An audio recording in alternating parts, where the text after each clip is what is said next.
It's 6 o'clock, so we're going to try to be timely here and get this started. I'd like to call the special meeting to order. First, we'll do the Pledge of Allegiance. Flags up over here. Pledge allegiance to the flag of the United States of America and to the republic for which it stands, one nation, under God, indivisible, with liberty and justice for all. You what? Microphone okay? Is it okay? Here it is. Test. All right, roll call of PC members. Stratton. Here. Peltonen, here. Roble. Here. Bosler, no. Merchant, no. Milnick Yes. and Keith. Yes, here. All right. Anybody have any adjustments or set to the meeting agenda tonight? No? Okay, move on. Any declarations of conflict of interest? I'm sorry. Okay, I move that we approve the agenda as printed. I'll second that amendment or motion. All in favor? Aye. Any opposed? Carried. Any declarations of conflict of interest pertinent to these agenda items? None heard? Public comment. I'd like to just mention one thing here with public comment. This is general public comment. This is public comment for anything. There will be a special comment, public comment section in the hearing itself for things related to the two special amendments. Also, when you come up to this here to the podium to speak, if you would please write down your name, address on the sign-in sheet there. Okay, public comment in-house. There will also be public comment on Zoom today. Any person shall be permitted to address the meeting of the PC. Public comments shall be carried out in accordance with the following rules and procedures. Comments shall be directed to the PC with questions directed to the chair. Any person wishing to address the PC on Zoom, please use the raise hand feature and wait for an invite to talk. Any person wishing to address the PC shall speak from the lectern, which is right here to my left, your right. Persons may address the PC on matters that are relevant to the township and planning zoning issues. No person shall be allowed to speak more than once on the same matter, excluding the time needed to answer a PC member's questions. Public comment shall be limited to 3 minutes per person that is in this public comment section. This does not include the public comment section in the special hearings. Would anybody like to come up and speak?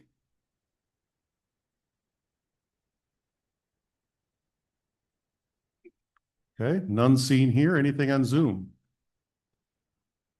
Just give me a moment. This is Matt, controlling the Zoom. If there are 4 members in the attendees, if anyone would like to speak, please just raise your hand in the Zoom app and I will make sure to unmute you. Give you another 20 seconds or so. And it does not appear that anyone has raised their hands. If you're unable to find the hand raise feature, feel free to use the chat as well to indicate that you would like to make comment, and I will unmute you. All right, it looks like the folks on Zoom, none have raised their hands. Okay, moving on. I'm sorry. Come on up, sir.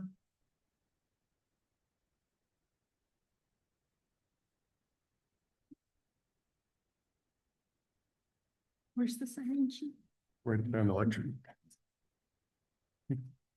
Please write your name and address there, please.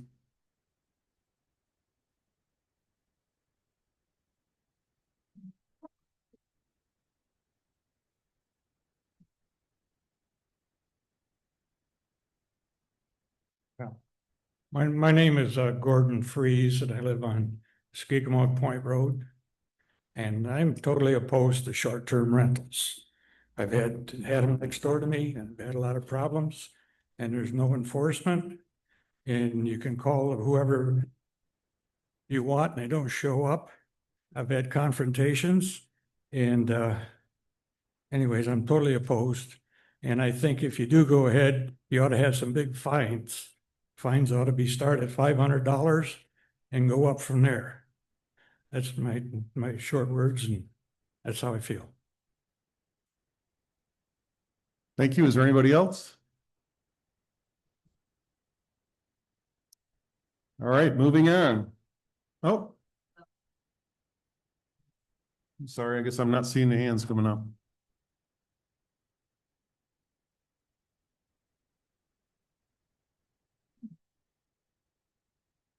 Heidi Baumius, 8388 Winnie Lane. Okay, here we are again with our two-way communication that the taxpayers are paying for. Well, tonight we thank you, Rachel, for paying for it, but she's a taxpayer.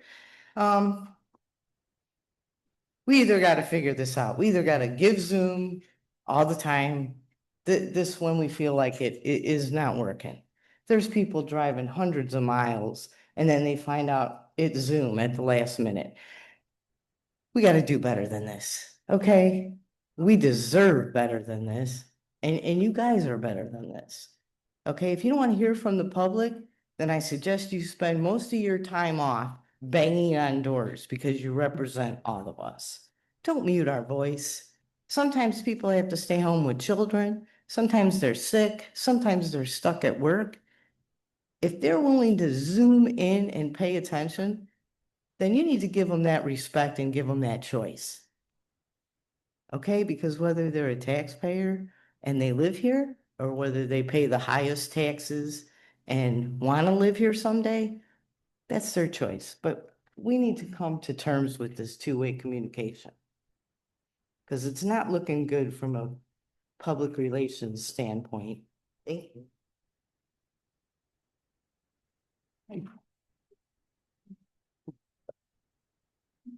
I got a Go ahead, sir. Will we have a chance to speak on short-term rental later in the meeting, or we don't? No, this is just for public comment on anything within the township, but there is a special section for just the short-term rentals. Does that answer your question? Yes. Okay. Anybody else? Okay, no hands seen. We are going to move on. All right. Moving on to public hearings. First public hearing number 1 is ZA case 2025-3, application for amending the Whitewater Township zoning ordinance, proposed short-term rental ordinance.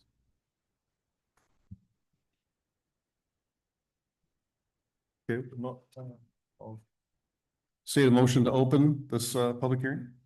So moved, Malik. I second Stratton. Could this be all in favor or all in favor? Aye. Any opposed? Carried. Okay, opening the public hearing at 6:10 PM today. I request anybody that comes up here and talks about this would please sign the tenant sheet. I know I mentioned it a couple of times, but keep mentioning it to hopefully let that set in.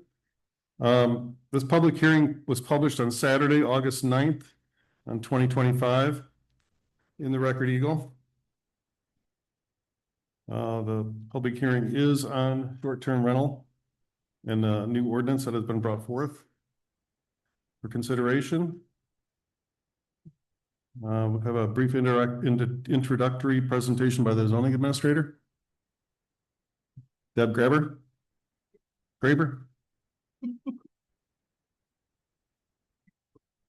Hi there, this is Deb Graber. The application, the amendment tonight on case 2025-3 is regarding an amendment to either the Whitewater Township zoning ordinance and or possibly a general ordinance or police power ordinance.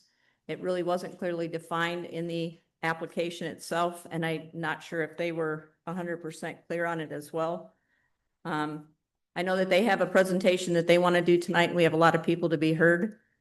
Just to clarify, currently in Whitewater Township, we do not have a zoning ordinance that allows a permitted use or a special use for short-term renting. I believe it was in a master plan survey in the past as a question. Is this something the township should consider? But currently, anyone in the township that is short-term renting their residence, primary, secondaries, hip camps out there with people renting their motorhome in the yard. Those are all uses that are not in our ordinances today. So the amendment that's coming before in this case is something that's new that would be, and it's not cross-referenced to any of our current ordinances. It's not in our definitions, Article 2. They're not correcting anything in Article 4, which is under all of our uses within every zoning district in the township. So I just want to clarify that so that anyone that's coming out and saying that they are short-term running, they are not in compliance with our ordinances today. And so I would like to request that they actually comply with the ordinances on our books today. That's why we're hearing this tonight as an amendment. Thanks.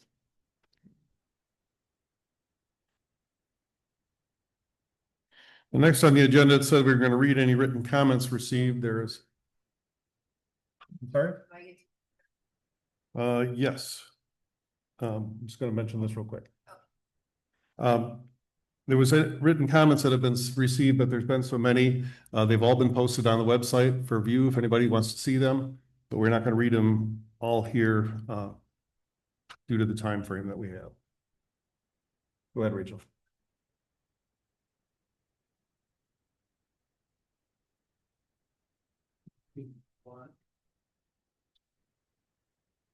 We're just gonna have to turn down the lights because the Woodland school's projector is not very bright, so just one moment.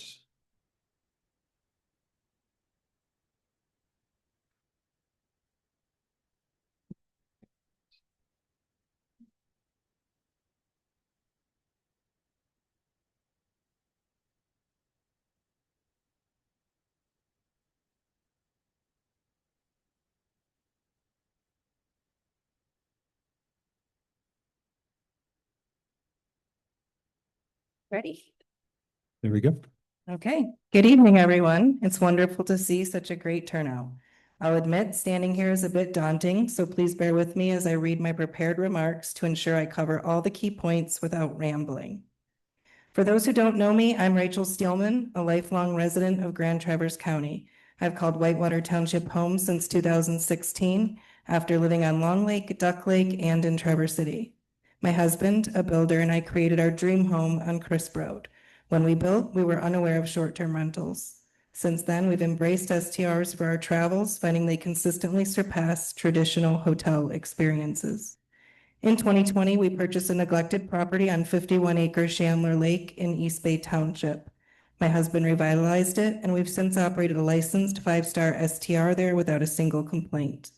This experience has fueled our passion for responsible hosting and given us valuable insights into the STR industry. Living in Whitewater Township, our forever home, inspired me to engage more deeply with our community. I joined the Planning Commission, later serving as chair, where I gained an understanding of township governance and ordinance development. Through my work on the master plan, I recognize the significance of STRs to our community, both their benefits and their concerns. When STRs became a focal point at a special township board meeting in April, a group of us took action to help craft a fair and balanced ordinance. We conducted extensive research, including FOIA requests, to understand opposing viewpoints and address concerns. The ordinance strikes a middle ground, addressing most STR-related issues while protecting property rights.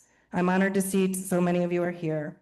Our presence reflects a shared commitment to Whitewater Township, and that is a reason to celebrate. Regardless of where we stand on this ordinance, our care for this community unites us. Now let's talk about the ordinance. Next slide, please. Every effective ordinance clearly states its purpose first. This short-term rental ordinance regulates the operation of short-term rentals in all Whitewater Township districts to safeguard the peace, safety, and quality of life for all residents, preserve our township's rural character, and respect property owner rights. Requiring STRs, oh, sorry, next slide. Requiring STR registration allows the township to track the number and location of STRs effectively. STR owners or managers are responsible for keeping applicant information current. However, with a renewal every 5 years, the township can ensure records remain accurate and reflect the township's STR inventory. The $100 registration fee covers administrative costs, including approximately 2 to 3 hours of processing time per application and minor expenses like paper and ink. The application requires a site plan to identify where parking and trash will be located while educating owners, managers, and local contacts about their regulatory obligations. Additionally, the ordinance ensures permits are non-transferable, requiring new owners to apply if a property is sold. Next slide, please.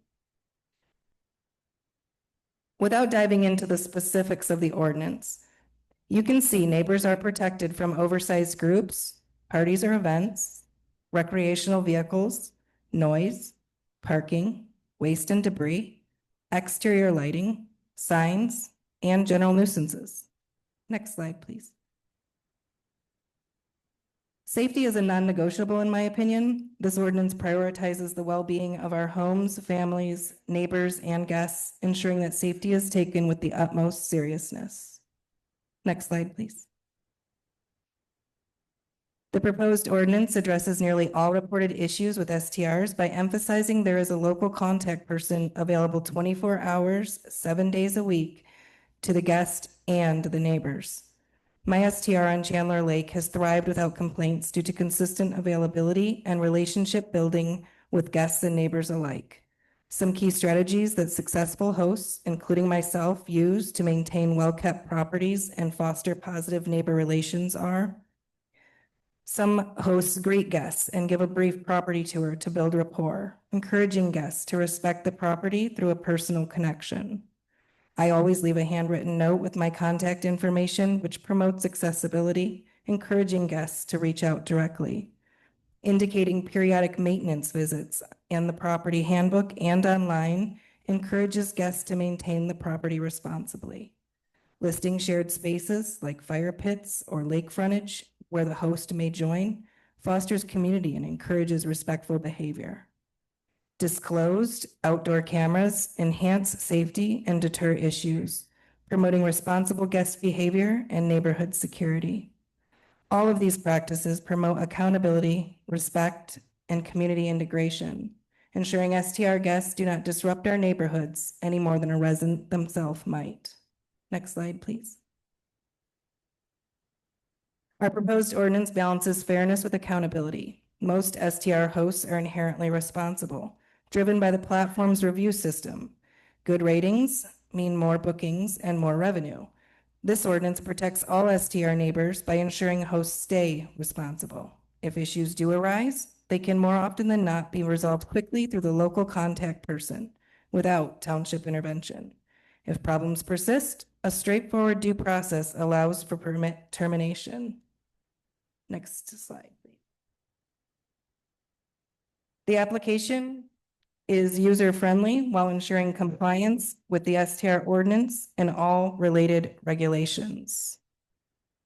Next slide, please.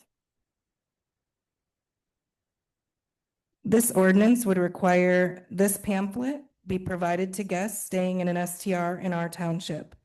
Distributing this pamphlet is one of the most effective ways to introduce visitors to our unique and cherished community.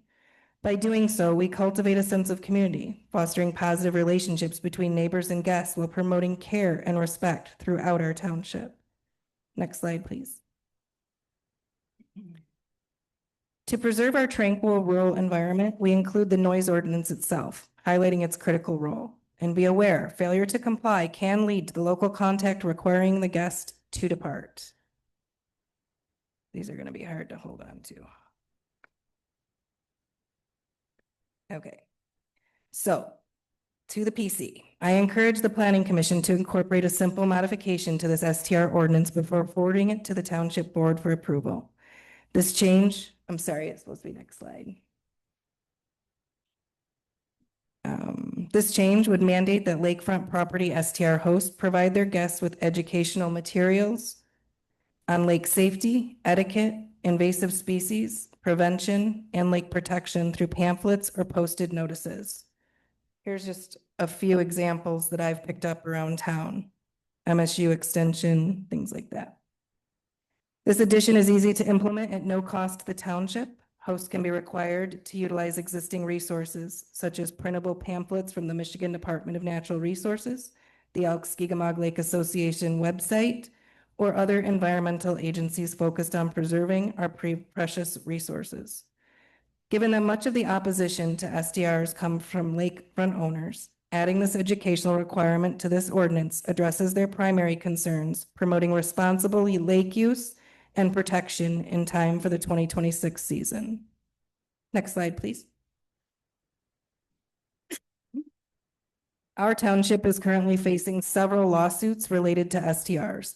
The majority, if not all, of these legal expenses arise from the existence of STRs rather than specific reported issues. Implementing clear ordinance guidelines could address community concerns and significantly reduce litigation costs.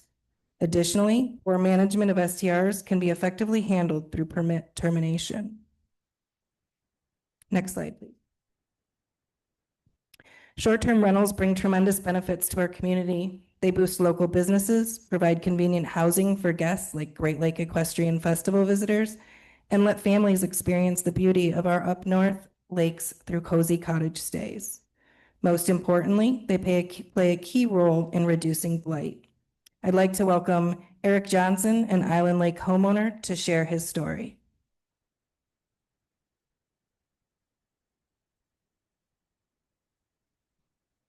Thank you, Rachel. Hi, everyone. My name is Eric Johnson, and my family has a vacation property right over here, actually on Island Lake, where I'm also part of the Island Lake Association, and know some of you here. So good to see everyone. I wanted to share just a little bit of my family's story, just to add some context to help humanize this issue just a little bit. You know, things like this often just get painted in such broad strokes, and it's easy to sort of look at it like it's a one side or the other sort of scenario. And the reason why we're interested in having this conversation is because we do believe that there's a middle ground that can really unite the community and meet everyone's needs. And one thing that I want to point out here is I'm going to share some information about how my wife and I have gone through the process of an STR in the past. The property is not currently listed and has not been listed for this season due to the conversation that's going on right now, but I will be referencing it. Next slide, please. Oh, I'm sorry. Just go to the next one after that.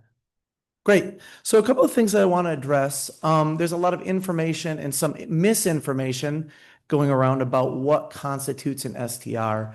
And I hope through my story that I can point out that there are really a lot of different types of vacation rentals, but more than that, that there's a lot of different types of people who own vacation rentals with very different motives. And in doing this, I really hope that I can show that we are more aligned than we think, that, you know, we all do agree that problem STRs don't have a place in our community, but that responsible regulation of STRs supports families. Next slide, please.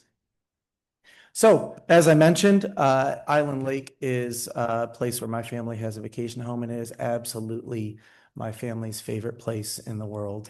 My kids are, they love it. We've been up there all summer. It's been amazing. Growing up, my family couldn't afford someplace like this. It is a privilege for sure, right? And I got to see the impact that a short-term rental had on families by going to a friend's cottage. And I remember that my friend's dad once told me that their cottage was the best investment that he ever made. And he wasn't talking about financially. He was talking about the relationships that it built. And ever since then, that's been a dream for my wife and I to do the same for our family. I have 4 boys, and as you can imagine, that is quite expensive. My grocery bill is another mortgage. So doing this required some creativity and some stewardship. So since our boys were young, we began planning and trying to figure out how we could potentially do something like this for our family. And we knew two things were going to be necessary. One, we knew that we were going to have to invest a lot of sweat equity into a property and really take ownership of it, and put a lot of work in ourselves. And two, we anticipated that something like that would have to be offset by some degree of rental, sharing some weeks of our family's summer with other families that were looking for a place to rent as a way to sustain the investment. Next slide, please. Oh, one before. I think you skipped one. Oh, no. All right. We'll jump ahead. No problem. Okay. So that's our place on Island Lake. When we got it, it was in significant disrepair. But we immediately knew it was right because the community is such a fantastic community. I know we have different opinions on this, but I just got to say the community at Island Lake is so wonderful. And when we found this place, we saw an opportunity to take something that was neglected and in disrepair and beautify it in a way that brought it up to the standards that other people were maintaining on the lake, which was a huge opportunity for us. So we got to work and really spent a lot of time, tore it right down to the studs. I did a lot of this work myself, like I said, a lot of sweat equity. And then when I didn't know how to do something, I was able to bring in folks from the community to build a deck or, do plumbing or electrical, things like that, which are maybe one of the more known benefits of a project like this from an STR perspective, right? That when you renovate something, it is good for the local economy. But it was a big project and we put a lot of love into it. Next slide, please. The result is something that we're so proud of and that is so special to our family. I remember a couple years ago after we had finished the renovation, we walked in and my oldest son, who was about 11 at the time, walked in the door and he looked at me and he said, "Dad, isn't this place so much better because we did it ourselves?" And if you have kids, like, what that means as a parent, right? To see the impact that that had. And that was the goal. That's always been the goal with a place like this. First and foremost, to support our family, to be a blessing to others as well. But we also knew that to sustain something like this, we would have to share it as a rental to other families. And so what I'd like to do here is really explain how we went about doing that in a responsible way, because I think that it's really good to differentiate that from some of the more notorious STRs that come up in conversation. And like I said, the property is not listed right now, but this is something that references the past before this conversation began. All right, next slide, please.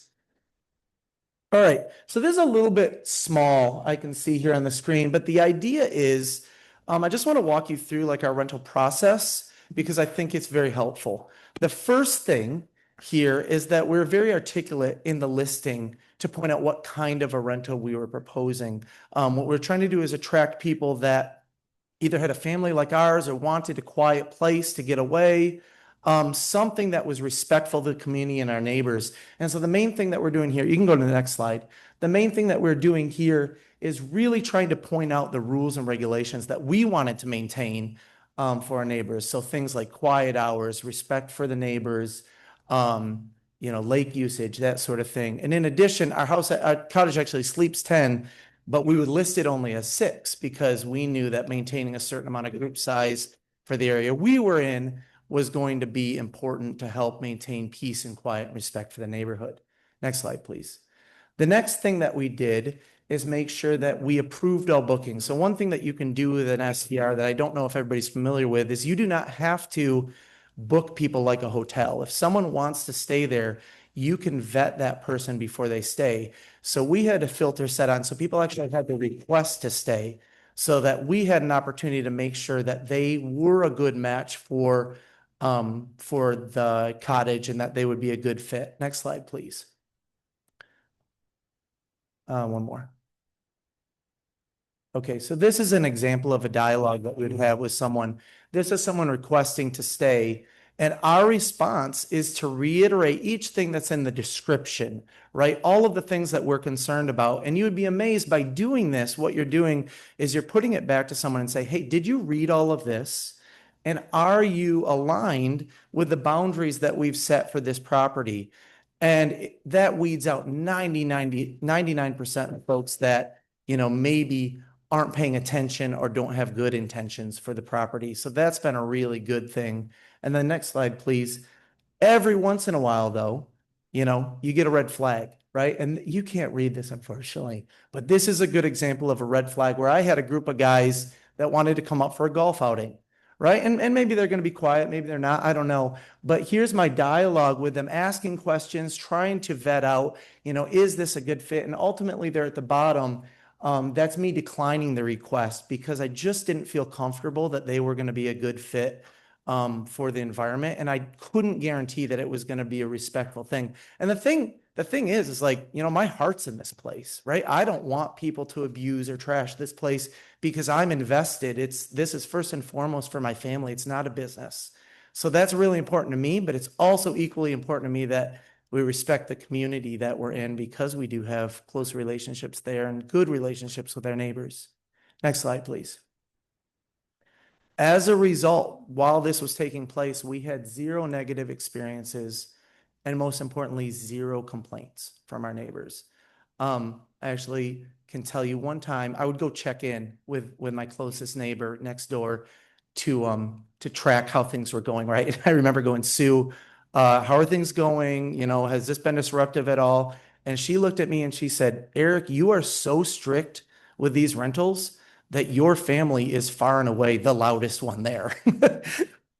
And she meant that as a compliment, but that is the goal, right? Like we are neighbors, right?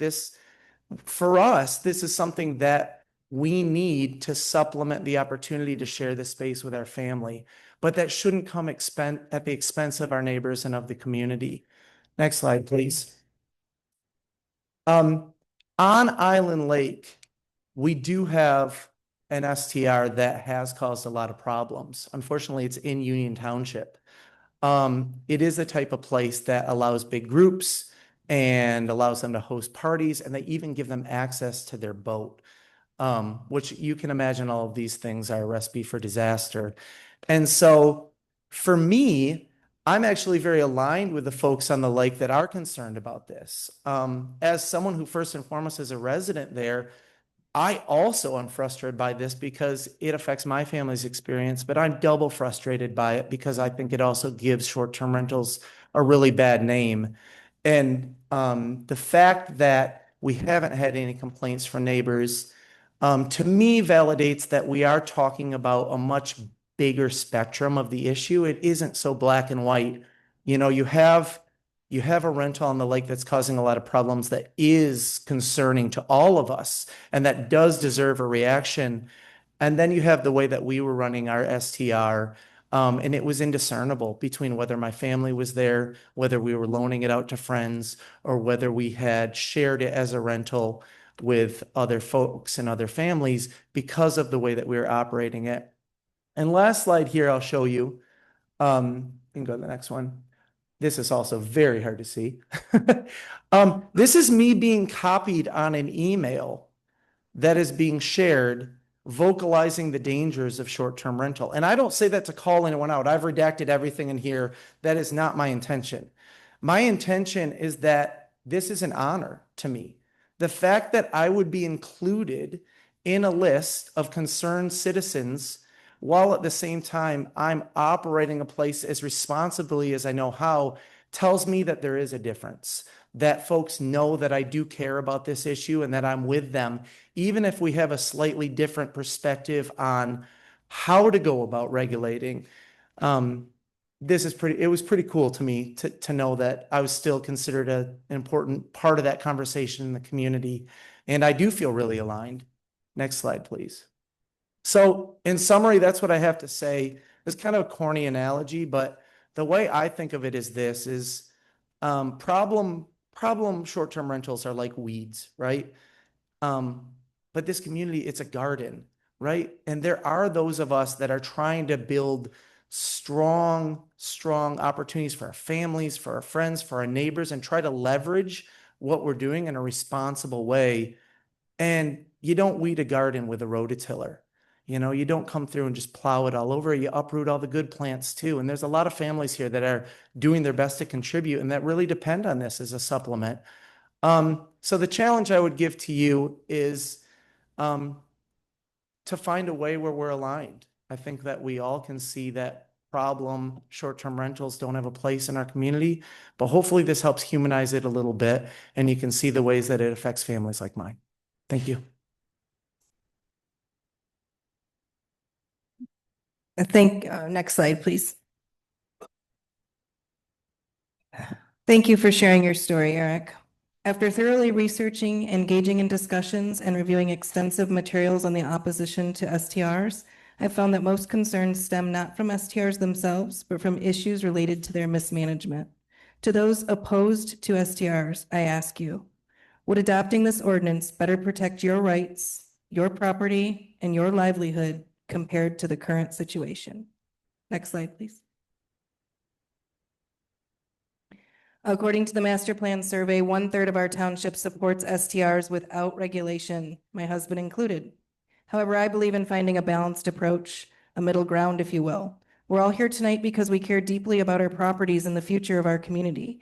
To those who support STRs without regulation, I ask you, if your options were to see STRs banned completely or accepting this STR ordinance, could you support it? Next slide, please. I think you have to click one more time. Thank you.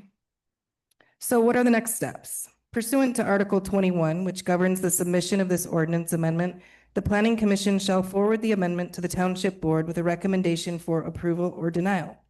The Township Board shall then approve, deny, or return the amendment to the PC with specific revision requests.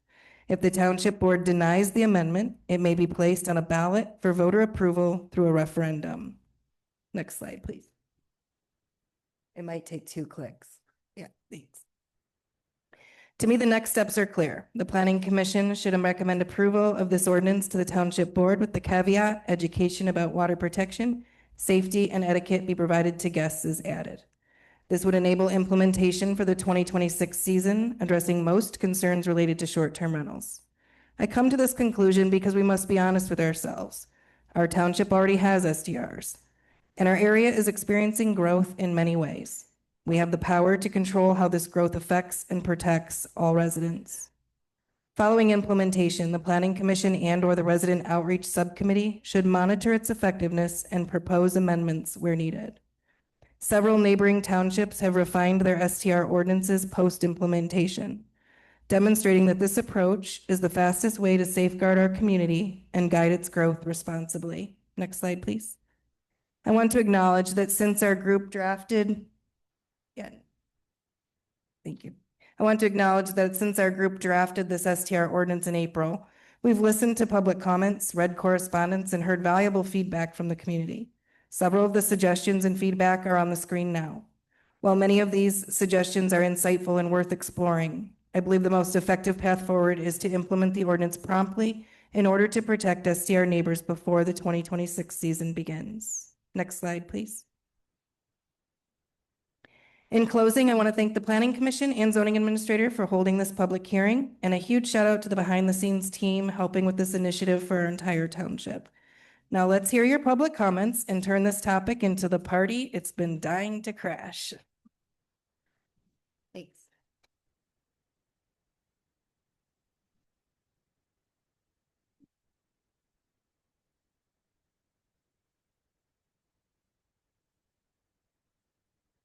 Great. We'd like at this point to take any public comment. If you would like to come up and speak, please sign the sign-in roster there. Come on up.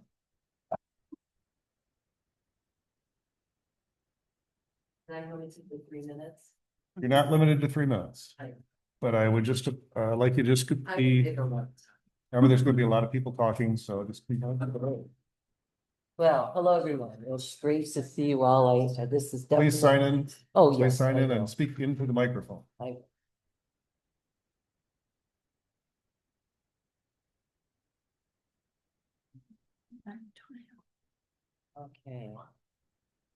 Such a hot topic, that's for sure. Let me begin by telling you my name. My name is Sue Melnick. I live at 9304 Wheeler Oaks Drive. And again, I want to comment on short-term rentals. I want to let you know, though, that please know that my comments aren't necessarily that of my husband's, who is Randy Melnick. We sometimes disagree, hopefully not often. Let me say too, that I am not for or against short-term rentals. I don't know. I'm here to gather information, to learn and to listen. Excuse me, Sue, Yes, maybe put the microphone in front of the podium there so you're speaking at it. okay, yes, I would like to talk to the crowd as well as the PC, so thank you. I'm sure many of you may think it's a good idea to begin with this amendment that Rachel and Mr. Johnson has described to us. After all, it's good to have something to start with, a baseline to start with, and change as necessary. And doesn't that sound good? But you know what? That would be a mistake. And why? This amendment is inherently biased. It assumes that all residents want short-term rentals, with a few exceptions, that all we need to do is make a few changes and then we're good to go. Think about this for a moment. What would happen if a resident wrote an amendment, as Rachel did, with an opposing point of view, that there should be no short-term rentals whatsoever, except perhaps maybe in the corners of the township? That too would be wrong. Both amendments would start with the premise of assuming what all residents want. This is why an ROS work group was created. I found it very interesting that there was no mention of the ROS in this next steps. Must have conveniently forgot that. And that is the ROS's job is to do research and to find out what residents actually want. Rachel's amendment hijacks that process, and that began actually last February, began last winter. And yet all this work was done. She puts the cart before the horse. The master plan asks one question about short-term rentals. One question in a survey of many questions by no means digs deep enough to truly understand the full range of what residents think. I think it was presumptuous and arrogant at best to write an amendment before doing the hard work that the ROS has been tasked to do. Only through unbiased surveys and workshops will we get the get to the root of what people really want. I don't question Rachel's passion, but having passion does not mean you're right. Erecting signs stating STRs stand for short-term rules is incorrect and misleading. I don't know if you've seen the signs. We all know that STR is an acronym that stands for short-term rentals. That is not transparency, but false representation. In closing, I'm looking forward to what the ROS produces. Let them do their work. They have been tasked to do this work, to do the research that they've been given to do. So let them do their work. It will be a good indication of what all residents feel about short-term rentals, not just a group of people. Thank you.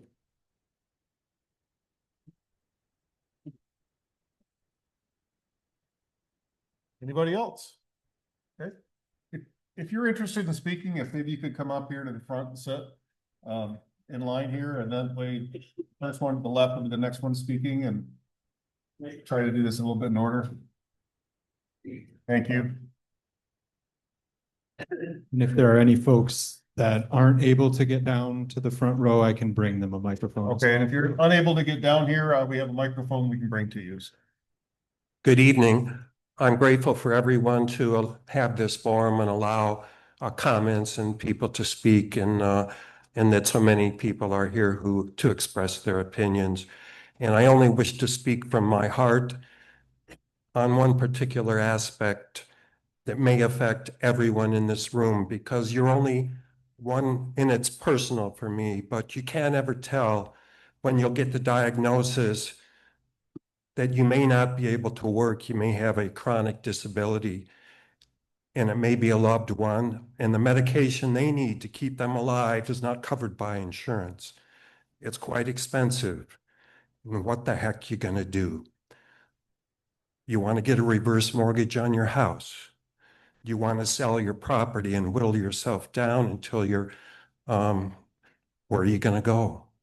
So that I think tourist rentals, even if you didn't necessarily think it's a good idea, it might become a necessity, that it gives you a lifeline to get by. Maybe you'll get better. Maybe you can go back to work and be a contributor to your family, but you're not certain. So that if you allow some short-term rentals, it might be your lifeline that keeps you alive. It might keep the property that's been in your family for generations in the family instead of selling it out to someone that it doesn't have the same value and meaning.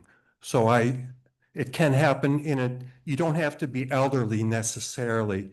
You can go to the doctor and get the diagnosis of multiple sclerosis or cancer, and it can happen, and those costs are exorbitant. So please consider that in the decisions you make. Most people don't want to sell their houses to stay alive in an expensive situation. That's all I have to comment. Give us your name, please. Oh, John Thiebing, 5332 Hannah Road.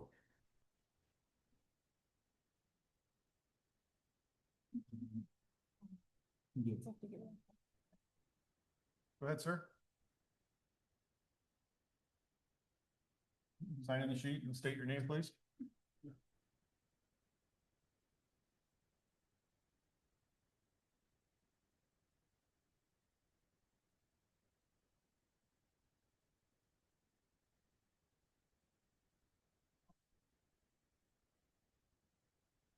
I can only do one thing at a time.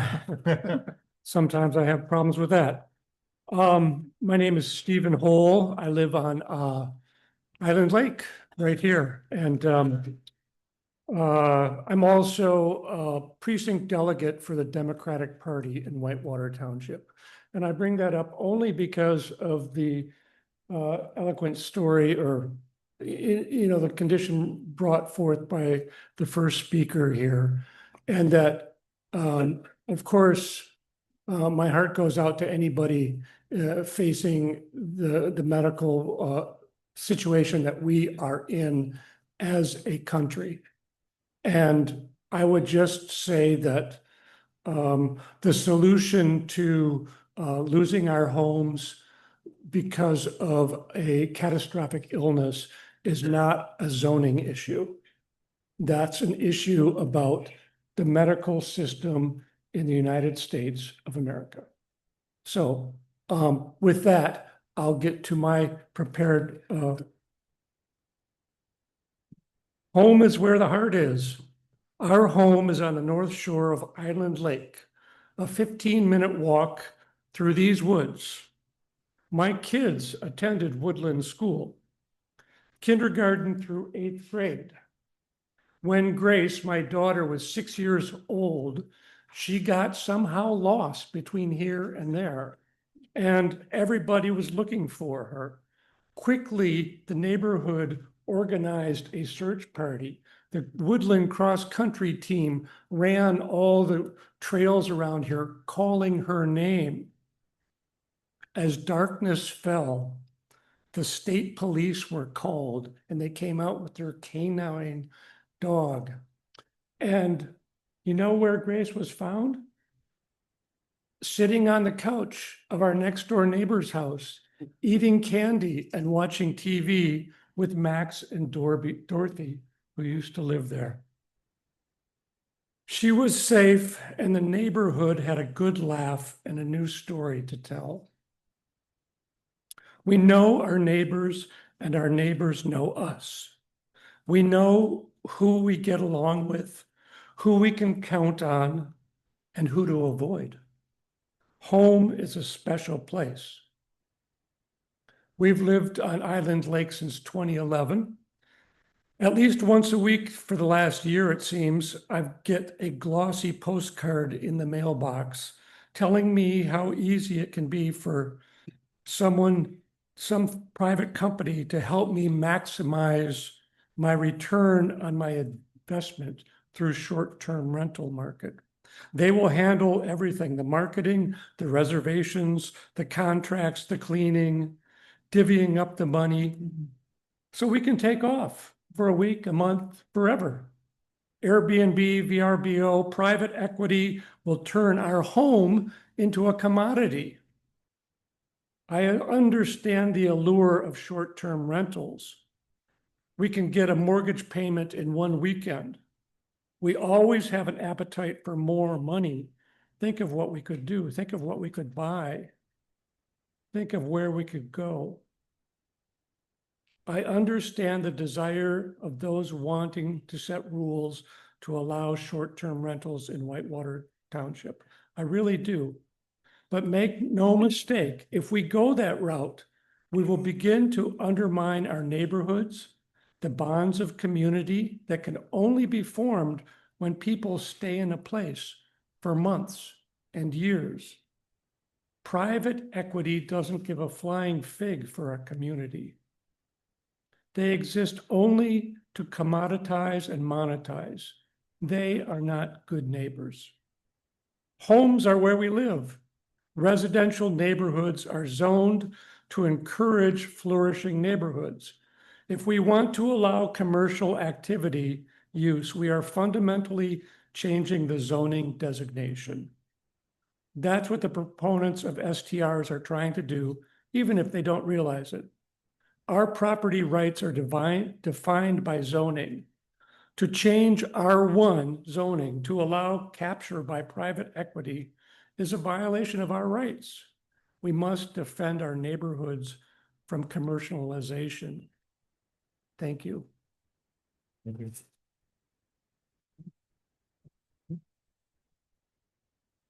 Right on down the line there.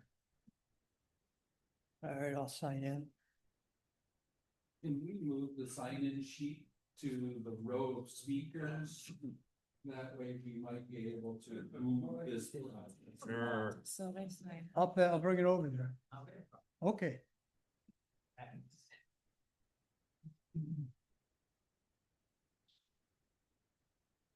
Okay, thanks.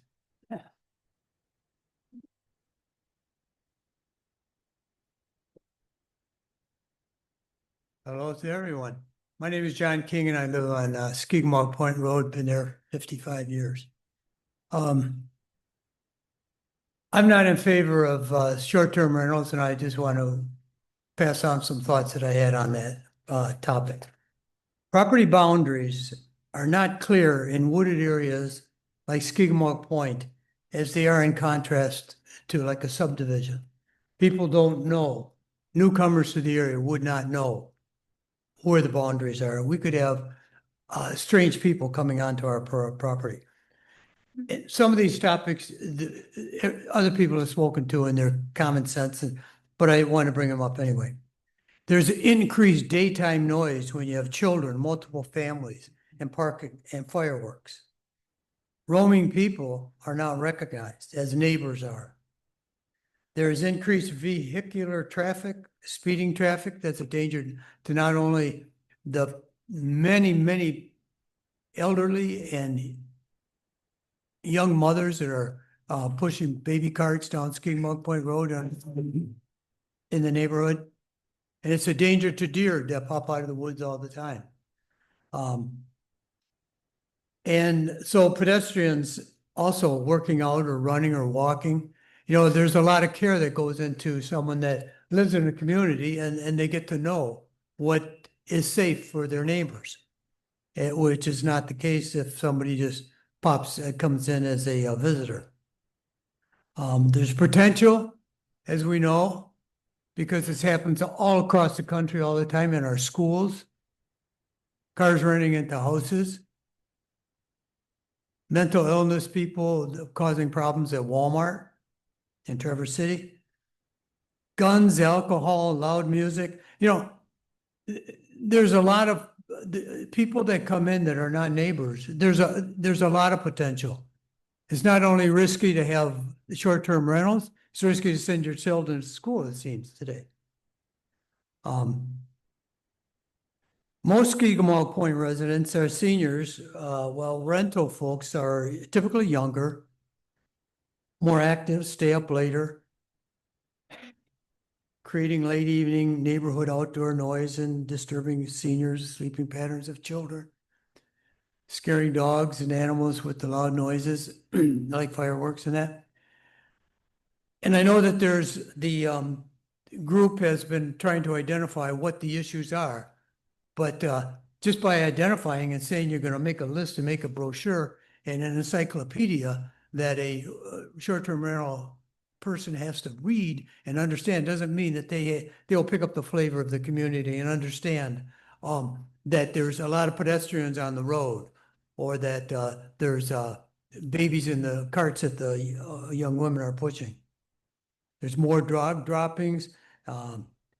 There's potential for more campfires and risks to unintended wildfires, like we have up in Canada, and especially, you know, in some parts of the Whitewater Township that are heavily wooded. That's a real concern as well.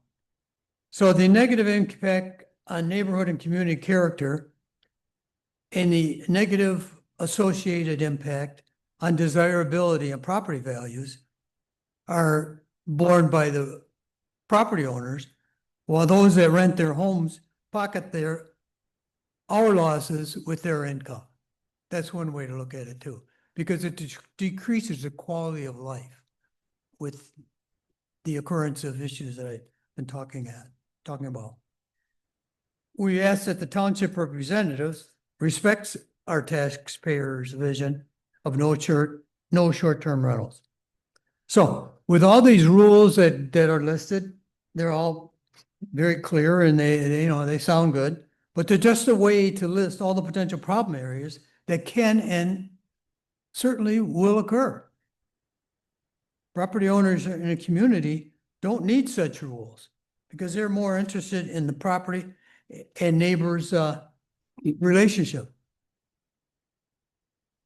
So I can understand, and I think that, it's easy to understand the need for the community or a society or communal property like roads. We have rules on the road, but the roads are owned by the entire community. So we're telling, they're all the owners. Short-term rentals are different.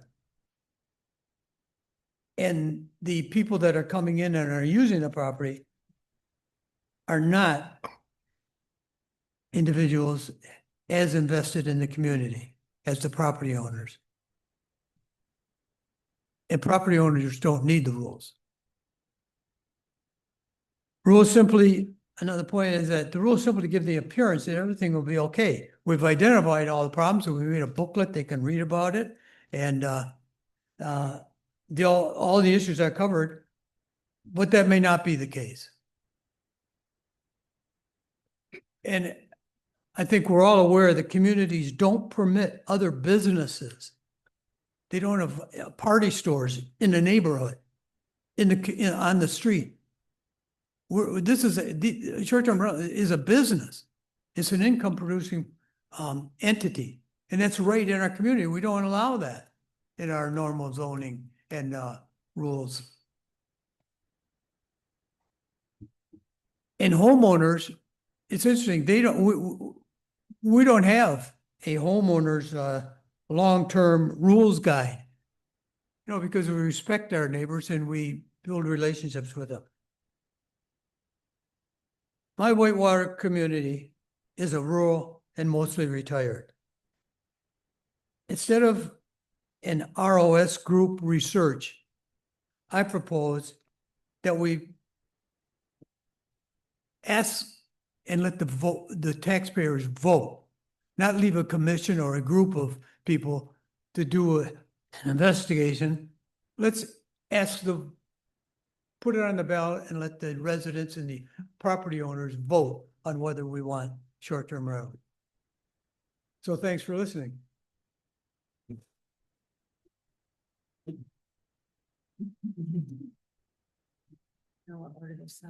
Yes, we are. Turn the heat on in this place. Or turn the air off. It's free. I lost all That my was weight many also a years good ago. I time. could use some now. So we did. My name's Robert Ryder. I live at 9435 Fairview Road Williamsburg. That's the end of Skegamog Point Road. I'm on the Elk Lake side, so obviously I'm a riparian.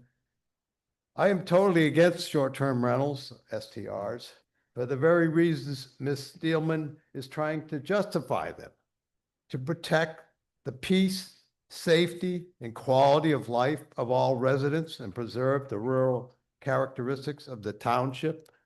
And that's, I agree 100% with that.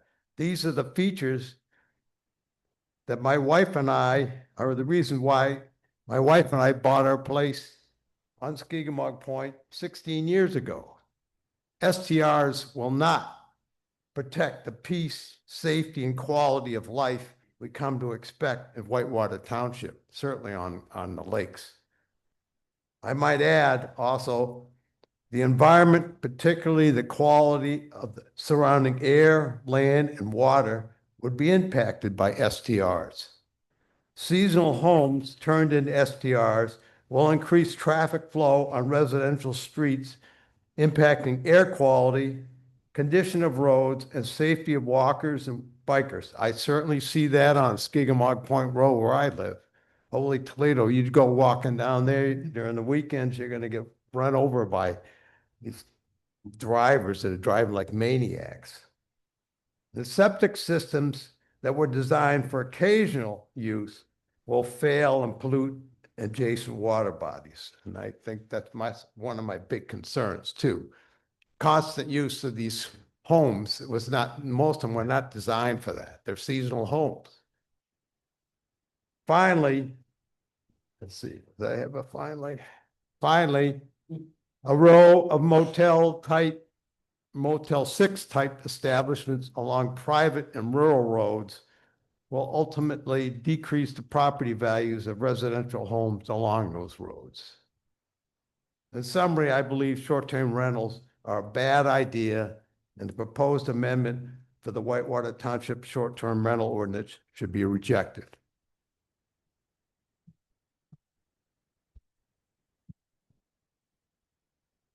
Jeff Zenas, 9373 Skegamog Point Road.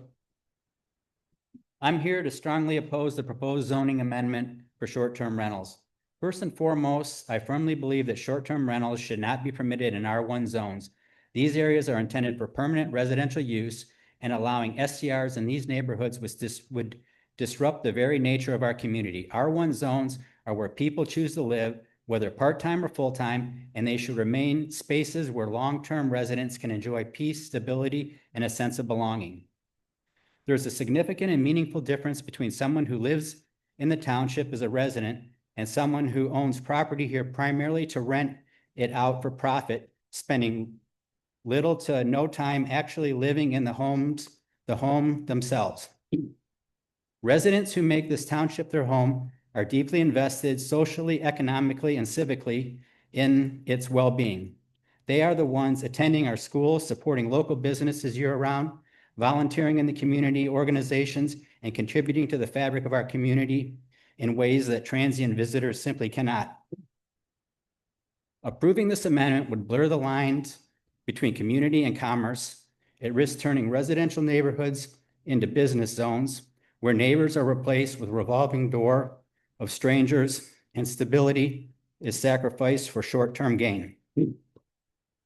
If short-term rentals are to be allowed in other zones, I agree that they should be regulated to ensure that they do not negatively impact the surrounding community.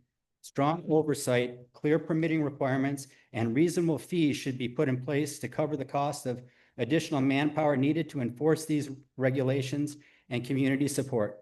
It's critical that the fees generated from these rentals are directed towards enforcement and that they do not become a financial burden on all residents.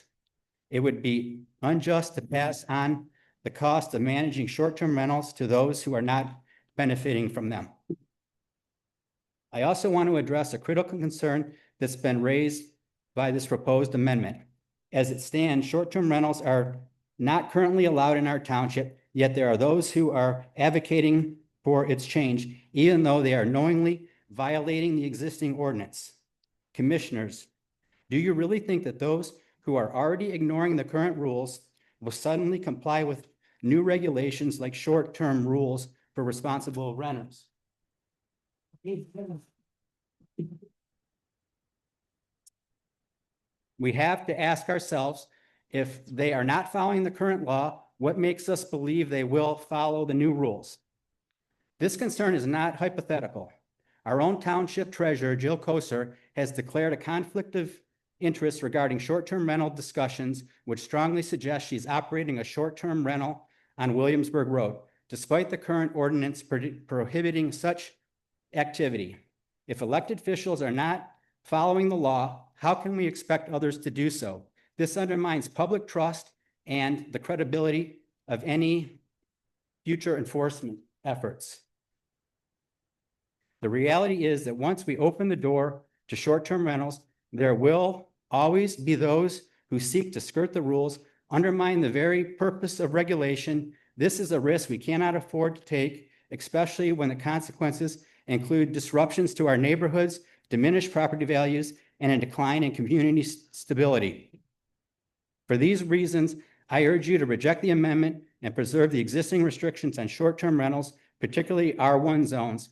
If there are legitimate current concerns or a desire to allow STRs in other areas, these should be carefully regulated with fees that cover the costs of enforcement and without passing those costs onto the rest of the township. Our focus should be on preserving the integrity of our residential areas and ensuring that all residents, those living here year-round and those who live part-time, continue to enjoy the peaceful, stable environment that makes our township special. Thank you for your time and considering the long-term well-being of our community.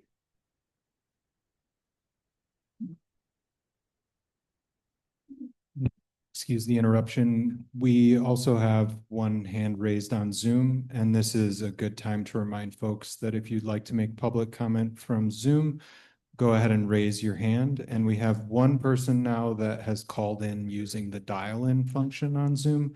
If you would like to raise your hand and you've called in on a normal telephone through the phone number, then you need to press *9 in order to raise your hand if you're not using the Zoom app.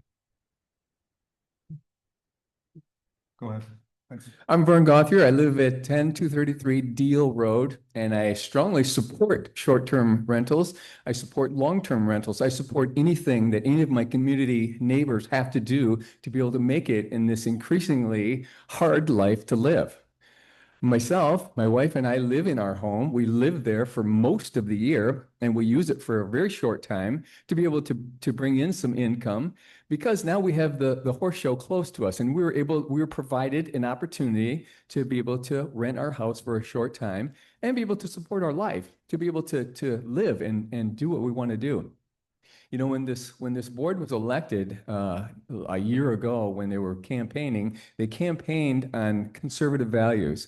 And conservative values means limited government. And the first thing that happens when they get into the board is rules and regulations. And everything that I'm hearing everybody talking about is more rules, more regulations, more government. And that's all we're trying to do, is put more and more and more government in, which costs all of us a lot more. I don't understand why we're doing that. If we've all elected this board to be limited government, why are we trying to increase the government?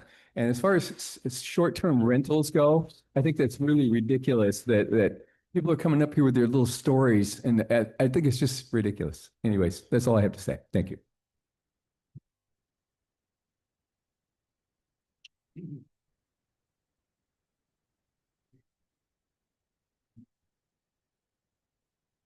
Lynn DeLong, 722 Island View Drive. I, like Eric, live over on Island Lake, which is a fantastic lake. However, we do disagree in that I am against short-term rentals. And let's take a look at it from a little different aspect, maybe somewhat of a legal aspect, even though I'm not a legal scholar. We've got a few here, but I'm not. But let's take a look at it. Number one, and this will be short and brief. Number one, Island Lake is zoned R1. It is a private lake, and the private road is maintained by the owners of that road, and the deed restrictions are for residential use only. Courts have ruled that short-term rentals are commercial. If you approve this amendment, you will change all of that. It will be open to the public, and I am sure you will find the township in court. Do not approve this amendment. Thank you.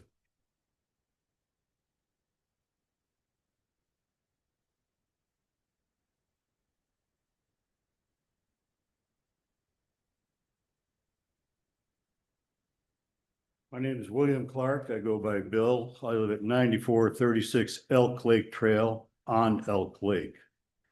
You know, it was interesting, the one lady that came here, first or second speaker, she talked about the ROS committee. I'm on it, but we've never met. And yet you are more or less jumping the project without the board having the benefit of the ROS research. Okay, that's on you.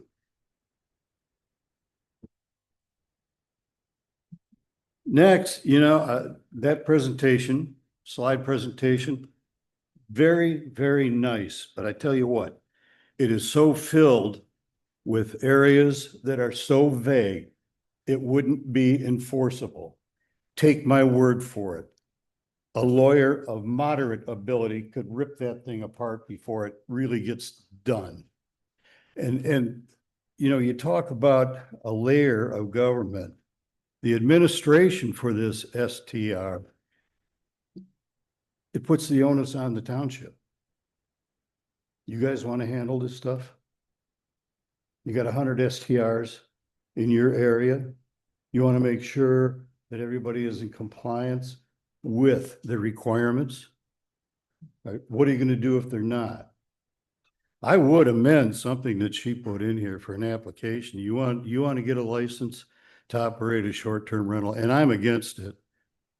Post a bond so that if you screw up, we can take your money. We don't have to go to court to get it. Also, put in your social security number. We want to make sure that you are good law abiders and you are compliant with all the rules and regulations with the IRS. Let them deal with people who don't. You know, it becomes a simple thing. You're either against it or you're for it. I keep hearing about a middle ground. There is no middle ground. We have the same neighbor to the north of us. They've been there via their family since I've been there, and I first got property rights in 1978. We've been there. My wife and I built on it. When we knew we were coming full-time, we improved upon it. I've had people approach me and say, Bill, we can get you $10,000 a week as a rental for your property. Hell no. It has more value to me and my family than that, to my neighbors. We're stewards of the lake. The water quality in Elk Lake is declining, folks. Trust me, it is. Study was done saying that the south end of Torch Lake now is about 30% urine. And that flows down the Torch River. That flows into Skegumog, flows into Elk Lake. Wonderful. I was on Marine Patrol several years ago when the sandbar hit its zenith. Unbelievable. Before 10 o'clock, we had something like 50 or 60 arrests on the first day, 4th of July weekend. I guarantee you none of them were landowners on the lake. Enforcement of Marine Patrol rules. Not too much with residents, but man, you could spot a renter right away, put him on a sea-doo, turns into a total idiot. I don't see how you can mix commercial and residential purposes for real estate. You can't do it, which is why there's a definition between the two. That's true. Oh yeah, one other thing she said, going to reduce litigation. Want to bet? Take it from a lawyer who was a trial attorney for over 50 years. Attorneys look for new business. And baby, you're giving them the opportunity to sort of enrich the judicial environment in Grand Traverse County. Thank you.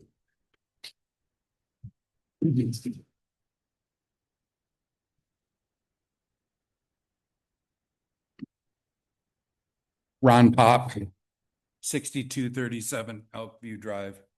I believe the instructions were to address the PC, not the public. So I'm turning the camera around. Mr. Johnson, nice story. Let me say that you are an exception, not the norm, as a short-term landlord. We cannot expect your story to be repeated by others. Please be mindful of comments provided on this topic. You may find some that are from non-registered voters of Whitewater Township. Additionally, it is not the community's responsibility to help people pay for their purchases they could otherwise not afford. The township provides two services, EMS and zoning. Zoning was enacted to protect the health, safety, and welfare of the township residents. We purchased the land, we moved here, we paid the taxes, we raised our families, all believing that zoning would protect us and our life's investment from commercial use next to our homes. The state of Michigan Court of Appeals has heard several cases regarding short-term rentals, some from Garfield Township, right here in Grand Traverse County. Over the past 2 decades, each decision from this body indicates the use is not compatible with zoning districts typically found in rural communities like Whitewater Township. So if this use is allowed, why do we have zoning of any type? What is your purpose here? What purpose is the board serve? I'll skip that part about the whorehouses. Well, maybe not.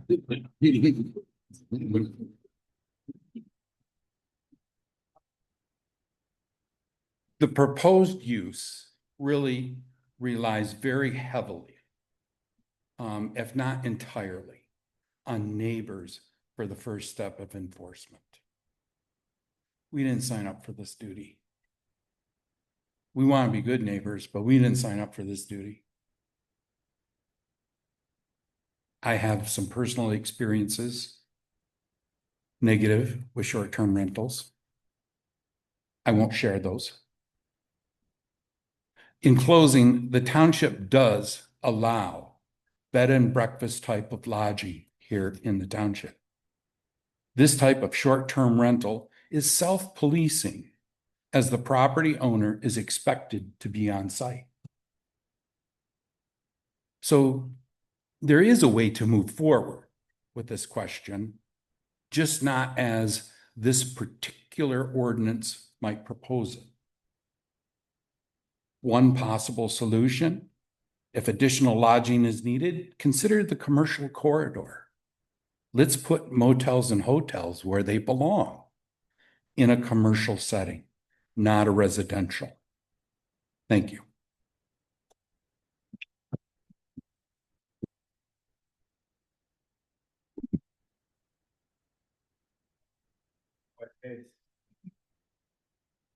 You're here, or should I compromise? I'll shoot over here, all right? What's this?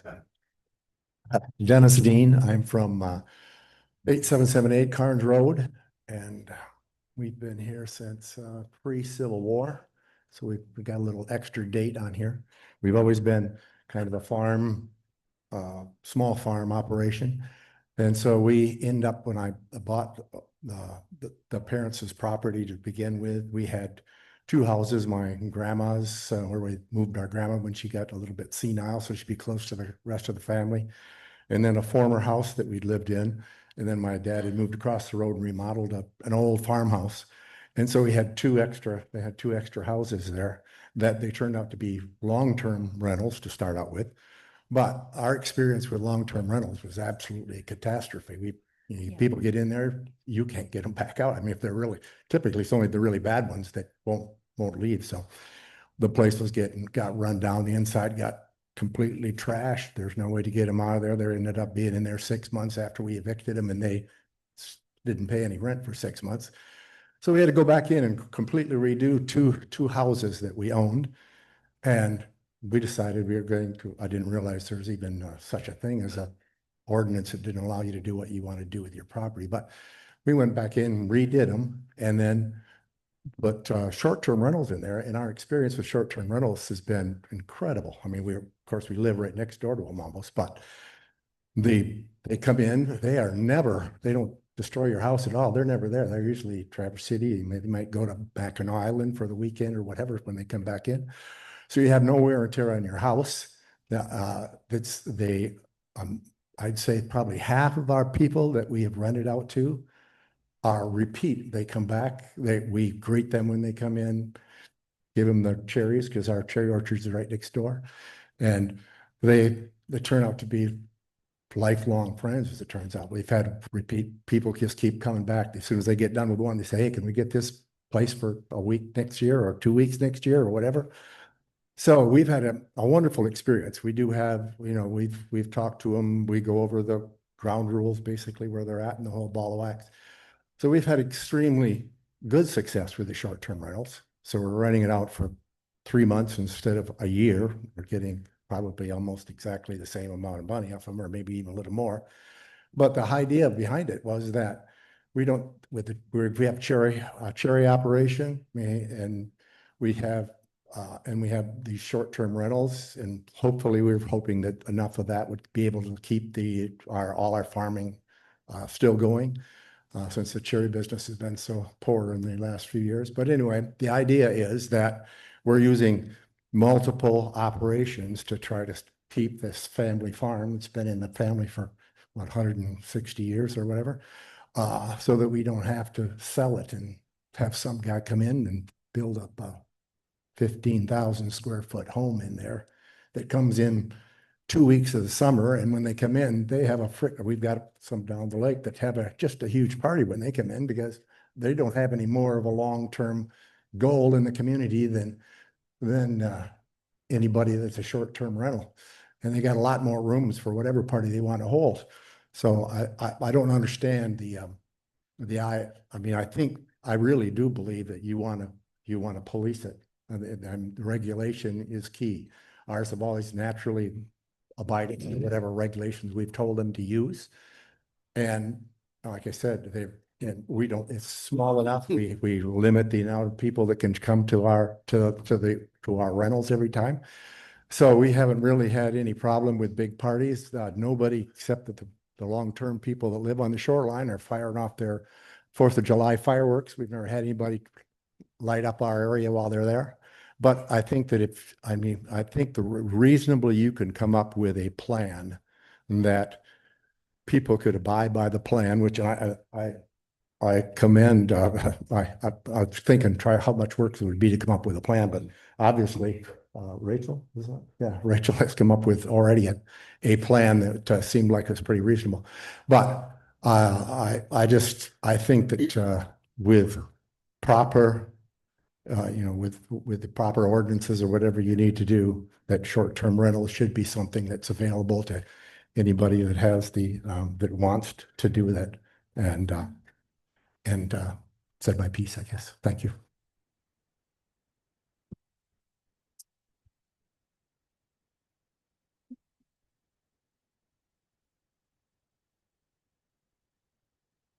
Good evening, Chair DeYoung, members of the Planning Commission, township staff, and members of the audience. My name is Patricia Blumen, and I'm at 616 Island View Drive, also on Island Lake.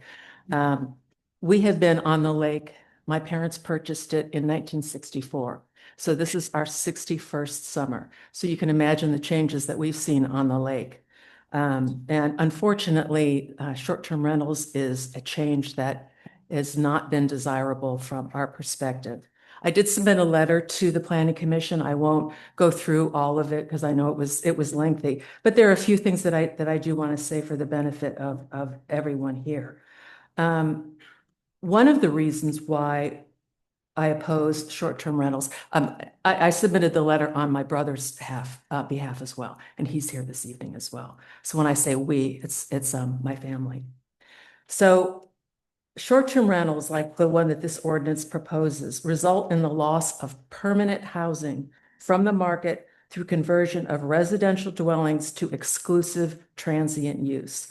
And this is counter to the concerns that have been expressed in the new master plan, talk about the concerns for the lack of housing and the high price of housing. As we know, it's just skyrocketed in the last many years.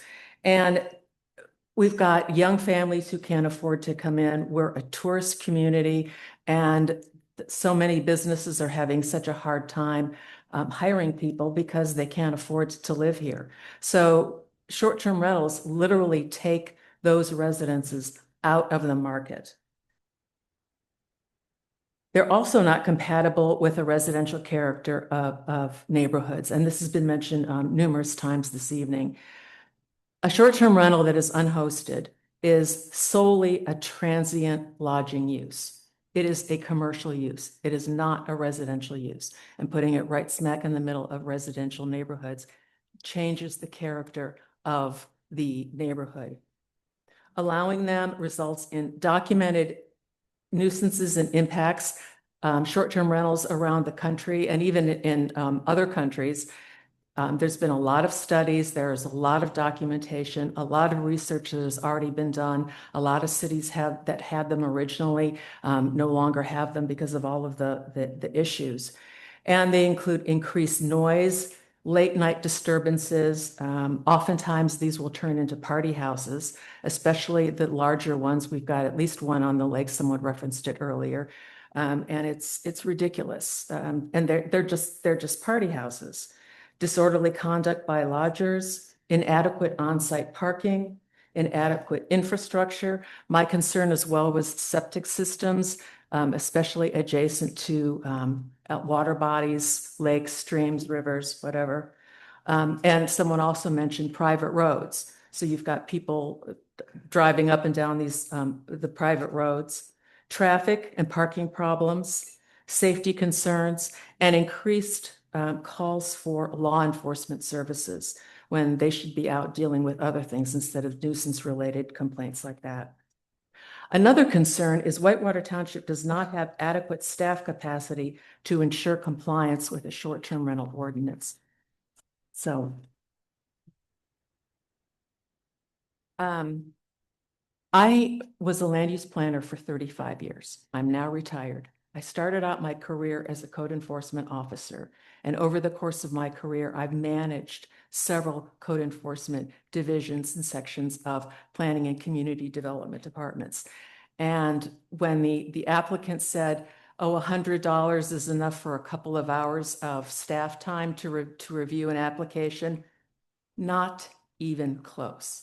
Not only for the application, you've got to track all of these short-term rentals. There are so many platforms now. It's not just VRBO, it's not just Airbnb. There are so many platforms.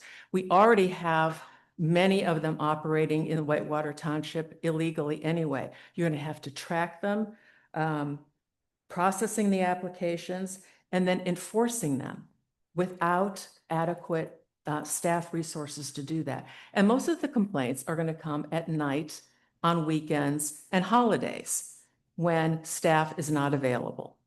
And by the time Monday morning or Tuesday morning rolls around and a complaint is made, those folks are already gone and they don't care. They were there, they paid their money, and they're gone. and they don't care. Now, that's not to say that there are not many people who would be good hosts, and I'm sure there are plenty of people who would be good hosts, but not everybody is a good host. And short-term rentals have kind of become this way for private equity investors to go in, purchase properties, and they may never even see the property. They may never be in the community, but they may never even come to the state. They've got somebody else running it. They don't care either.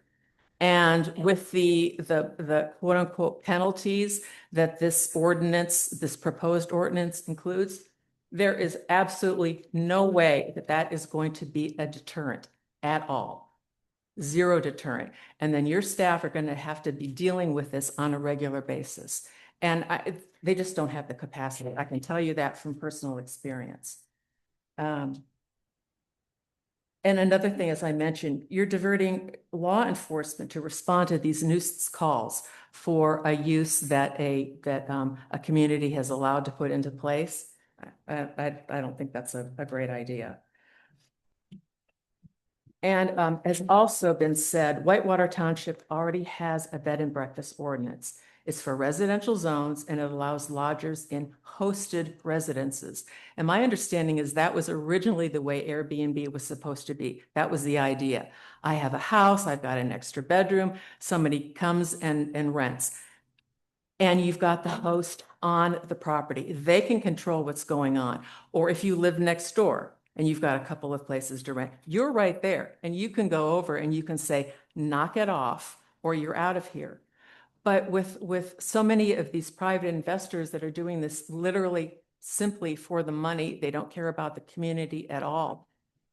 They're not going to care. They simply won't care.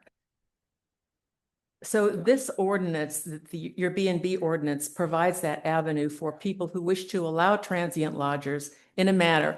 And this language comes directly from your zoning ordinance. And I think that this is very appropriate and apropos for the short-term rental discussion tonight. And that is in a manner that is, quote, compatible with other uses in residential districts, so that the impact of the establishment is no greater than that of a private home with house guests. And that's not what you're going to get with short-term rentals, unhosted short-term rentals. That's not what you're going to have. So I urge the Planning Commission to recommend denial of this ordinance. And I thank you very much for your consideration.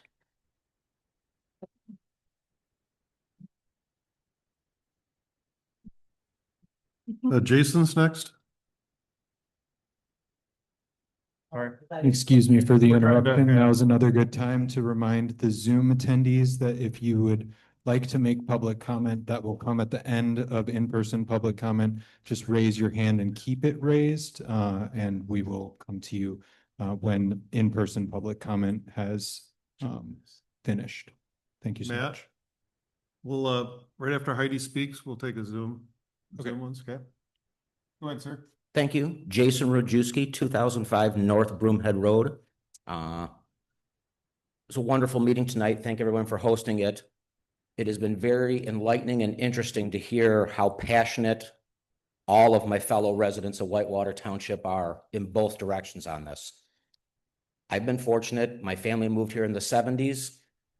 My wife's lived on Elk Lake Road since childhood. My in-laws have a large farm on Elk Lake Road. We were very fortunate to find property in Whitewater Township. We previously lived in East Bay. I'm speaking on behalf of, I am for short-term rentals. They do need to be regulated. I'm against any type of private equity, and nobody who is not an owner occupant. You know, my particular properties, I live right next door within 300 foot of my rental. We can control it very well. I do wholeheartedly understand all the other issues go on. My end goal in this is to provide something generational for my family. I hear many, many people here speaking of how long-term they've been here and have been fortunate to acquire property. I'm middle-aged, I'm 53. This is my one shot to leave something for my children. My son is a firefighter paramedic, served on our board, our township fire department, worked for Grand Traverse Metro.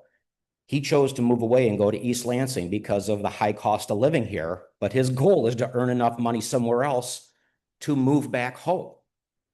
My daughter goes to NMC. She wants to be a school teacher of all places at Cortate Elementary, where she went.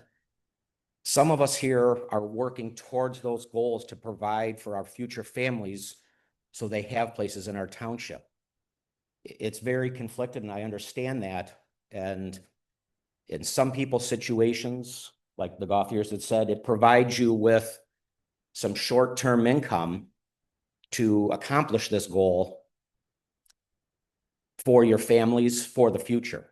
That's a very, very important thing to myself, my family, and I think a lot of the folks in this room, that we want good stewards of our community. We want lifelong residents, and we need to come together, work together to find some common ground, some sort of rules, some regulations, some self-policing. You know, I totally agree. Having some owner that's not even in this state or anywhere else is not going to respond in any type of fashion. And in this day and age, no one wants to become confrontational with anybody making a fuss. It's a tough situation, but I just wanted to thank you for the opportunity and say that I do support the short-term rentals. I don't want to see absentee landlords, and I wish to, be of any kind of service in this. It's what's providing a future for our township. We need to get people who want to be here long-term. I've been a plumber in Grand Traverse County for 30 years. If I hadn't become a plumber, I wouldn't be able to afford to live here. It's a tough place to make a go of it. And a lot of us need these opportunities to provide income for our families, to secure this property, to not see it sold off, to not lose what other generations and other folks that we've come to know worked hard to acquire. Thank you.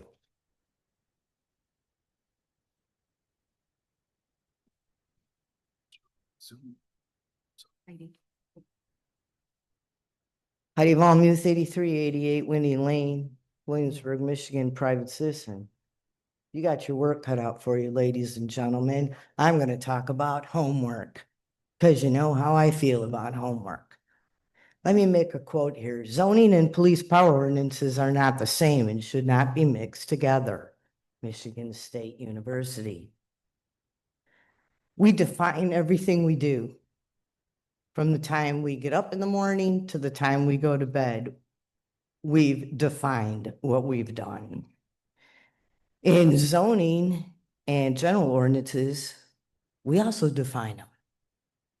Ever notice in a book, if you can't figure out what a word is, go look up the definitions. There's tons of them. I could read you the definition of a police power ordinance. It's for the use of the land. I'm not going to bore you, but it's for the use of the land.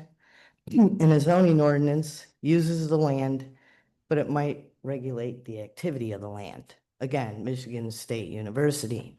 Section 3, Operations, Chapter 14 of your Planning and Zoning Manual. And this is an updated insert that you should have all been given by the clerk or your chair. If you haven't, you need to find it. I'll gladly leave you my homework, because it's Section 3, Operations, Planning and Zoning. It's new than what's in there. It's a very good read. Finally, guess who has the best advice ever? Our attorney. And he's got court cases too. So if you need some education, Google is your friend. Let's give back to the community some of the profits all the commercial business and everybody's making right now, because you keep ratting yourselves out. I'd like to see some caps. What's a cap? It means you can only have so many.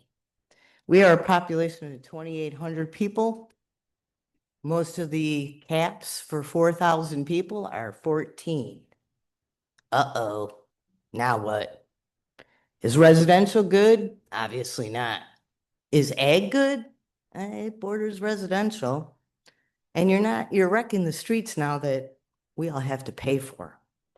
So if you're going to do this, I'm not for or against this either way. I'm for giving the community back the expenses it's losing. Nobody's putting money back in the coffers here. Going in your pocketbook, but not mine. And I'm paying for enforcement. Our tools are broken. So I say, let's sit down, figure out what we need and get some better tools for our zoning administrator. We need our police power ordinances back on the books. I've only been saying it since 2015. Read the minutes. And Ron, thanks for not going into the whorehouse because that's 55 pages of minutes.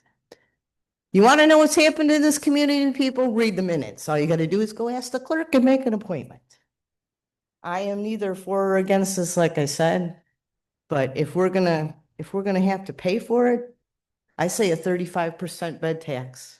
Put 10% into the fire department, put 10% back into what it costs, and let's put 5% back into the community somehow.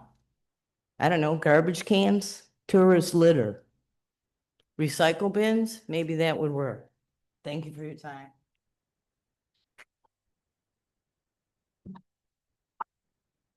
Let's go take a Zoom call. Okay, we have one person that has called in via telephone. I'm going to allow you to talk, and you may have to press *6 on your phone to unmute, though I have just sent you a request to unmute. Phone caller number 1, can you please unmute yourself by pressing *6 on your phone?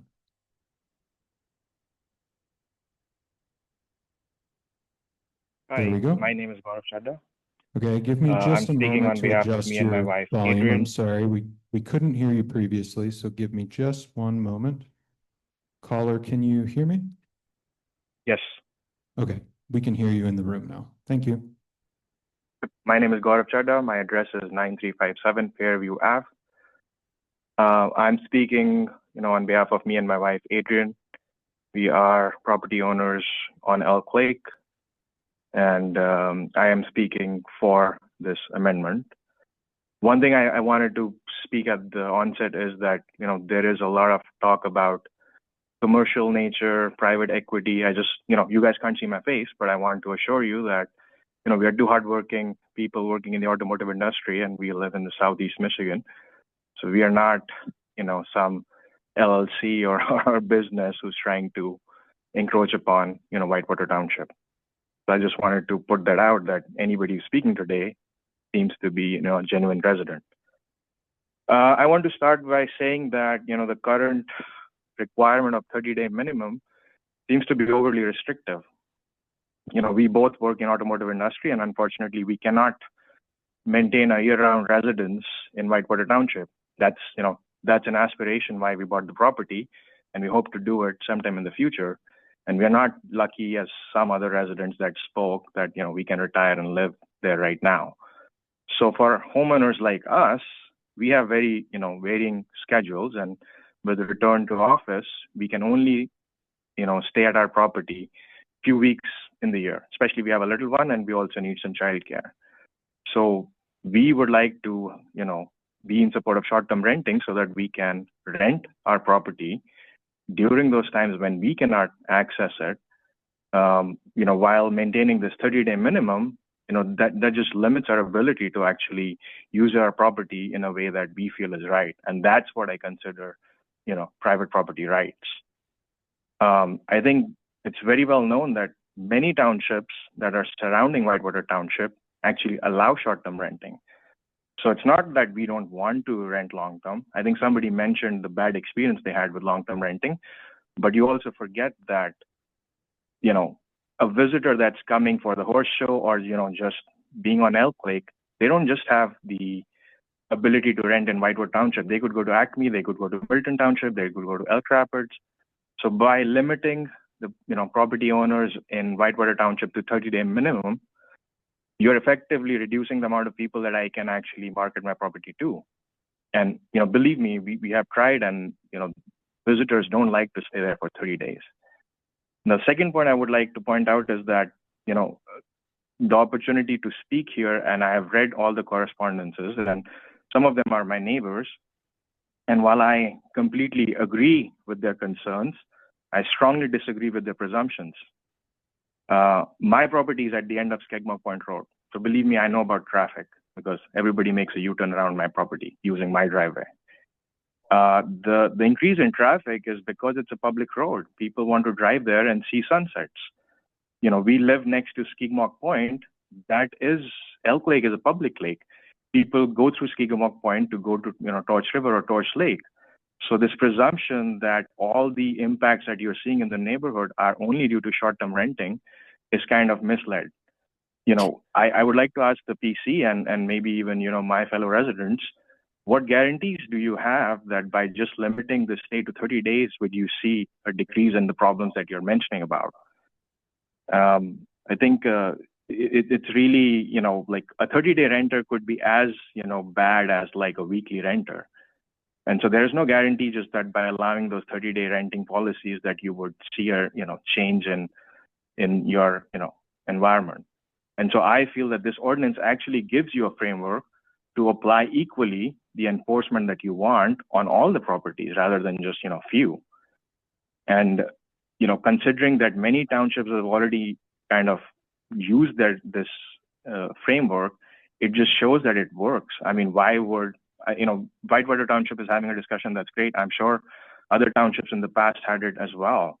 So by adopting this ordinance, we are not doing something that other townships have not, you know, seen before. And I think maybe the last question before I close would be that, you know, this whole commercial nature and, you know, short-term renting, I would like to ask the PC, like, is there a middle ground? Like, you know, maybe people don't like weekend renters, but, you know, maybe a 2-week renting or, you know, 1-week renting, which is still less than 30 days, allows property owners, you know, some flexible renting possibilities while also allowing property owners like me to visit from time to time. If I find a renter that's, you know, renting my property 6 months in the summer, I'm not able to utilize it for myself, the first reason that I bought it.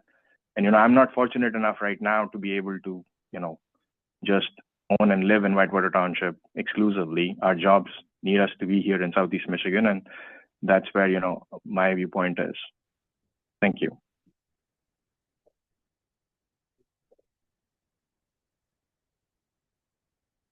Was there anybody else on Zoom? We did have a couple other folks that, oh, it looks like one other person just raised their hand. Just one moment while I give you permission to speak. Okay, I have allowed you to talk and now you'll need to unmute and I'll confirm when you've started to speak that we can hear you. If you could make sure they give us their name and address, please.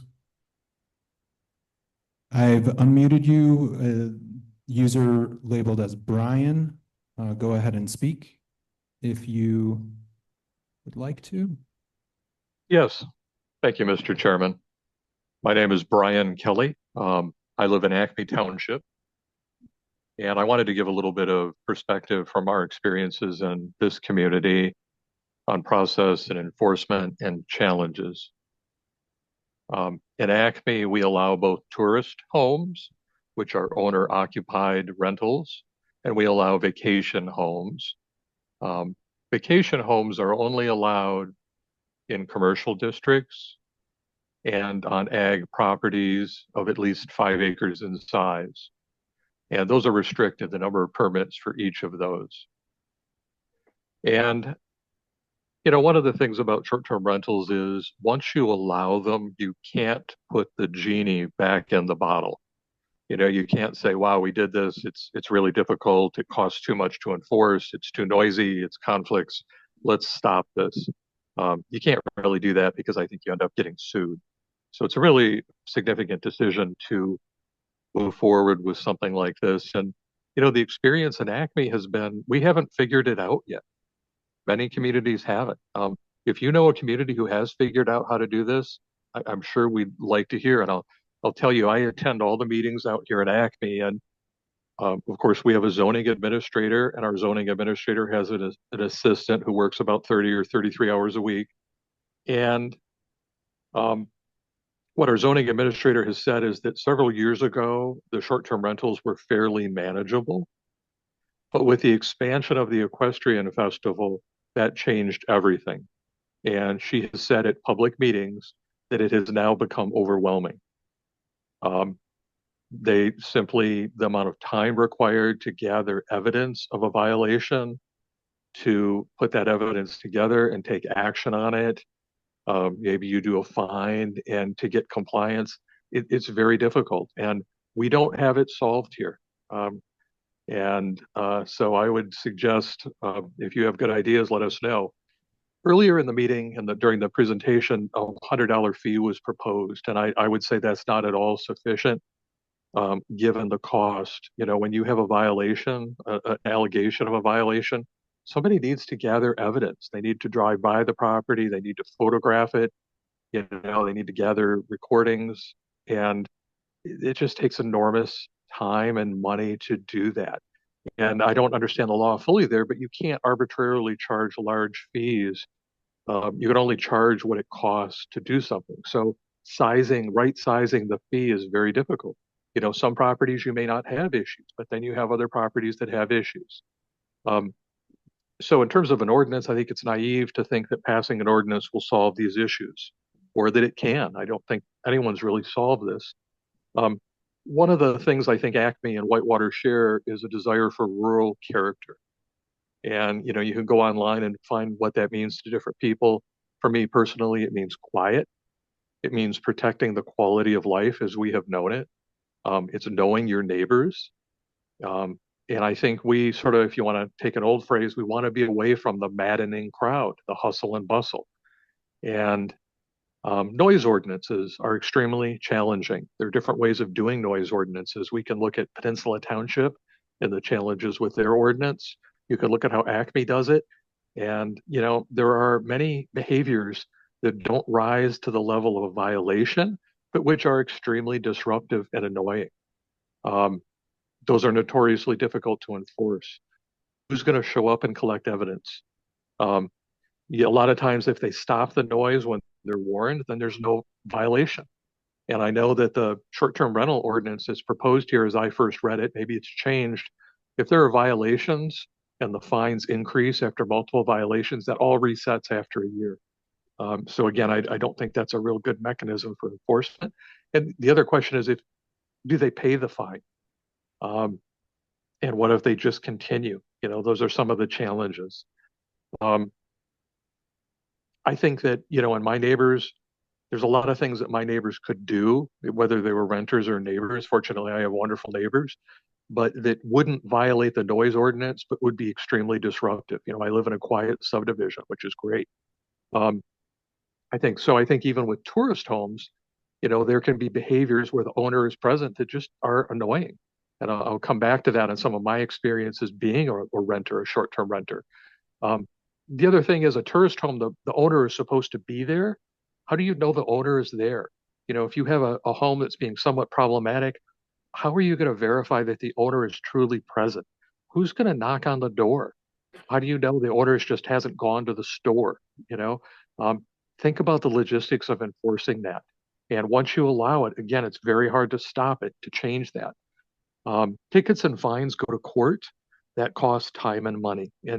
And collection and changing the behavior, again, is another matter entirely. I think short-term rentals are a little bit like hotels, but they don't generate the income for infrastructure and support services. Finally, I want to talk about my experience as a short-term renter. Years ago, our friends used to get together and vacation together at a 100-year-old cabin on the El Sabo on 10 acres. And it was, you know, incredible experience. We enjoyed it every year. We'd spend a week there, and we didn't break any laws, but we were boisterous. You know, we were excited to get together for this annual event. And I can tell you, I would not have wanted to be next to us. You know, we weren't terrible, we weren't obnoxious, but we were kind of loud. You know, we'd have bonfires and there would be drinking, and I think there might have been some gunfire at times as well. And I just, you know, obviously if there were homes nearby, that wouldn't have happened, but I wouldn't have wanted to be near us. So anyway, I hope this is helpful, and I hope your community can sort this out. Thank you.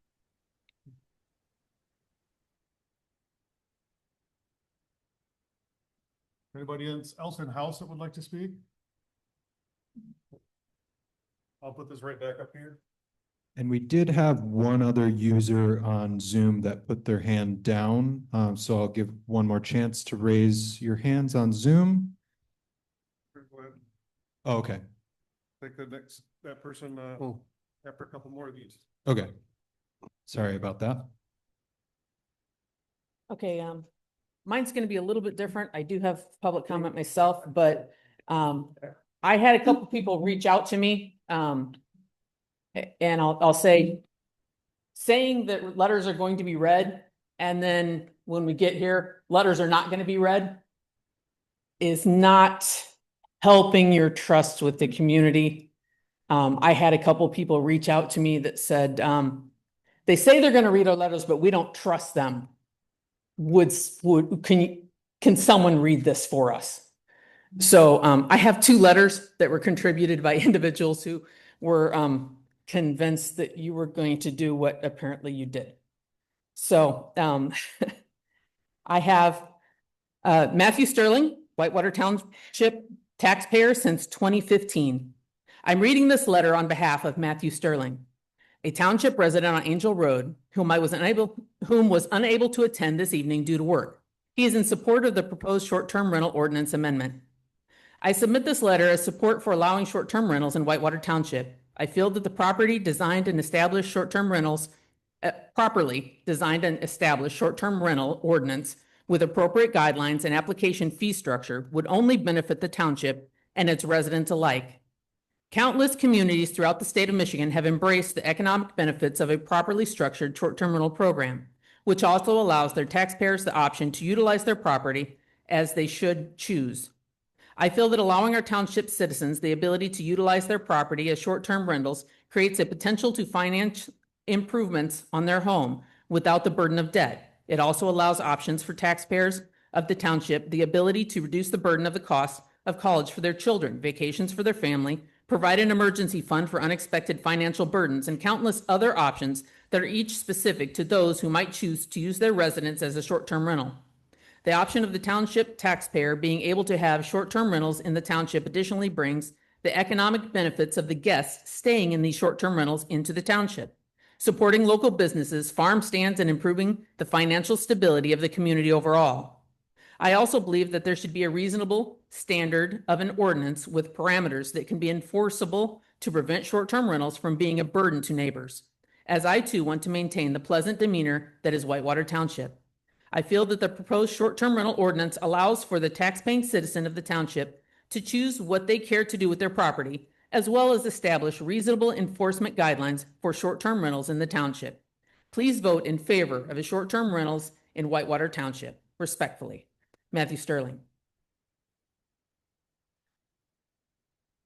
The second letter. Dear Township Board members and Planning Commissioners, I'm writing to acknowledge my support for the short-term rentals in Whitewater Township.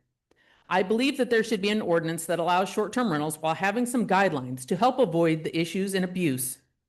I believe that the ordinance that Rachel Steelman has submitted is a great start for the PC to review and then approve for our township.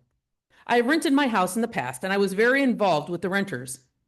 I had been informed that it was allowed by the previous supervisor and ZA, and then they changed their story. We had a set of rules for our renters, which they abided by, and we never had a problem. I informed our neighbors that we had renters, and if there were problems, to contact me.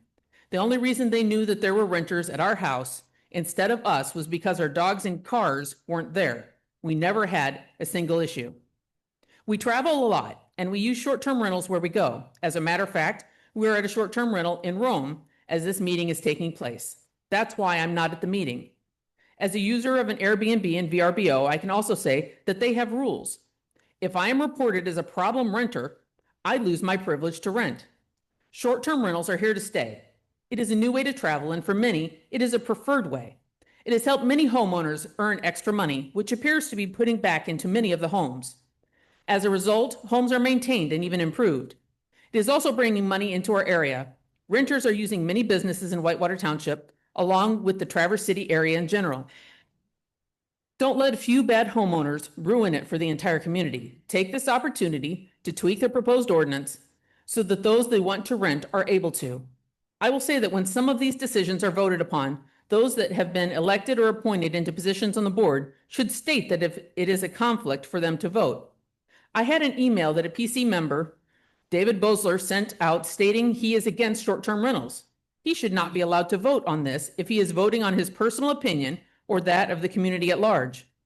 For those that live on water, which seems to be where most of the opposition is coming from, maybe there are more strict rules to help maintain the peace.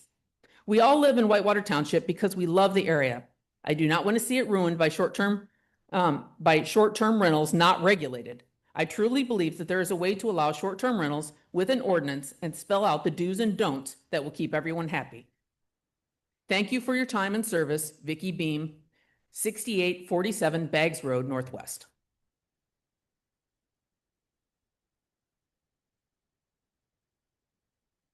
And I will leave it up to the recording secretary if you want to sign them in or how you want to report that. For myself,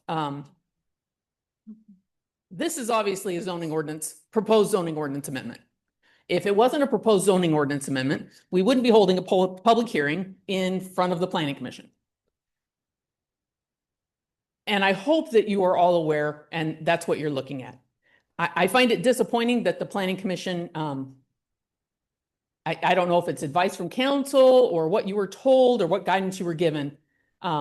This is not how we did this previously. When an amendment was put forward by a citizen, the Planning Commission discussed it, went over, made any adjustments, and then it went forward to public hearing. Now, you are obviously given a different chain of events, but that has left us with you having a public hearing on an ordinance that I have not seen the Planning Commission discuss, review, consider, contemplate, anything other than individually. I think that is a real detriment and puts you at a disadvantage in addressing this issue. I'm not saying you're uninformed. I'm just saying I think that would have helped a lot in this process.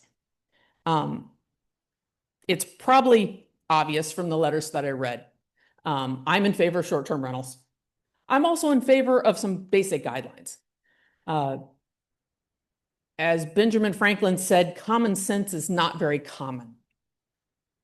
Really, all that's needed is some basic common sense to make short terms functional. But as a landlord myself, sometimes those things have to be spelled out because what is painfully obvious to the rest of the world does not necessarily occur to someone. One of the biggest reasons that I am supportive of short-term rentals is, like many of these people, for or against. Most of you have a personal reason on the board, off the board, on the Planning Commission, in the audience. Most of you have a personal reason that you're for or against. One of the big reasons that I'm for is my own personal neighborhood. And that comes down to the blight issue that was discussed in the presentation. My personal home is in the kind of the old village. I'm just outside of the old village. I am on ag property, but I think I'm the first property outside of the village district. The properties around Town Hall, there are some really, really rough properties. My husband and I have been in real estate, in construction, in property management for years. And so I've looked at a lot of them, either online or in person, personally toured properties that were for sale. There are properties that we passed and said, whoa, wait a minute, that is going to take so much. We would not tackle. I've done gut renos. I've taken things down to the studs and back up. Okay, this is going to take more than that. and we said, nope, not interested. I have seen so many of those properties in our immediate area taken down to the studs and completely rebuilt. It has had a major impact. It has had the greatest impact of blight, more so than any other project that Whitewater Township has put forward to address some of those properties. I can tell you honestly, there is a property adjacent to one that I own. My husband and I tried to buy it, not with the intention of renovating, with the full intention of dozing It was that bad. We know the construction. We knew it had significant issues beyond what you could see. And we just wanted to get rid of it. That is currently a home that is in use. It is in use currently as an Airbnb, VRBO. I am grateful for the appearance of that property now because it was really, really bad previously. I also want to present to you the difference between short-term rentals and long-term. And that's something I haven't heard very many people address. A short-term renter that is a problem, setting off fireworks, having loud parties, parking where they shouldn't be, trash around. Under the proposed ordinance, that property manager or that owner can come and say, you have violated our contract. It's here in writing. You're out. They are gone within 24 hours. I don't know how many people here have ever been next to a long-term renter or a property owner. I have rentals. My rentals are all long-term. I do not have any short-term rentals. If I have fireworks, loud parties, issues, or just a jerk that's in one of my properties, best case scenario, absolutely, if I am on top of it and I file everything as quickly as I possibly can, the best case scenario is I can force them to leave in 6 months. A bad renter is a bad renter. The ability to rent short term, as some folks mentioned, they had renters that were damaging. When you have a short-term renter, you can address issues. You have a lot more control of your property. Long-term renters, anything over 30 days, gives the renter a lot of power. If we don't have, we have short-term rentals in our community. It's not a matter of whether or not we're going to introduce them in, whether we're going to get, they're here. It's kind of like years ago, I heard people would be upset about the casino. Casino's here. It's not going to leave. Deal with it. Short-term rentals are here. They're not going to leave. Deal with it. How we deal with it is really the question now. Because even if the township starts going after every short-term renter in the township, you can convince people to not rent short-term. You're not going to convince them not to rent.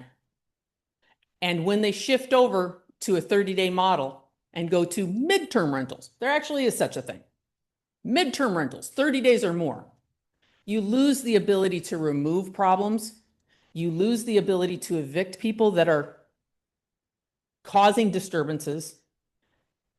And you lose the ability to regulate it because there is no regulating midterm or long-term rentals. So I'd like to encourage you to consider that. Most of these people that are renting short-term, they're not going to stop renting. The issue is how they're going to rent. By enacting an ordinance like this, the township would have the ability to focus on the properties that are a problem. So the ones that haven't had complaints, they're not going to take time and effort.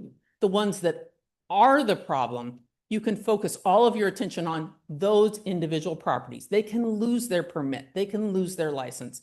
And thus, overall, it can be a more peaceful, harmonious community for everybody. The last thing I want to point out is a comment that somebody else made. They said, hey, this needs to go to a vote. And I believe it was someone that's not in favor of short-term rentals. I totally agree. This is the type of issue that should be put in front of the voters. Is this ordinance perfect? No, it isn't perfect.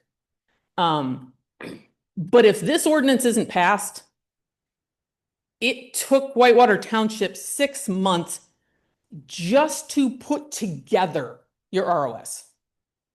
You are not going to have an ordinance in effect for the 2026 season. It will not happen. If this ordinance is put into effect, you will have something to work with.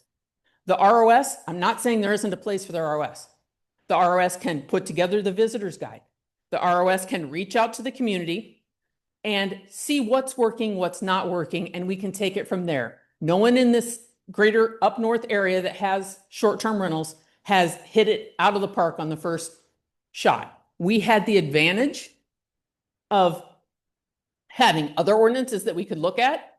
So when Ms. Dillman put this together, I know that's one of the things she consulted because she reached out to me because I had a file of them. I would like to encourage the Planning Commission to put this forward. I think it is an important shift for Whitewater Township. And litigation, there's going to be litigation already. We have multiple properties that are somewhere in the process of being litigated now. I think this would be a major improvement and give us something to work with as a community. Thank you.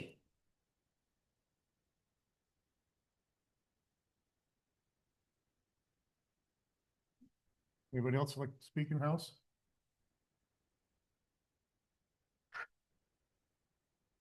Sarah, these are all blank, he said.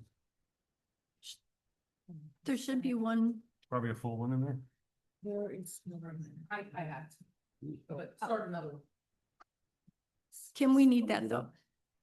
Obviously. Yeah, I'm just putting my name on. thanks. You're supposed to do that before you speak.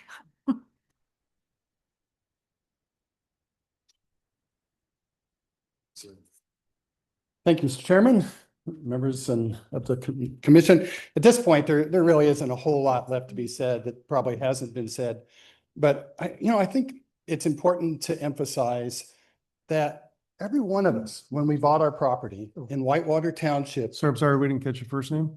Excuse me? Your name again? Oh, I'm sorry, Tom Washburn, 536 Island View Drive. Thank you, sir.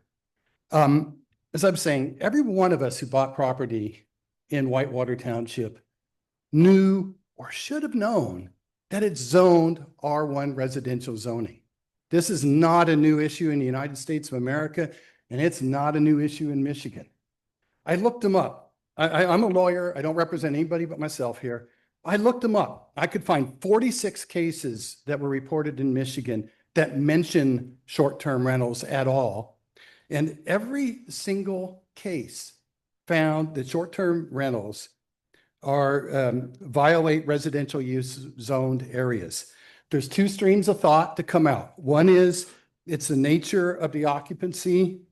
They reasoned up from, they said that timeshares were impermissible residential uses, and they reasoned up from that into the short-term use. The other line of cases is they call it, just flat out say it's commercial activity in general in violation of residential uses. So, the idea that we, didn't know or should have known, it's not accurate. And the reason why that is important is that when we purchased this, most of us purchased with that in mind. I didn't want to be next to a tavern or a hotel. I didn't want, I wanted to be in a residential use neighborhood for the benefits of that. And we pay dearly for that in Whitewater Township. It's a expensive, place to own property, but we love it because of that. I mean, everyone is articulated better than I'd be able to the reasons why we like our neighborhoods and such. But character of the neighborhood matters, and we all knew what we were doing.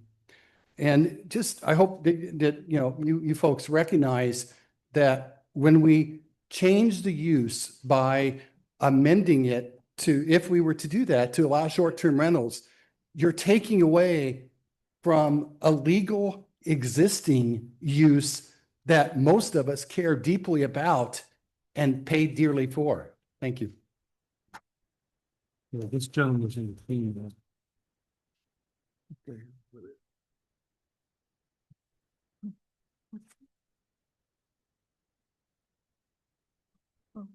Hi.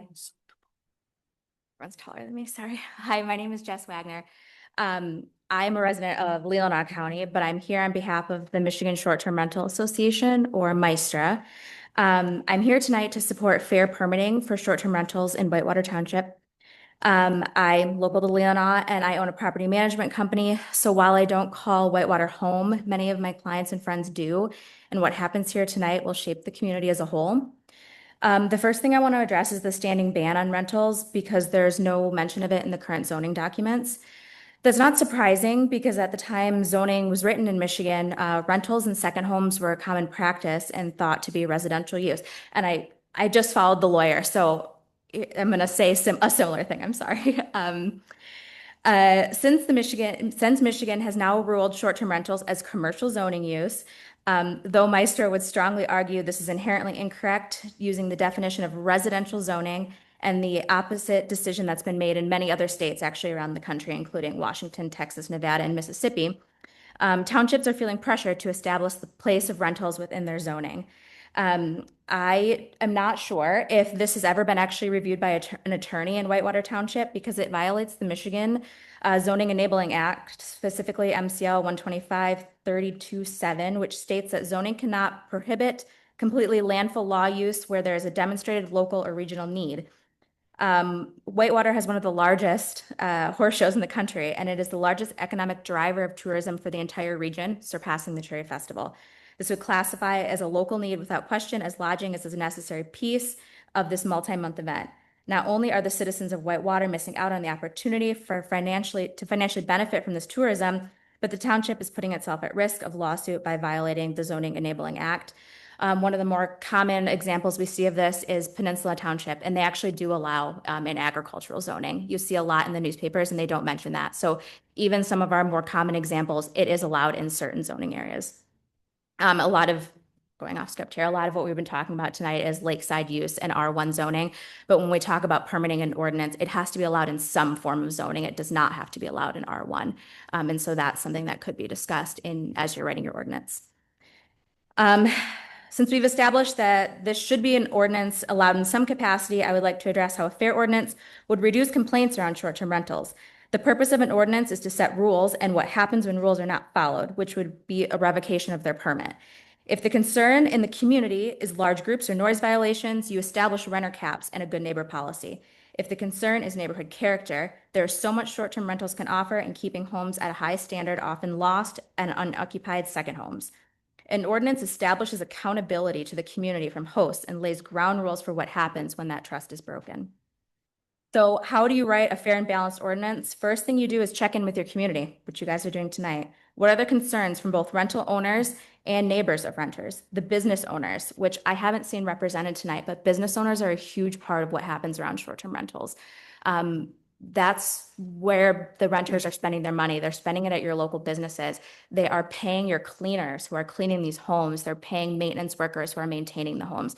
There's so much that goes into short-term rentals that brings money into the community that actually has been missed here tonight. And so I hope at some point that you can have business owners join in on this conversation as well. The next piece is to write an ordinance taking into account the specific needs of your community.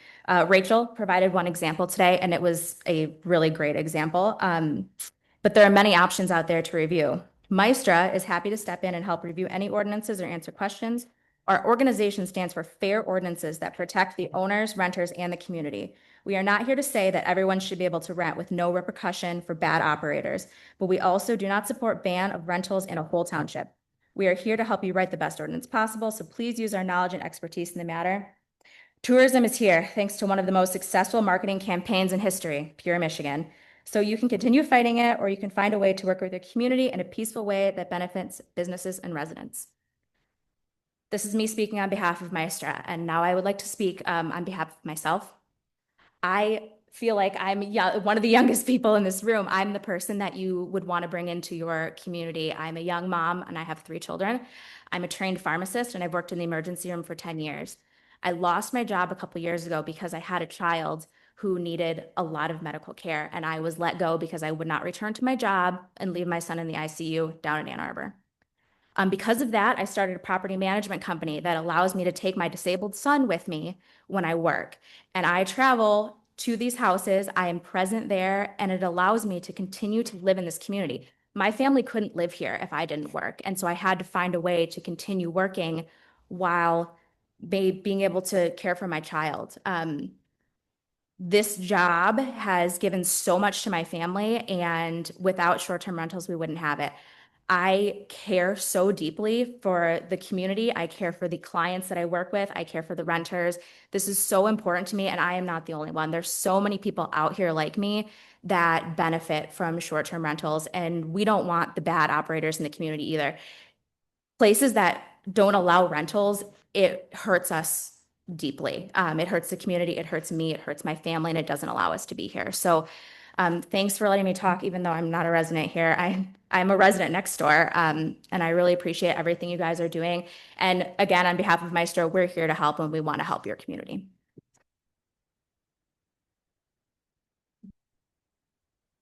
Is there something next? Mark. Mark? Is there a Mark?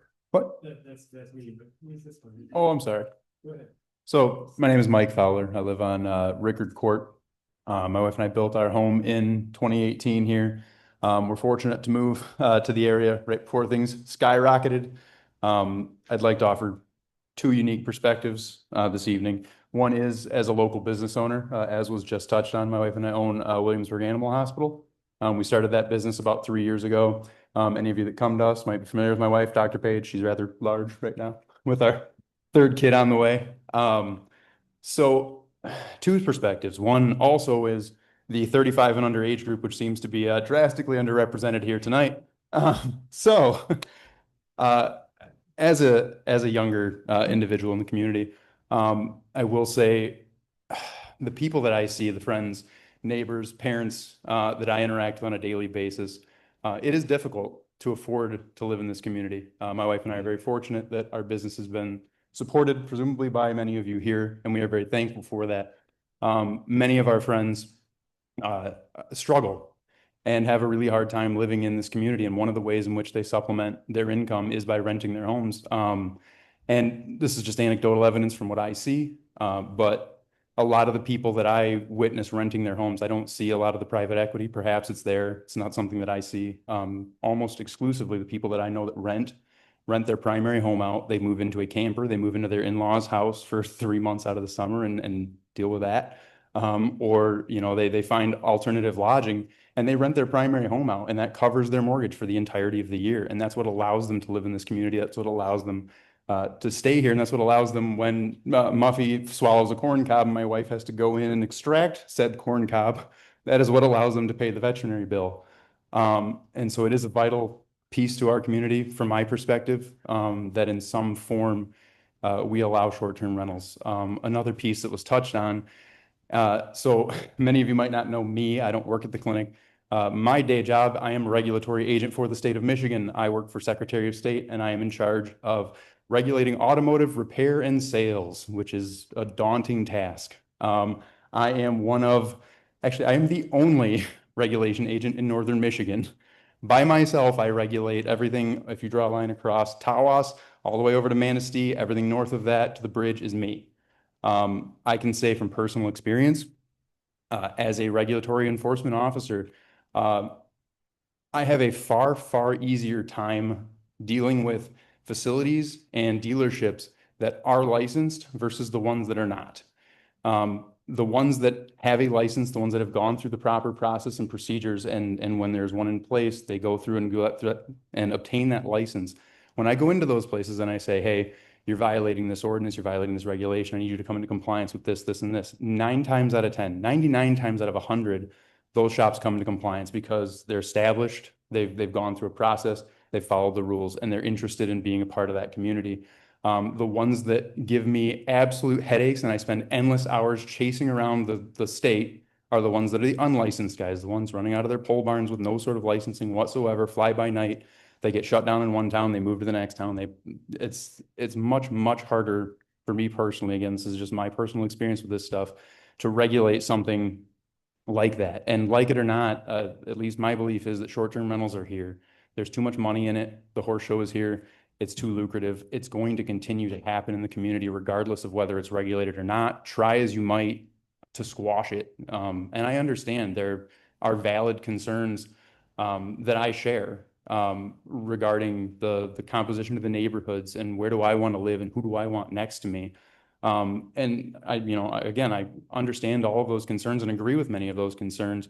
But in practice, we have to establish what's the best way to address those concerns. And at least my personal belief is to adopt some variation of an ordinance or a regulation that can then be put in place, have people comply with it, and those who do not comply with it can, and again, I understand the better than almost anyone, the regulatory hurdles in enforcing an ordinance such as this. I understand that it's going to be, you know, a lot of those violations occur late at night, and a lot of those things it's going to be difficult to enforce, but it's already difficult to enforce. There's already no mechanisms for it. And I know that's another argument or another point of contention in the township is the mechanisms of enforcement for that. That's a different discussion. But again, I just wanted to give what I feel is a unique perspective on this, as a business owner in the community and as someone who is tasked with enforcing regulatory issues within the state of Michigan. Thank you. Did you sign in? I did. Can I borrow a pen? Oh, there's one. This should be. My name is Mark Krinock. I live in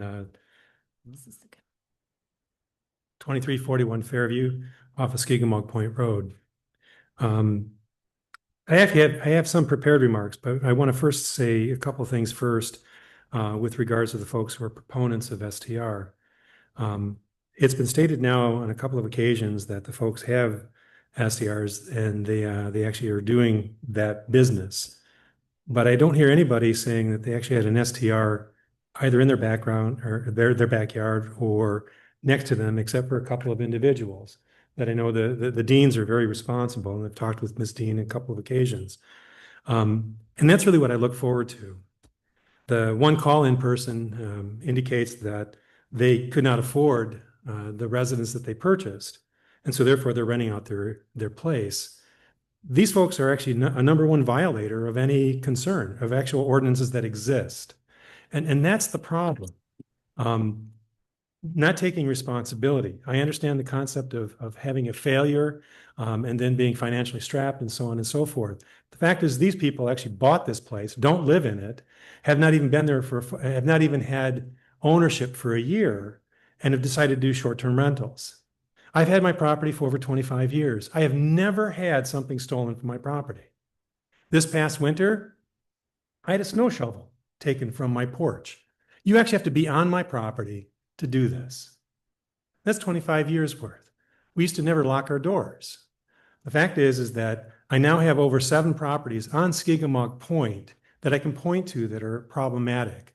2 weeks ago, there was a property that actually forms Drake Lane that has several properties on it. So that's why you don't probably get complaints from there, because there are multiple kind of secluded areas. But the fact is that somebody on the Miami Beach in the southern part of Elk Lake, they actually took their rental pontoon, took it to the area right in front of the residence here on Miami Beach, dropped off people, then went back and got some more and went and partied out on the little sandbar in front of the residence. Now there's actually a wild area that they could have done this in, but instead they chose to do it right in front of the other individuals. And it's actually created problems with regards to their nearness as to where they were doing their partying. The fact is that violates riparian rule. My new neighbor / renter person violates riparian rules. Now that's a common law practice. But the fact is when you do those kinds of things, it creates distrust and it creates anger for somebody who's not even giving a courtesy. This person has never come to talk to me, has talked to a couple of other neighbors, but indicated the fact that they can't afford the property and that's why they're renting it out. Now, I get that you want to have a dream. My dream began 25 years ago, but we actually made sure that we had finances and that we could afford it and we could do the payments and so on and so forth. We took the responsibility of actually doing the right thing. Now, some of the things proposed here in the amendment of this ordinance propose to do the right thing.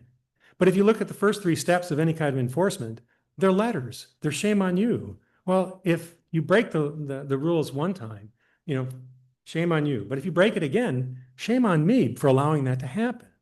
So the concept here, if somebody who actually lives in our township, violating an ordinance, although it's not specifically stated and has, but what the problem is that the ordinance does not have enforcement behind it. And that is the issue. It creates people that are not going to do the right thing. But if you create this amendment or you approve this amendment has no teeth to it. It allows people to pay $100 over 5 years for a 5-year allowance. Are you crazy? I mean, we can't even get our license for the cars for $100. I mean, anybody, you have to pay on a yearly basis. I've read Mistra's website. I've gone through the process and looking at what they propose. The template that's being proposed here is very similar to what Ms. Steelman has given us. But the fact is, it does not actually create an environment where I have trust. The issue of enforcement is an issue because we only have one person part-time to be able to enforce any zoning ordinance or any zoning rules or regulations. A couple of the counties or townships around us have 3 full-time enforcers. We don't have that funding. So any kind of thing that you're going to consider, although I'm totally opposed to R1 placement of short-term rentals, and there's violators now that are present. But the fact is that if you make it in such a way that you can regulate it, I mean, one of the townships actually would cancel one of the dean's properties because they talk about not having a short-term rental within 1,000 foot of another one. Okay, so it takes out one of their components. The gentleman here who says that we should allow people to do what they're going to do, well, that doesn't help either. To take that there's more regulations, well, we actually have one rule, not allowed, but because there's violation, you got to create more rules. Because there's not a respect for somebody taking away my dream for somebody else's dream. If you take a dream and you replace it with a monetary value to it, that's something completely different than what you have in your heart. I'm sure the property has given you all memories that you hold dear and you want to protect those.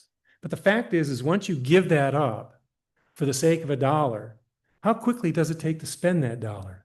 Do you have a good memory from it? I'm not so sure. Okay.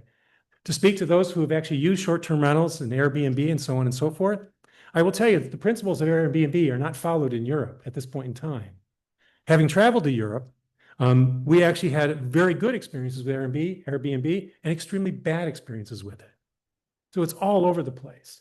But the fact is that there we actually met a person managing the Airbnb. They had 26 properties, over 20, and they had 20 individuals, and they treated it like a hotel. I asked the folks that are doing short-term rentals now, are you collecting all of those excise taxes, the state taxes, the occupancy taxes, and so on? Have you modified your own income with different forms that are allowed to you by the federal government to allow you to maintain and encroach upon or utilize a commercial property? Bottom line here is I don't want a commercial property put into an R1 residential zone in an absolute sense. That's like me saying I'm going to put up not a lemonade stand, but a lemonade production company in my neighborhood. Is that allowed? Does that make sense? So the concept of utilizing common sense is actually correct. The problem is Ben Franklin, no disrespect, is not the right guy to use for that. And I'll tell you why later off mic. So, but the idea with this is that I think that there is a solution. It's not one that's going to be easy. I do think that utilizing a resident outreach subcommittee, although it's taken an incredibly long time to get there, is something that needs to be looked at and pursued first before approving any kind of amendment. I'm sorry about that, but you've got to do that. What's stated in actually the master plan right now, there was a fact being given that was actually incorrect, and there's no actual basis for the study, that 2/3 of the folks here in Whitewater Township approve short-term rentals. Today, that fact was restated as 1/3, okay?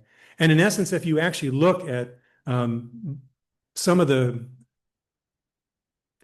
evidence that actually has been obtained from a review of a survey, what you find out is you have less than 10% or about 10%, 15% that are in favor of short-term rentals. The rest are against, okay? There's some regulation, and for me, I'm against an R1, but the fact is I'm also interested in understanding a study of it. Because can you create an environment where you can have some benefit? I don't disregard the lucrative nature of that. I don't disregard of the ability to support, folks to supplement their income. I mean, my God, in the last 20 years, how many roadside, fruit stands are you seeing? And people are just doing it because they need to make ends meet. The last several years for the cherry crop sucked. I mean, it really did. But the fact is that we have a way that where we can actually meet the needs of multiple people and provide that benefit, both through not just regulation, but also limit and having a renewal on a yearly basis, not a 5-year thing. And that's the issue. So even though I'm on an alternate on the resident outreach subcommittee, I believe discussion is the best way to arrive at a good solution. Unfortunately, it occurs at a snail's pace.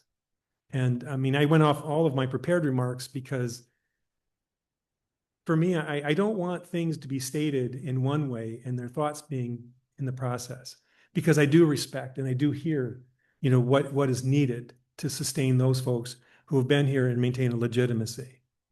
But I also want it understood that those folks who are violating our ordinance right now is not something that should be tolerated. The gentleman suspended his short-term rental, but I guarantee where he lives, he doesn't have a short-term rental next to him. And that's unfortunate. And the majority of people who do short-term rentals literally do not have folks on their property or in their residence. That's the majority. And that's the sad part.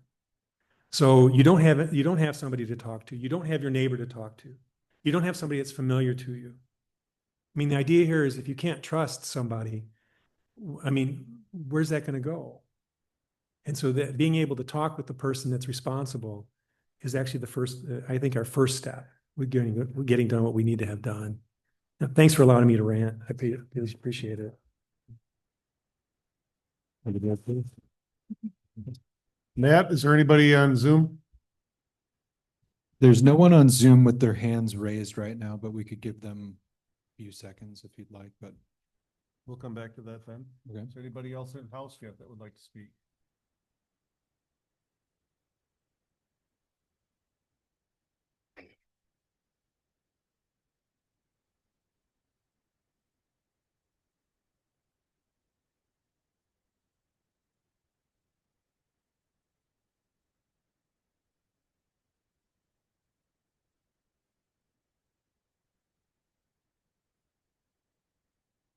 I'm Mark Williams. One thing I've noticed, continuing theme here has been that the people from Whitewater Township are the good people, and the people that come here and do short-term rentals, those are the bad people. Well, does anybody know what the term "to the nines" means? If you invest in sugar, gold, silver, you buy something that's 99.99 whatever to the nines is typically 6 nines. So 99.9 to the 6 nines. I really think that's the good people in the whole country. I think that percentage of people in the United States are good people. And those are the people that are coming here, renting the short-term rentals. Personally, I've traveled extensively into some very rural parts of the United States and had to use short-term rentals. Those were the only options that were available. It was that or maybe get permission to pitch a tent and stay there for 6-9 months sometimes. So I've used those short-term rentals. It comes down to, from my viewpoint, I have no dog in the fight. There's no possibility that I would rent my house to anybody, but the people that want to, it's their property, and it comes down to property rights, which is a core principle of the United States. This is kind of an experiment, this country. You look at before this country was founded 250 years ago, if you were in Europe and you wanted a piece of property, it wasn't an option to you. I believe, if I remember right from history class, if you were in France, you could sign up to go fight in the army, and you may be granted a piece of property that way. But here in this country, anybody has the opportunity to get a piece of property and have the rights to govern that piece of property. If it takes renting your house out to have the income, you've all heard the story here on wages. What was it, half the pay for a view of the bay? And wages here, they don't compare to a lot of places in the state or the country.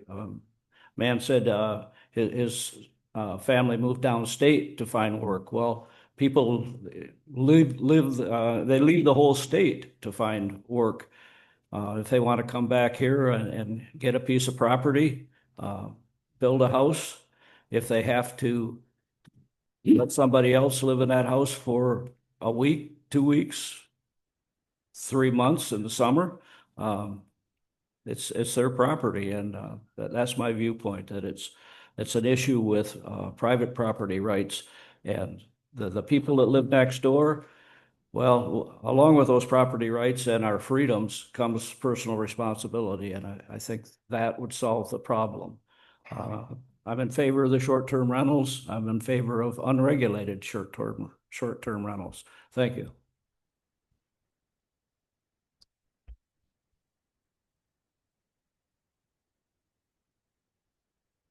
Anybody else in the house? Go ahead. Randy Steelman, Chris Road, Williamsburg. I'm feeling a little bit outnumbered here tonight for sure. I'm sort of young. I've been very successful, so I'm lucky enough to have been able to buy a house and afford to live here and all that.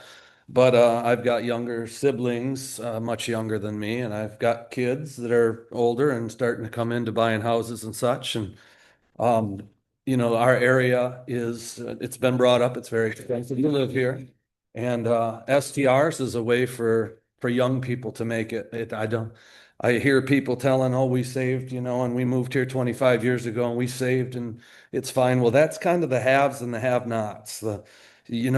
Times have changed. I know people have been saying it. I remember an old guy told me, well, it was, harder for me than it was my dad. And I feel the same way. It was harder for me than it was for my dad. And I think it just keeps going, but it's no denying that with inflation and house costs and things like that you're lying to yourself if you think that, when you paid $100,000 for your house, that it compares to one of these young 30-year-old people trying to buy a $1 million house that's the same thing as your $100,000 house was. So times have changed in that regard.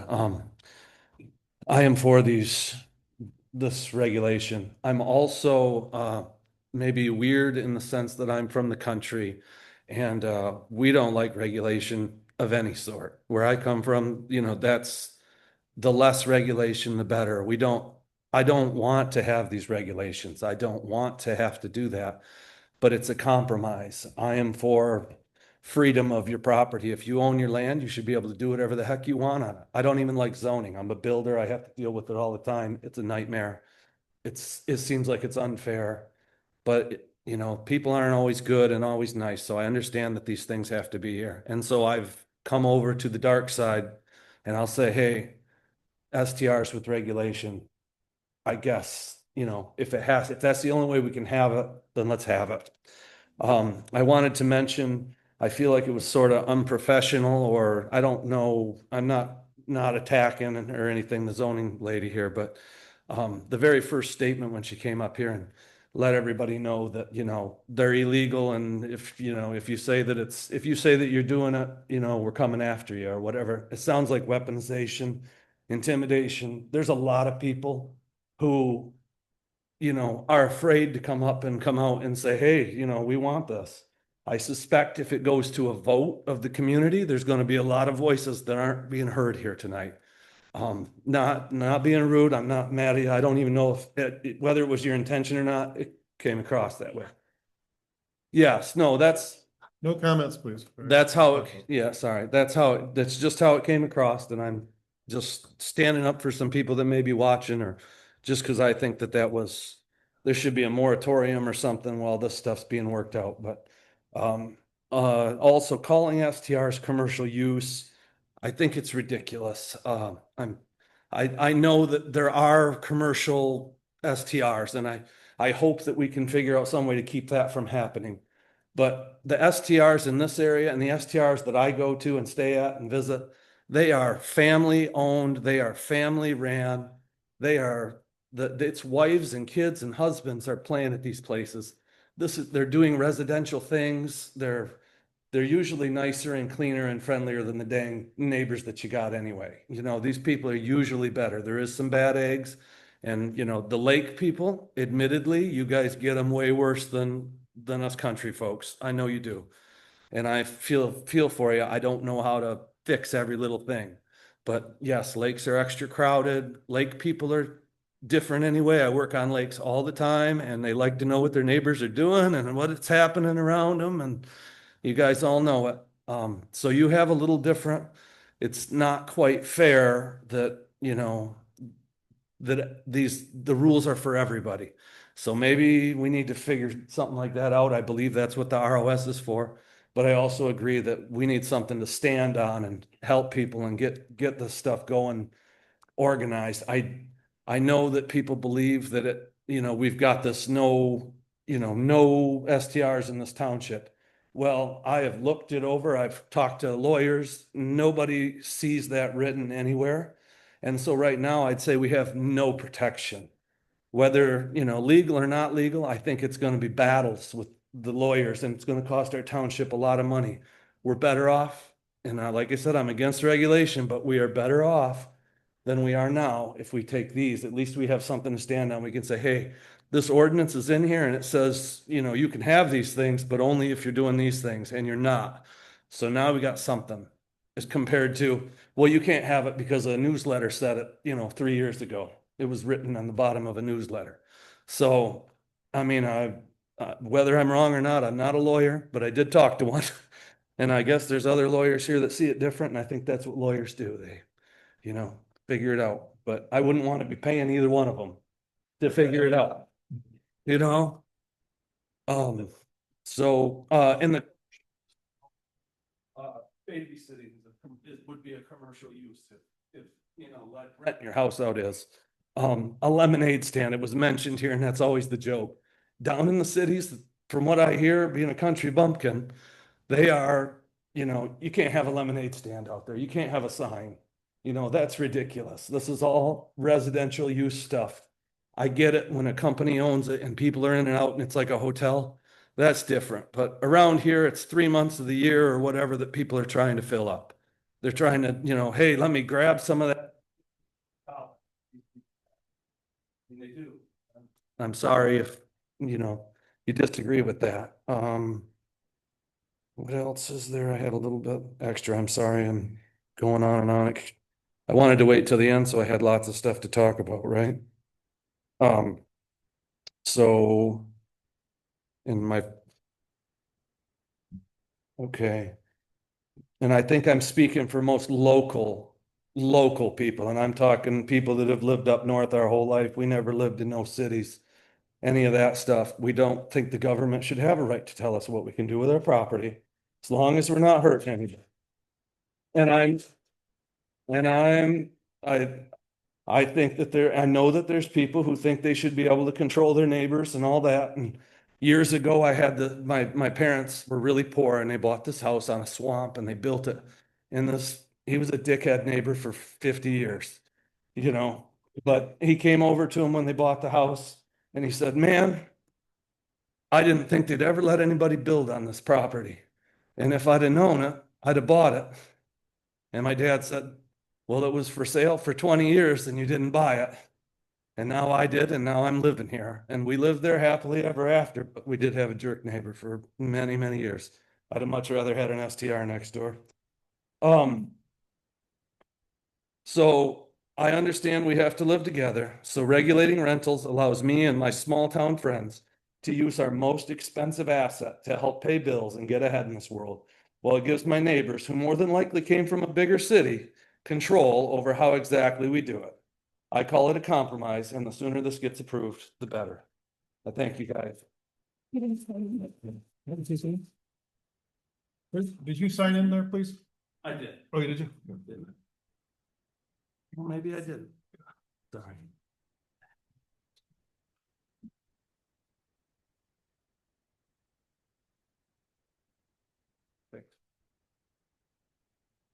Well, I think I'm a little bit more confused than I ever was after tonight, hearing both sides and everything. And I pretty much was always, you know, kind of let people enjoy their property the way they see fit, as long as they're not hurting anybody. State your name, please. Jim Snyder, 8316 Old M72. So I'll sign it again here. But anyways, I think there's great points on both views here. One thing that I've kind of learned from this in a meeting tonight is that they've got a proposal of a ordinance or whatever for this type of use, and it's all property use, what you use your property, whatever it's zoned, and how you use it and what's allowed. You know, because things aren't written down what's allowed, I mean, you'd have to have a huge list on every zoning R1, village, whatever it is, who gets to do all these certain things. I really don't know where, I just can't say. I mean, I would think like village would be like rentals for short term, like hotels, motels, maybe STRs or whatever, something like that. But now I really don't know. I just don't know how to regulate it or whatever. But what I have gotten from this thing here is that they've got one view of an ordinance. And I've heard people say that you guys you haven't worked on an ordinance yourself. And so I'm just saying, boy, take what she's got, take what the guy from, was it Acme or whatever it was. I think you guys really need to be working on an ordinance of your own and use what they've got there. Because yeah, it's gonna be a tough thing. Right now, you're having a tough time enforcing the ordinance the way it is. And you know, that it's not a use or whatever. And then you got attorneys, the whole thing. It's like, boy, I think, don't worry about the 26th season. Everybody, if people have violated it now, they're going to violate it in 2026. But I think right now you should be working on some type of an ordinance and really working hard at it. And if this ROS board or whatever is helping you in that, and they haven't had any meetings, you know, something's got to be done, and maybe more public input or something like that. But I just think, you know, accepting this one here, from what I've heard tonight from everybody, isn't the way to go. But see what we can do and find the townships that have had success with it, and everybody seems to be happy. That's just my thought. Thanks.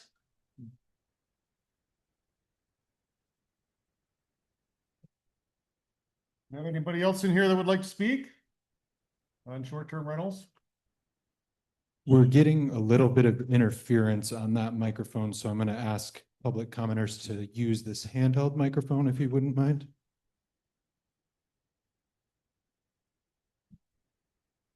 You can just send.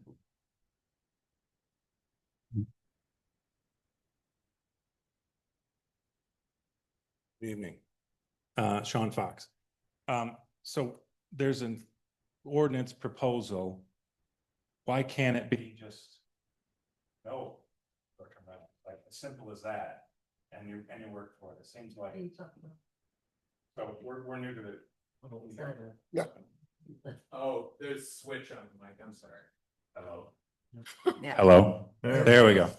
So there's a proposal here to allow short-term rentals. It seems like people are already currently they don't seem to be allowed currently, and people are just breaking it. So it doesn't seem like any ordinance would help. Why can't it be no short-term rentals? Just let's make it even more clear that there are no short-term rentals to be allowed. We're new to the community. A gentleman talked about renters that came out on down on the south end and had 20 people and went and got back. That was actually in front of our next door neighbor's house.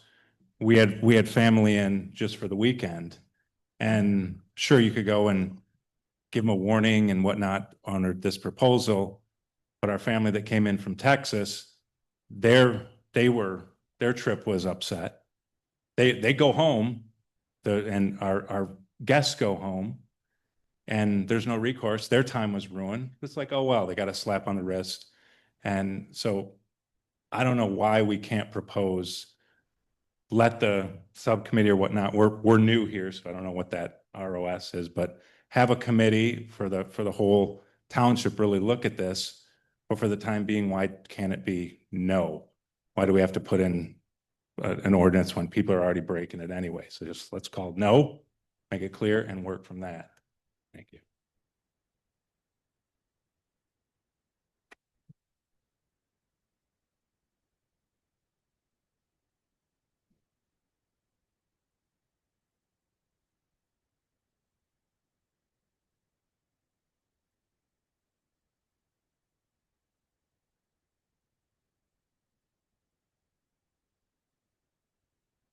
Steve Raditz, 7282 Chris Road. You've seen me before. I'm for short-term rentals. I don't do a short-term rental right now. I do what I think I was a term that I'd never heard before, mid-term rental. Because almost all of my stuff is over, no, it's all over 30 days. And so I wouldn't fall underneath this anyhow. But I'm for this. I'm across the street from this. I've had no problems. And if I would have a problem, I know where to go to. And he would take care of it. And that's how we deal with things in my little neck of the woods, which is really small. There's really just 3 houses there and we deal with things. We work with each other, we know each other, and we're not doing this for all year round. We do this because we live in our houses. We live in them 9 months out of the year, 8, 9 months out of the year, and we try to rent them out for a little bit. And I'm able to do it for multiple months for the same group. And it's a good thing, and it's the same group every year. And the same group comes in, and they're quieter than my boys. Never hear them. They drive slower than the people from the golf course that whip by my place at 55 miles an hour about 50 times a day. I'm constantly jumping off the road because of them. Not the short-term rental people. They're taking care of where they're going. And so I just want to say I'm for short-term rentals properly with a proper ordinance. And I'd like to go forward with something like that. It's a proposal. That means there's options to change, bring things forward. And I deal with that all the time in my work. People bring things forward. We want to do this. And we look at it and go, okay, now we're going to have to modify it this way so that it meets the needs of more people. Look at it, review it, modify it, get something done. Is there anybody else? Can't afford to waste it, even if it is a penny.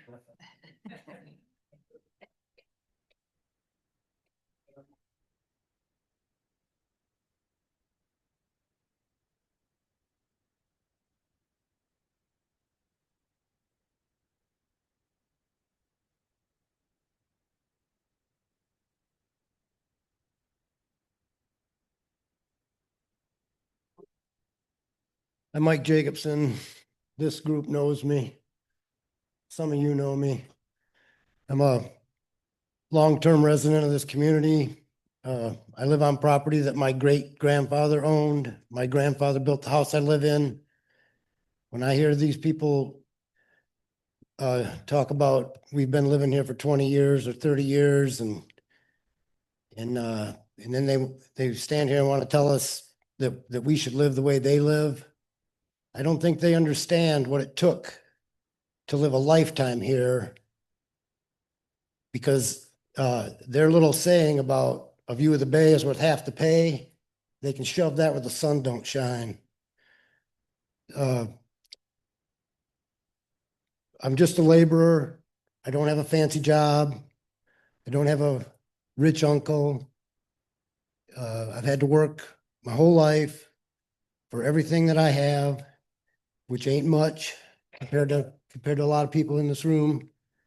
But I've done what it takes to survive and live on Skeegamog Point Road.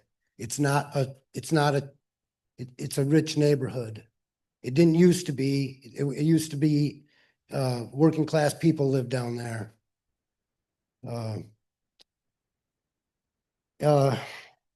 I got some written comments here, but first I want to comment on a few things I've heard said in this room tonight.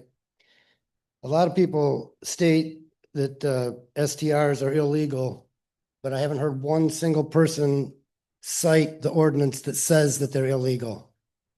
And the previous administration, the previous board that we had multiple people come to it and ask about short-term rentals, and they were told, it's not illegal, go ahead. So these people tried to do the right thing and were told it's okay to move forward. Now, all of a sudden, they're being told it's illegal. Doesn't make any sense whatsoever.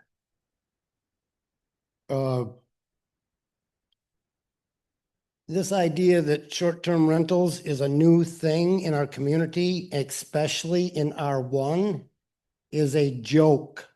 There have been short-term rentals in R1 since the 50s. The Conklins had a short-term rental operation down on the end of Cook Road. It was called the Pines. I don't know when they quit, but before I was born, they were operating it. The Ponatoskis on Skegumog Point Road, on Round Lake, operated a short-term rental operation. I don't know when it started, but it went well into the 2000s. It's not a new thing. To Ron's point about you might get some letters from people who don't live in this community, you're going to. I have two right here that I'm going to give you when I'm done, and they're from my daughters.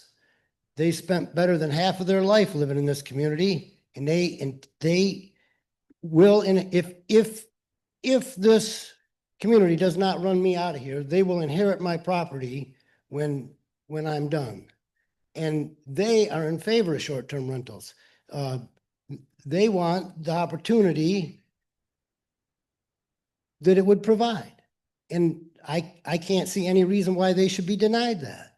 They're longtime, lifelong residents of this community area. Why should they be denied? I don't get it. The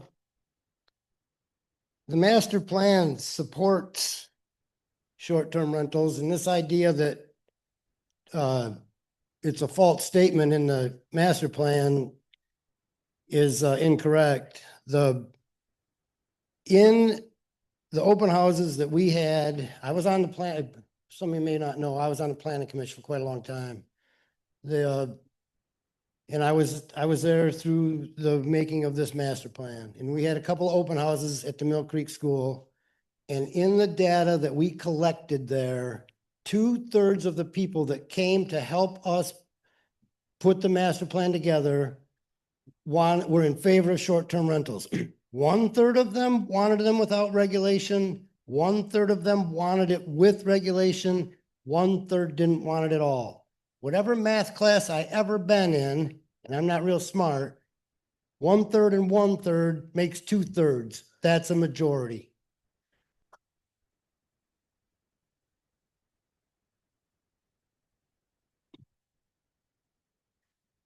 This thing about not reading the letters that have been sent in because of a time constraint, I completely and adamantly disagree with it. There are, most people do not speak publicly well, do not want to speak publicly well. They wrote these letters with the intent that their voice be heard. Now their voice is being squelched. In my opinion, that is a violation of our constitutional rights.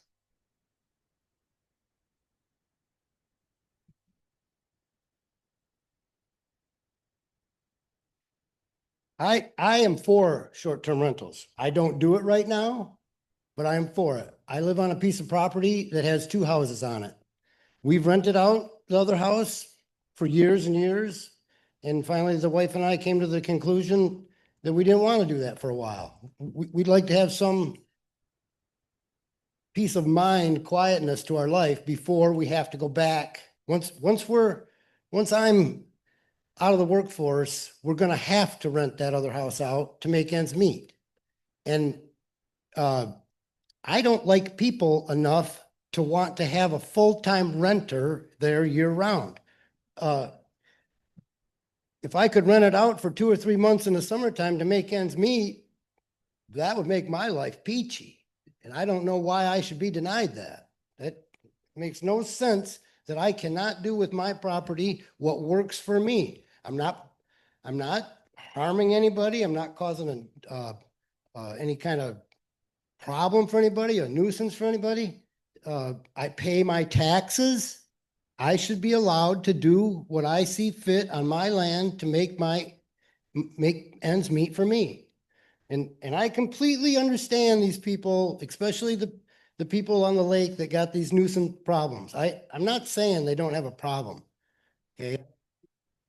Understand their frustration.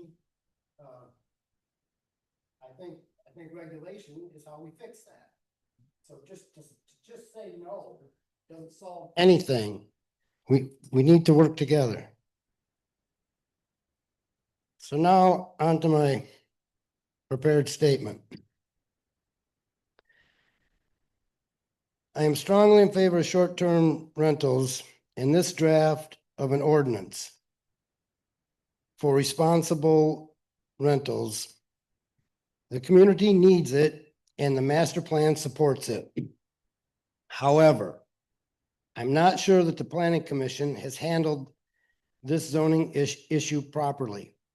And something I heard here tonight helps reinforce that. We have an ROS committee on this topic and they've never met. What? I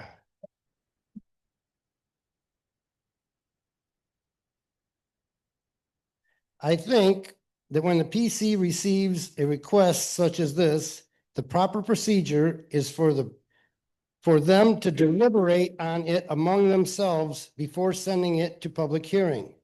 This gives the PC the ability to openly discuss and present the ordinance to the public. The PC skipped that part of the process and went straight to the public hearing. It seems to me that from the moment the PC started addressing this issue, they have been trying to fast track it. For what reason, I don't know. This issue needs and deserves as much due diligence as any other issue you deal with. This affects many people in our community on both sides of the issue.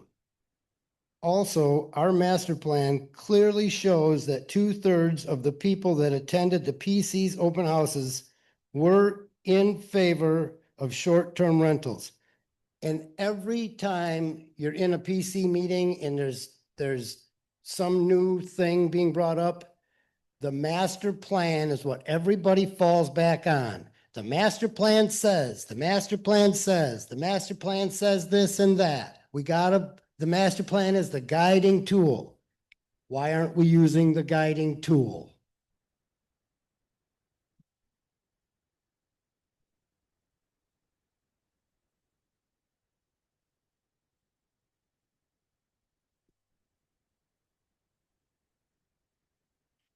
That alone should dictate that an ordinance governing short-term rentals needs to be adopted.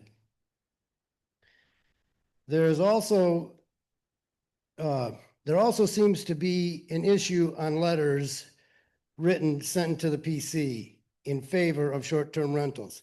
At the PC meeting on August 6th, there were roughly 20 letters that were known to be sent in to the PC, but were not on the pile of letters there. What's that about? As a former member of the PC, I would think the PC would be happy to have so much public input. Taking their time in reviewing this issue and utilizing the public's input would be the best way to come up with the best ordinance they could craft for the whole community.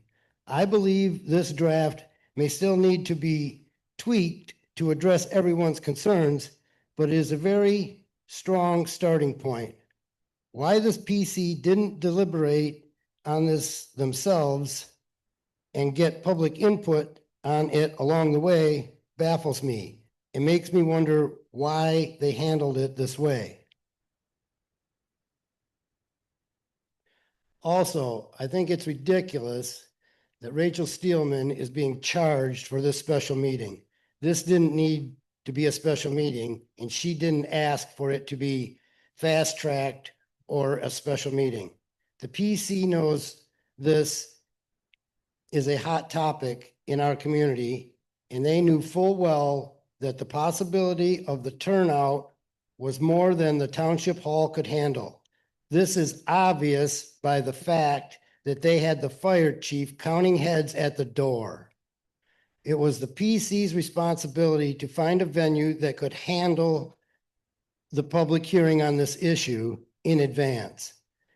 As if that is not enough, Woodland School is much more expensive than the venue the board will use on September 9th for their public hearing, and the PC knows it. Hang on a second, Mike.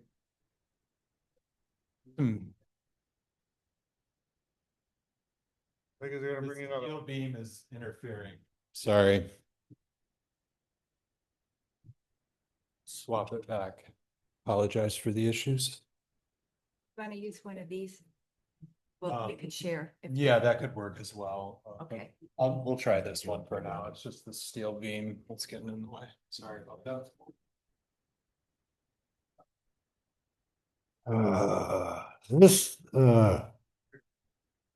Yeah, I'm gonna back up. Back up a sentence or so here.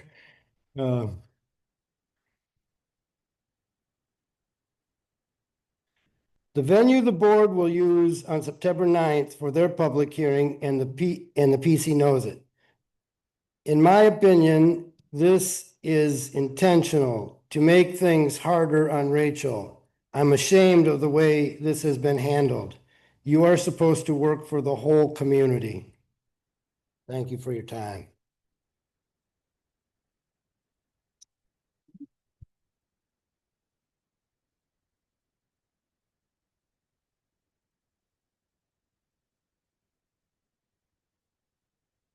I didn't want to sit through all of this and not say anything.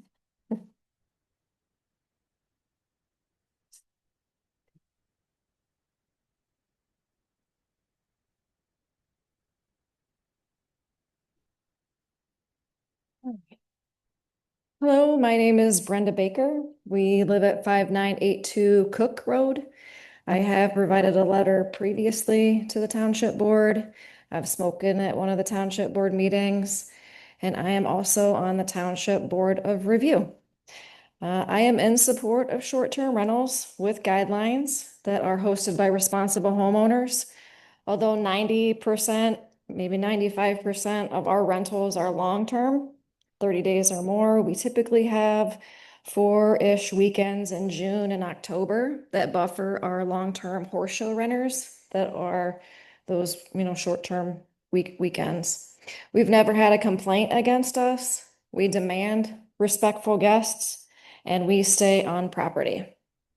I notice a lot, if not all, of the pushback on short-term rentals has been from lakefront property owners. It's my understanding that these lakefront property owners have been the most vocal with complaints. However, I would like to know how many short-term rental complaints have been directed towards lakefront properties versus rural properties. If that's not something you can tell us, I just encourage you to take a look at those complaints of the lakefront versus the rural. Recently, we drove some of the lakefront areas in our township, Miami Beach, Elk Lake Trail, Island View Drive. Their properties are much different than our almost 2 acres of rural farmhouse property.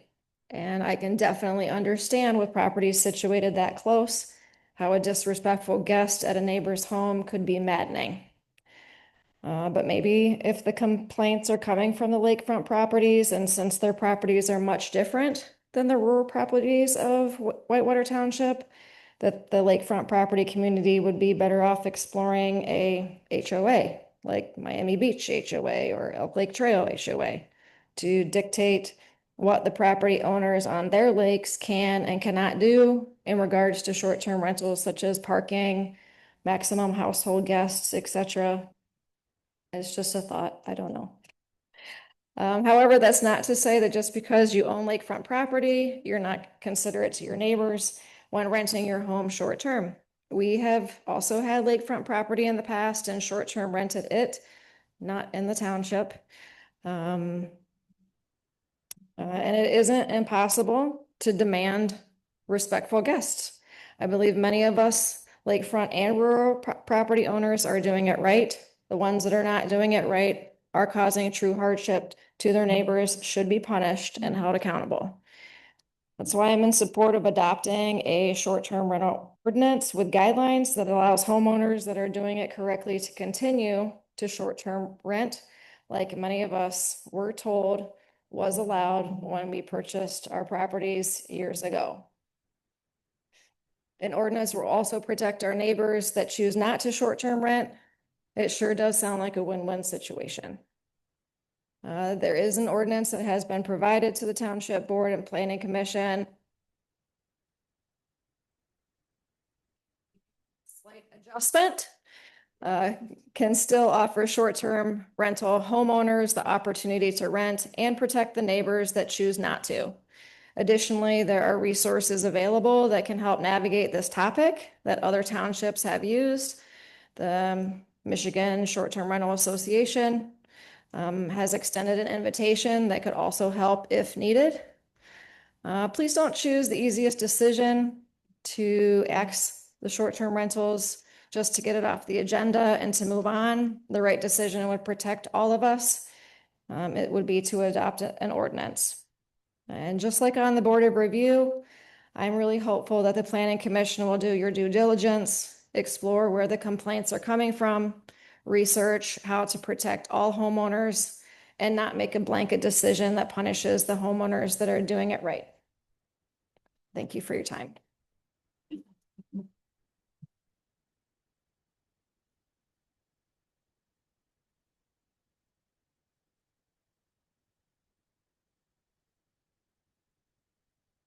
I know I already spoke, so I'm not going to speak on behalf of myself. But I did have one other item that I felt obligated to share with the Planning Commission, and anyone else that's paying attention. This stack that I'm holding right here, these are the printed letters in support of short-term rentals, one each. These are folks that thought their letter was going to be read. I was asked to read them. Okay, yeah, I'm not going to read them. Okay. These are folks that, yes, they were submitted to the Planning Commission. I know you have them, but it's very easy to look at the evening. I was like, hey, wow, everybody hates short-term rentals. 9 out of 10. On behalf of these folks who thought that their contributions were going to be read, I will hand you the copy again, but I want everybody to realize this is a very, like I think Mike mentioned, not everybody can handle public speaking. It's the number one fear in America. But beyond that, you're asking people to speak up when they know if they're doing short-term rentals, and I know a lot of people who've been doing it since before the judicial decisions that it even made it possible for people to consider it illegal, because we don't have it on the books in Whitewater Township. These folks are actively being targeted by the township, so that makes it that much scarier for them to speak up. So a lot of letters are signed. Some of them were not signed. Some of them were aggregated together and then contributed as a group so that their name and bullseye was not presented. But this is a lot of correspondence. I know you brought this up a couple of times. I just want to mention that these are all going to be part of this public record. There's a difference.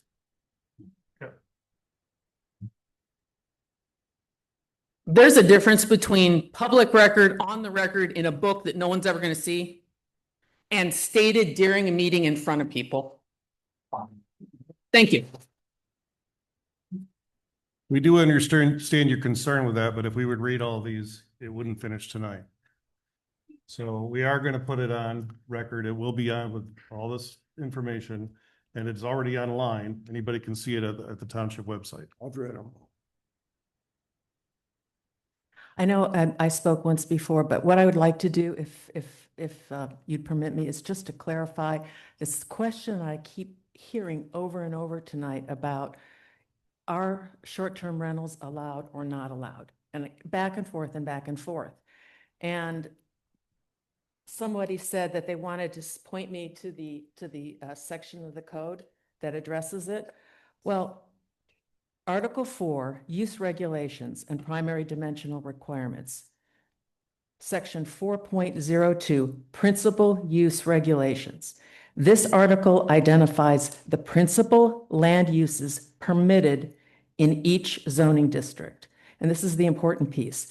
No land use shall be established on a lot or parcel except in conformance with the use regulations provided herein.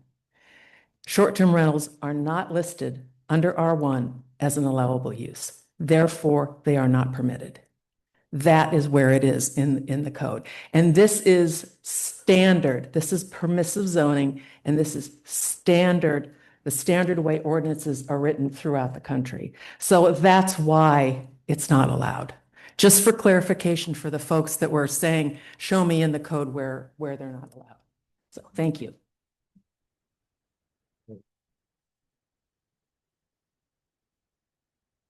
We are over 3 hours, so we're gonna extend this.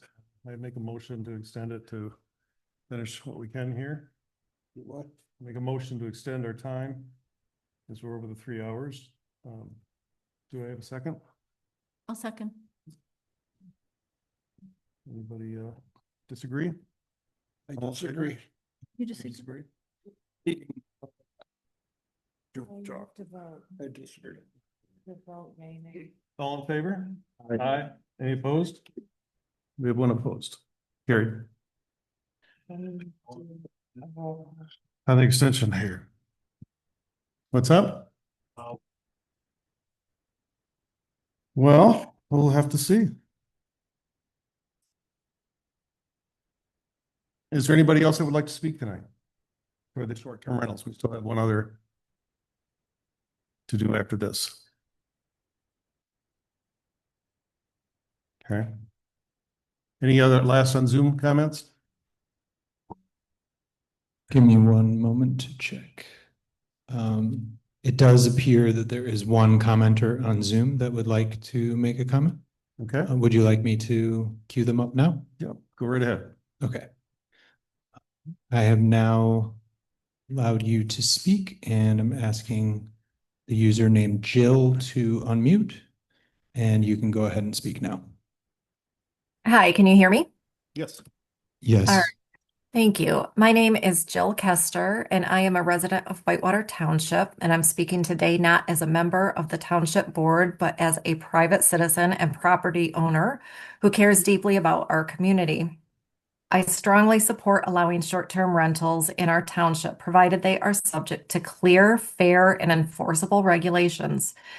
STRs help homeowners cover property costs, support the local economy, and bring visitors who spend money at our restaurants, shops, and all sorts of our businesses.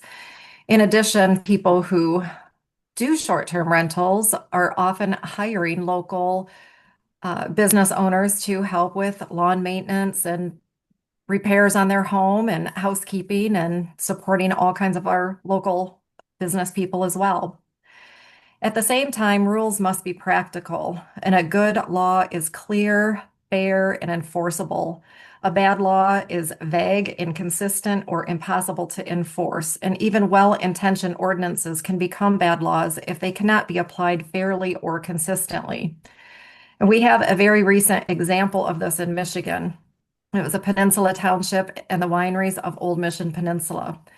The township had vague and inconsistent ordinances that severely restricted winery operations, and the courts recently ruled that these ordinances are unconstitutional and awarded nearly $50 million in damages because the wineries had been operating in good faith under unclear rules.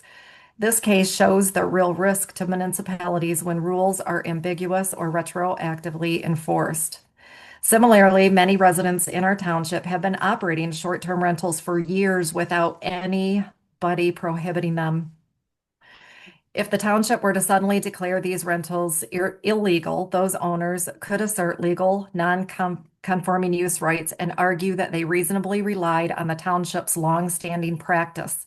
Sudden enforcement could be seen as unfair or even a violation of due process.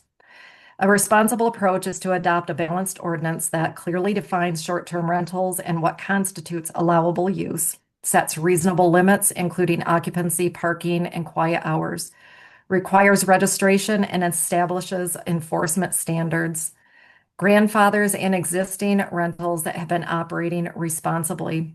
This approach protects neighborhood character, ensures fairness to property owners, and avoids costly legal challenges. It gives everyone clear rules to follow and helps the township enforce them consistently, preventing the kinds of problems seen in Peninsula Township. Thank you for your consideration for an ordinance that is fair, enforceable, and respects the rights of residents while protecting our community. Thank you.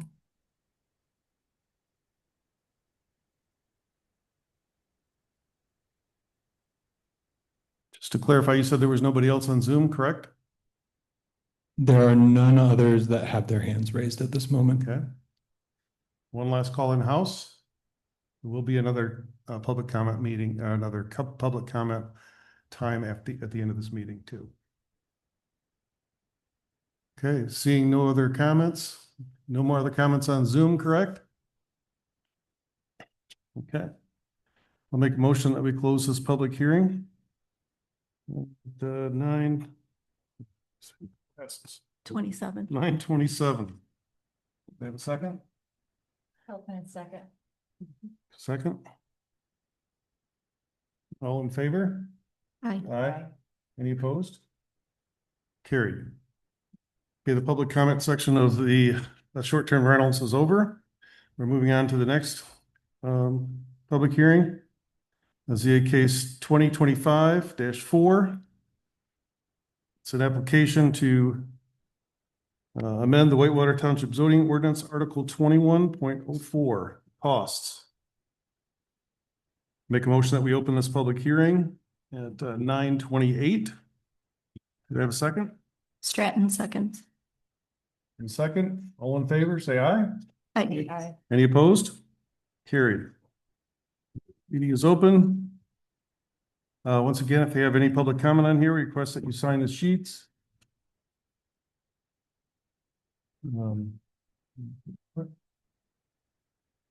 Oh, sorry.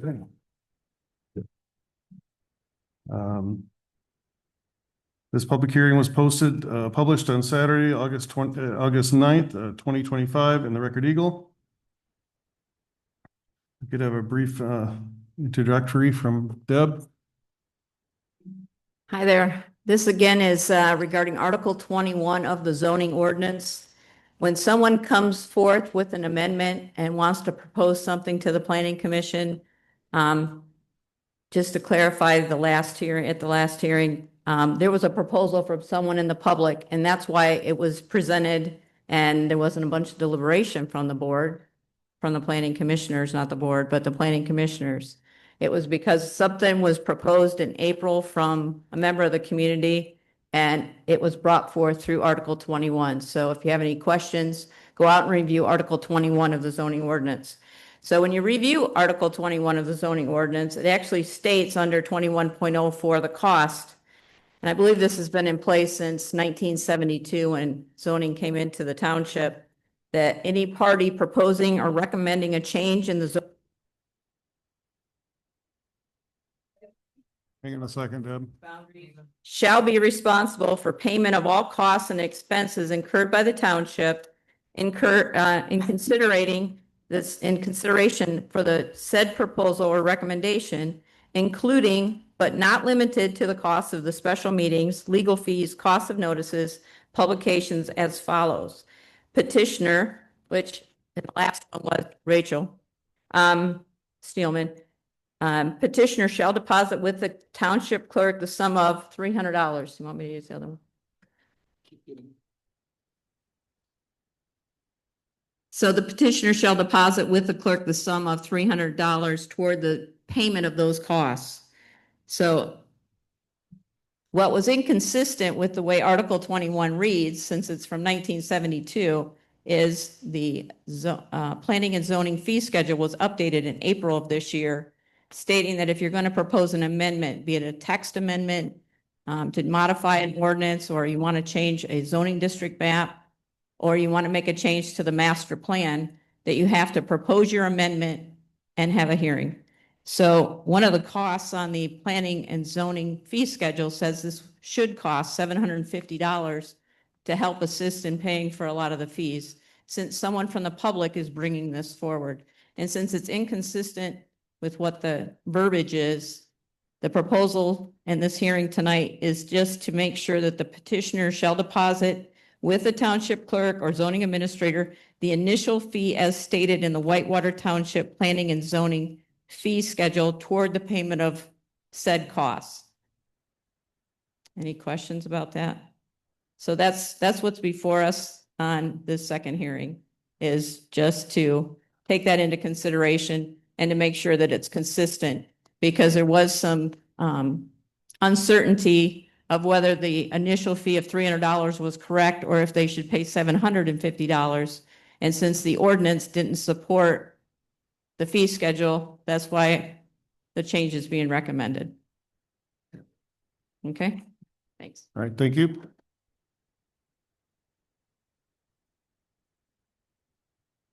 I don't believe we received any written comments on this.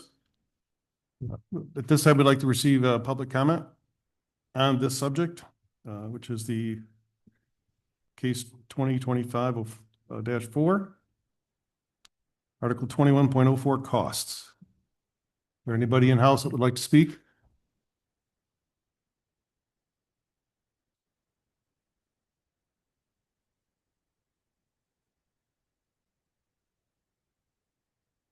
Thank you. I understand this is kind of inside baseball and it's not something most people are going to be familiar with. How a member of the public would bring forward an ordinance. And I know Rachel took some heat this evening. It's like, well, a citizen is just to bring this forward. Now, who does she think she is? She thinks she's a citizen of Whitewater Township. This is a very important part of our ordinance. And early in public zoning, most zoning ordinances were at the behest of the people. The people brought forward the petition. It was not a full-time planning commission that was doing these type of things. This is one of our older traditions that I think is very valuable and needs to stay here. Now I understand you're not proposing to get rid of it. You're proposing to change it so that the township board can change the dollar amount anytime they want. I'm against this amendment for a very simple reason that Deb just read. The applicant is liable for any and all expenses whatsoever that are associated with considering, reviewing, evaluating in and above normal operating expenses. You're already paying for everything. Why do we have to double the minimum? We have seen ordinances come through where it was not require more than the $300. I would like to see it change to stay where it's at.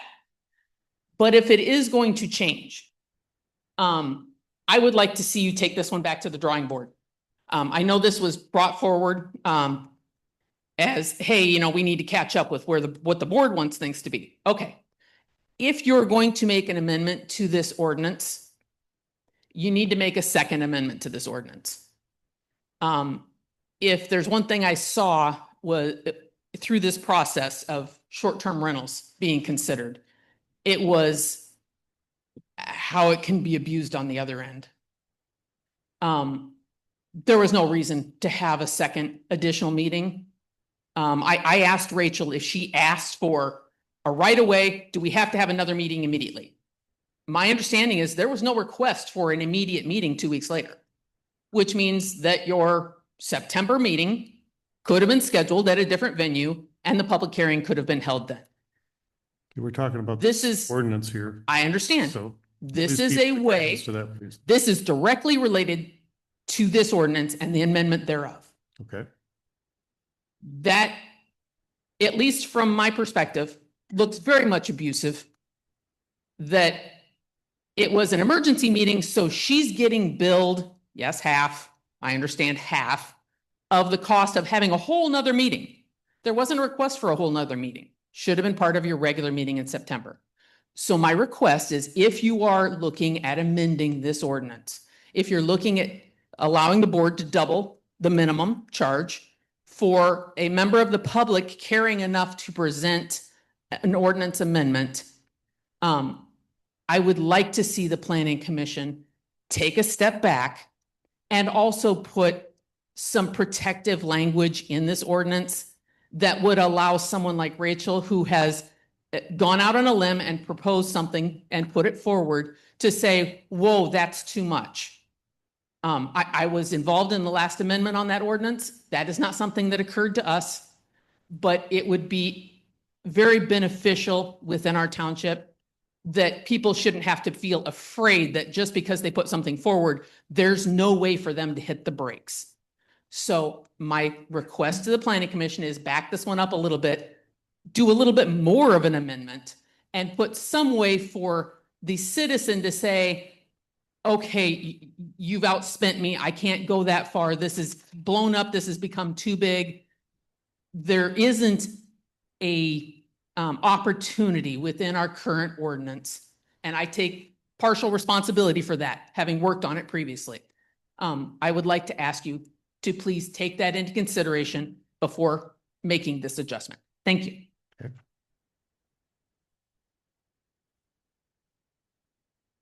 Or anybody else who would like to speak on this subject?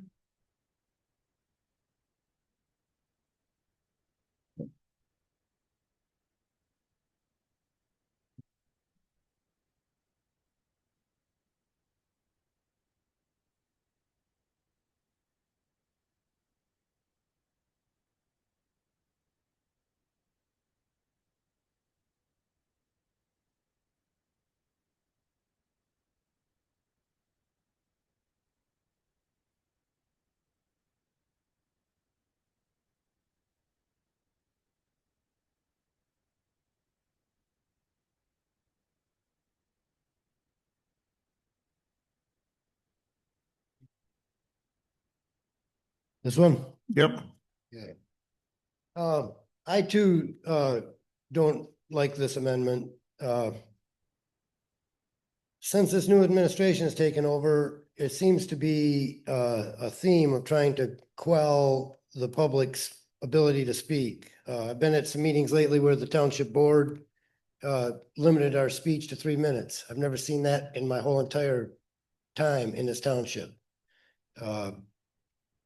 As I mentioned on the last thing, it seems like, you know, this whole thing about not reading the letters, that's a way of quelling the public's ability to speak. This raising the fee is just another way of deterring people from coming forward. I'm just a working guy. I didn't make my money in Detroit and move up here and buy a fancy house on the lake. Every dime I make cost me something, and I watch where I spend it. So the $300 fee is something I'm going to think twice about before, you know what I mean? So if you're going to double that or even more than double that, like, you put me out of the game. And our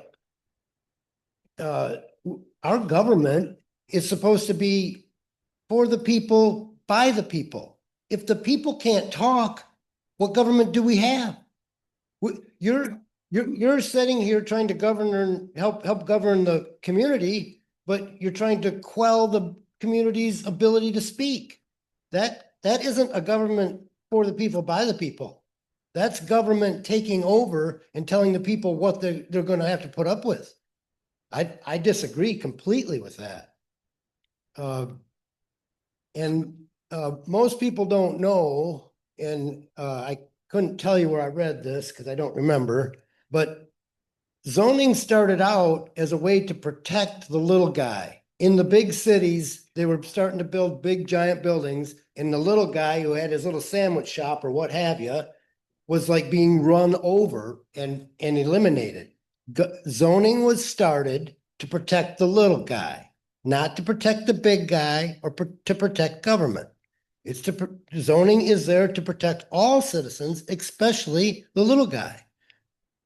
You got a whole room full of little guys right here. And you're telling us that you're gonna restrict or make it harder for us to work with you.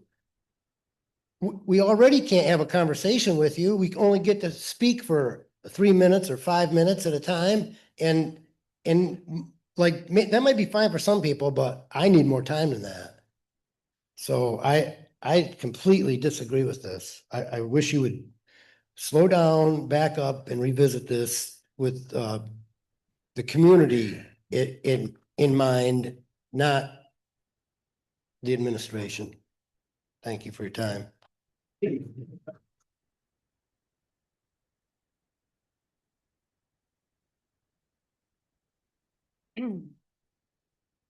Hi.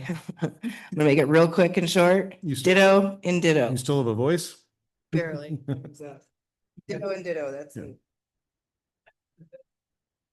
That's cheating. I deserve it.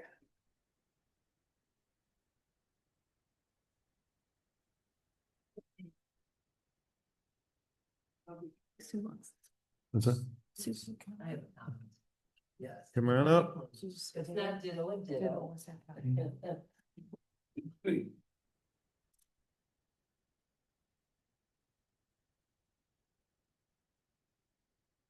Sue Melnick, 9304, Wheeler Oaks Drive.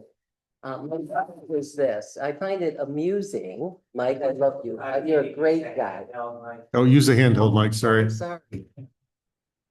Thank you. Mike, I like you very much, but I totally disagree with you. You talk about your voice, everyone's voice being squelched. Not at all. I find it amusing that you're standing up here talking about your inability to express yourself. You had ample time today. You could have talked 20 minutes. Rachel talked 20 minutes, 30 minutes. She had a PowerPoint presentation, totally disagreed with it. It was incomplete. It was inaccurate. There was a lot wrong with it. As you know, what my position was on that. However, again, this is about short-term rentals and I'm digressing Try to here. keep it to the same subject. Thank you. Yes, I will stay with the subject. However, I do not believe people's opportunity to talk has been squelched at all, actually. I also, what else did I want to say? Oh, Kim, this was not a tradition. You said you don't like this tradition. Really? It was an ordinance. I take exception to that. Thank you. Traditional or no, you said No tradition. discussion, please. Thank you.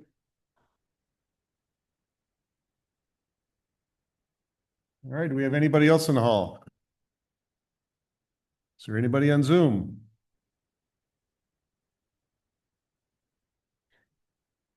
No one has raised their hand. Okay. I'd like to make a motion, we close this public hearing at 9:44. Stratton seconds. We have a motion and a second. All in favor? Aye. Any opposed? Carried. Okay. I think, just to clarify, so everybody understands, there's been some talk about that we did not deliberate again about this. We didn't have anything to deliberate about yet until after the public hearing. So we are going to deliberate on this. We will need some time. There are numerous letters. There have been numerous comments tonight that we're going to have to read over again and look at. There was a lot of subjects that were brought up that we will have to research. We have a meeting in a week, which we will not be able to prepare for that. I'm suggesting that probably we would deliberate this in our October meeting, or if we do a special meeting before that, one of the two options. Just so everybody is clear that we are going to be doing that. And does anybody else have any comments? I have several. Yeah, I was gonna say, and the ROS will. Speaking Oh, of, I'm sorry, the ROS will probably be meeting shortly. Yes. The ROS that was just formed on August 14th has yet to meet. That is correct. But we will be meeting and I'm hoping before our next PC meeting. No, September, before the September meeting. any other discussion on this tonight? I have some comments, Yes, go right ahead. just in general. Let's start here with a couple things about correcting inaccurate statements. And I've heard a number of them, and we need to get that nipped in the bud here. I'm getting tired of hearing statements. Number one, about the lawsuits. There is, I believe, one active lawsuit. Is that correct, Deb?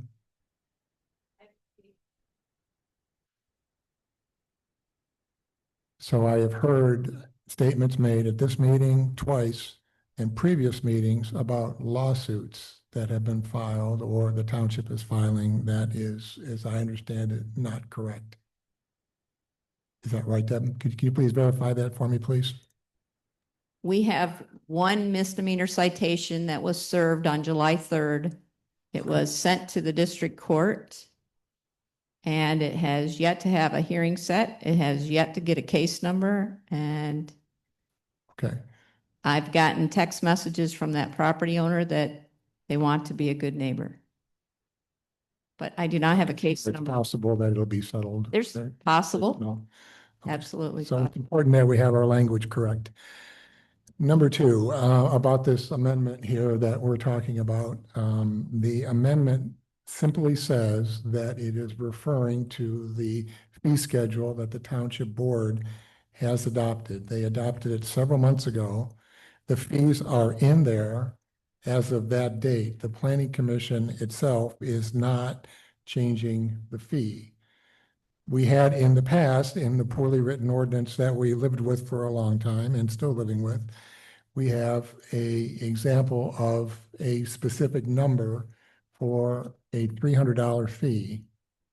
The fees have been moved everywhere except that one place to the fee schedule, which is a very common practice among local governments that have zoning. You don't put your fees specifically in the ordinance. You refer to a fee schedule that the township board periodically amends. And that includes an actual number as well as the fact that there are the need for, in some cases, escrow accounts to put money into an account so that you can draw against that for things like rezonings, amendments, and for even site plans. And I remember about 2 or 3 years ago, an amendment went through with the site plan review process, and it spoke about an escrow account. The very same thing we're talking about here. So it's not a departure from the typical practice that has been done here and elsewhere. I have other comments on the short-term rental issue. About that? Pardon me? Can I ask you a question about that? Sure. So if a citizen wrote an amendment and turned it in with their deposit, is there a point at which they can decide to withdraw Certainly. before they have to pay the 750? No, it's an application fee. It's not an approval fee. Okay, so the 750 is going to be charged initially. Right. The other point I want to make is that it is very rare in my 40 years of experience to have a zoning amendment, a text amendment of this complexity and this size proposed by an applicant, by a resident. It's very common, of course, to have rezonings, as we dealt with a couple of them in the last couple months, where somebody wants to rezone their property from category A, R1 to commercial, whatever. So that's not uncommon. What is uncommon is to see a complex zoning amendment proposed by a resident of this nature. So I'm just going to say that I've never, I can't remember ever seeing something this involved and complex being proposed by a resident. So that's out there. I've got other comments on the short-term rental ordinance, and I'm happy to go through them if you like. We can either do that tonight or doing it, or we can do it during deliberation on this in October. On Or- short-term rent. Well, it won't be September's because we've only got a week to prepare for that.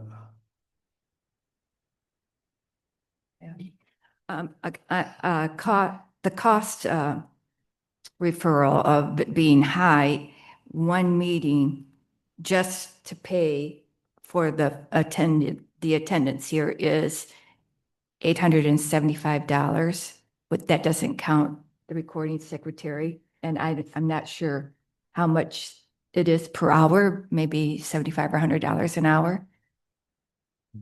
No, I'm just saying that $750 doesn't cover the cost of a meeting with all the newspaper postings and all that. So to set it at to set the fee at $750 is actually not enough, but that's what was chosen.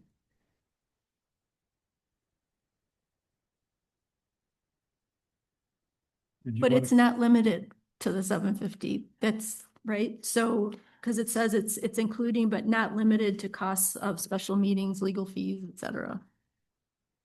It is not unusual to pass along the costs when an applicant, a member of a resident, a developer, an applicant of any character or any size or dimension is proposing an amendment. They own that amendment and they are taking it forward, asking for consideration of that amendment. It's not anything else. It's their amendment. They've proposed it. There are costs associated with dealing with that, whether it's involving special meetings or whether it's involving a special review by an engineer or planner, whatever you have there. Those costs are real. But I guess my point is if we're charging $750 and the cost of a meeting is already over $750, then aren't we pretty much guaranteeing that they're going to have to pay more than the $750? Well, $750 is the application cost. Right. Okay, so then it's an approximation of what it costs to have a planning commission meeting.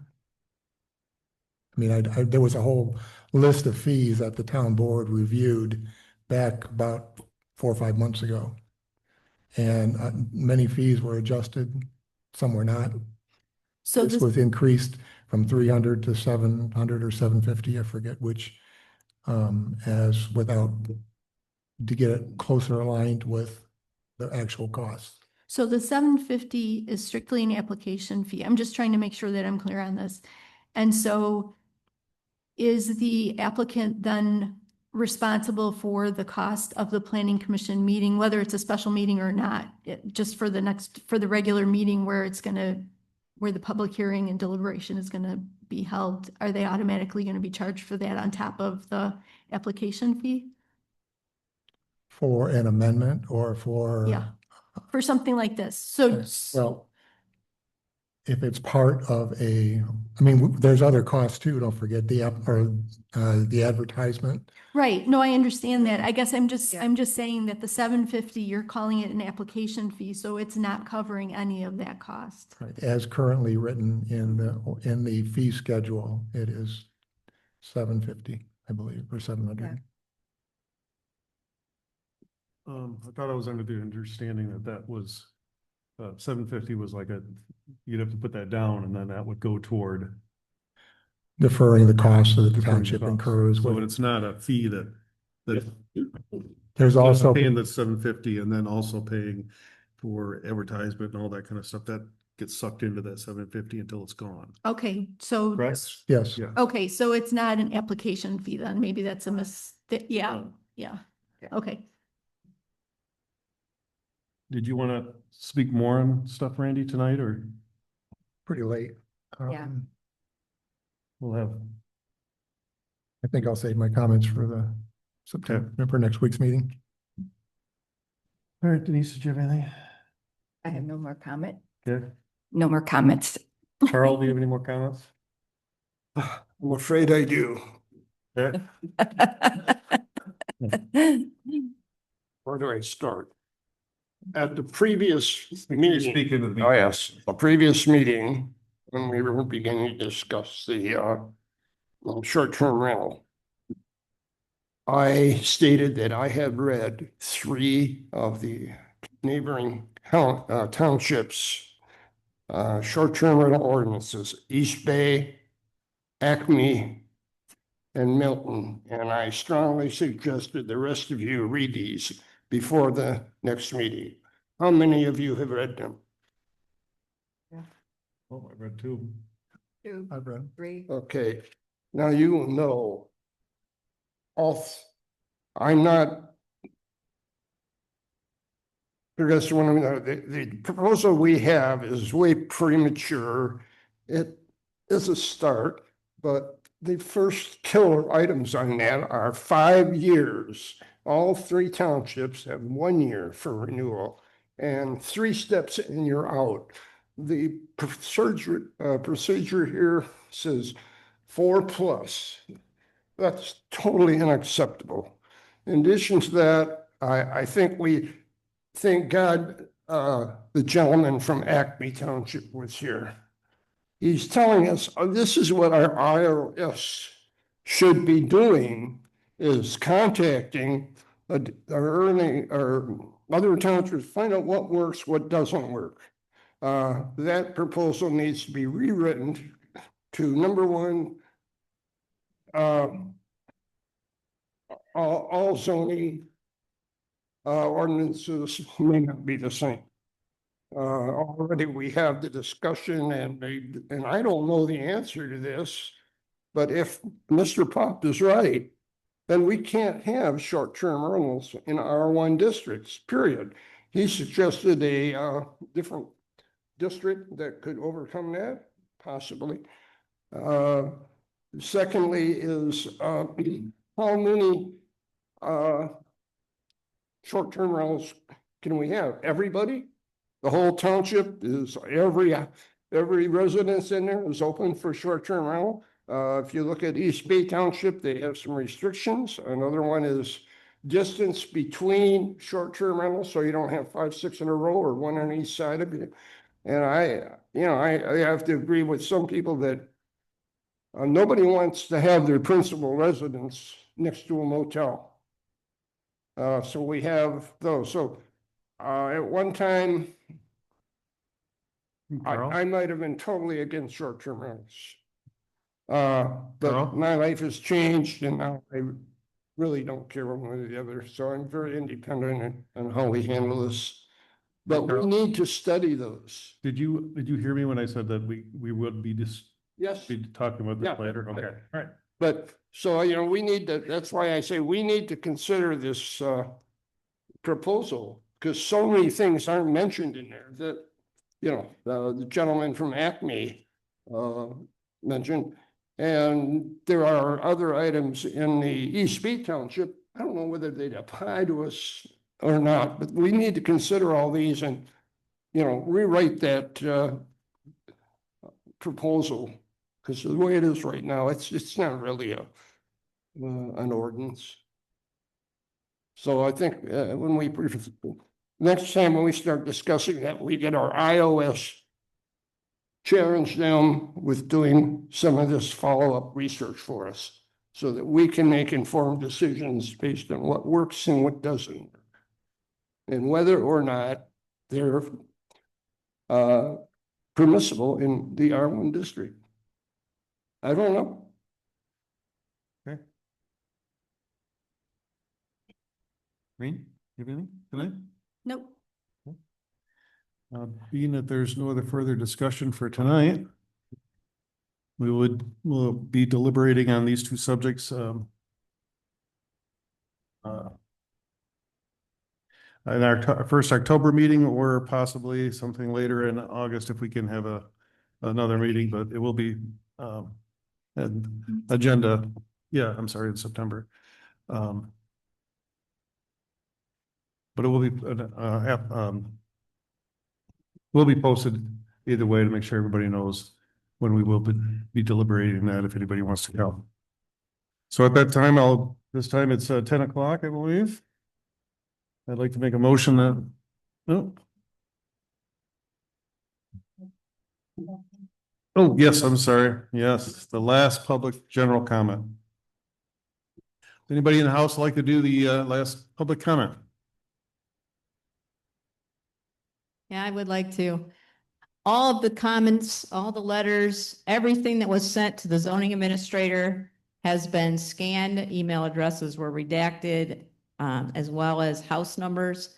I don't want anybody to be harassed, but every single communication that was in writing that was sent to me, I had many forwarded from Randy, I had many forwarded from Wendy. Every single one was scanned and put into a PDFs, and there are 9 separate PDFs on the website. And every single email that I received was forwarded to every single member of the Planning Commission. If I was sent the email directly, I responded back to whoever sent it to me, and I said, thank you. Your email has been forwarded to all Planning Commission members. So when I put out a hearing notice and it says to send your responses to the zoning administrator, I need to get them in order to get them to these folks. So when they get sent to multiple people, we had a lot of them getting compounded on top of one another. Thanks. So Keith, just to be clear, our meeting next Wednesday, this is both of these issues are agenda items. I'll be posting that agenda tomorrow. Okay. But I don't know if 1 week's gonna give us enough time to read all this. You think it'll be enough? No, I don't know that it's resolved, but I'm thinking that it's a discussion that we, Okay. and if it's resolvable, then great. If not, then it goes on to the next meeting, I believe. I mean, I have very specific comments and very specific issues to raise here about this. I could do it now, but it's too late. Nobody's here anymore. Okay. So I guess we'll have a discussion both next week then also.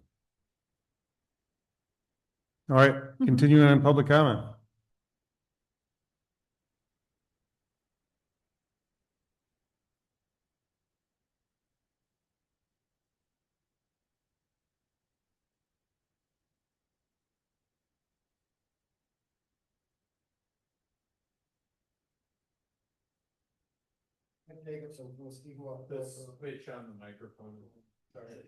Is that better? There you go. Mike Jacobson from the Skigmore Point Road again. I like you too, Sue. I like Randy. I like everybody here. I don't have any hard feelings towards anybody. But we only get a very few minutes to speak, so we have to speak frankly because we don't have time to beat around the bush. And I can only speak for myself. And I feel like my voice is being squelched. I know tonight I could talk all night if I wanted to, but I'm trying to be respectful of the other people in the room. But at the board meetings and the PC meetings, the board meetings especially, we've been told on a couple of different occasions now that there's too many people in the room. We're going to limit your comment to 3 minutes. I think that's wrong.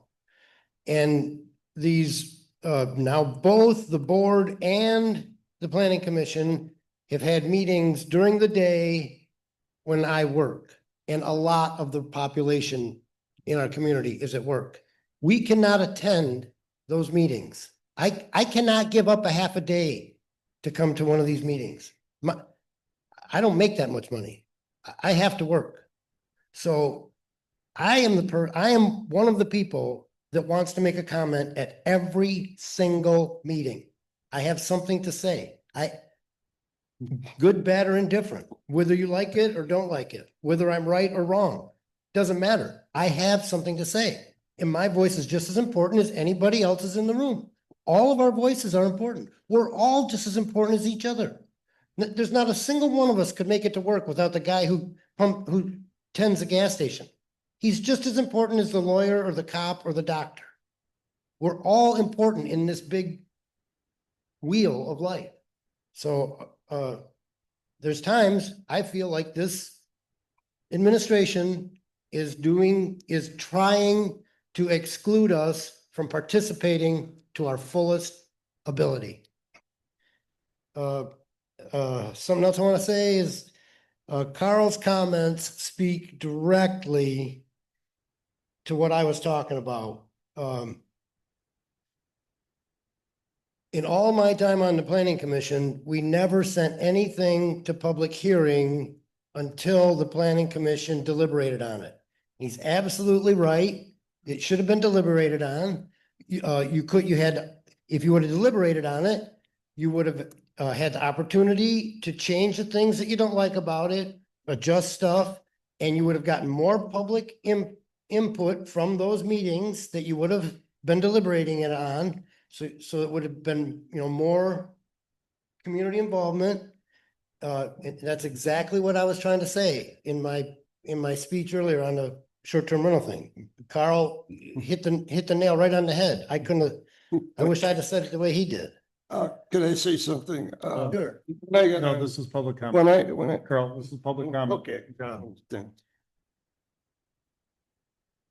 So with all that being said, I'm pretty sure there's going to be another public hearing on this issue.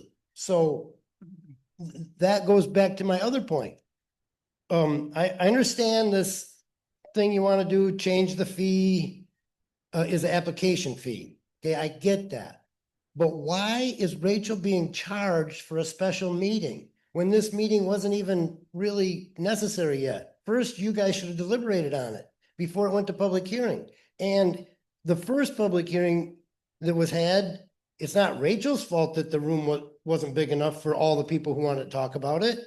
And like a week before that or something, not too long before that, these couple of issues that are so hot in our community right now, the room filled up and the board had to cancel a meeting. So, I mean, the planning commission should have had a little foresight there.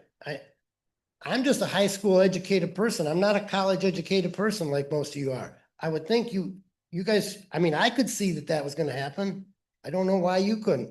And to punish Rachel for it, I personally think that's wrong. And I guess besides thanking you for all your time and energy and effort, that's about all I got to say. Thank you.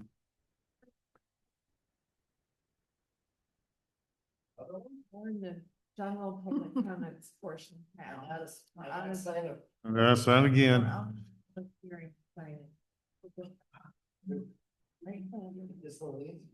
Please.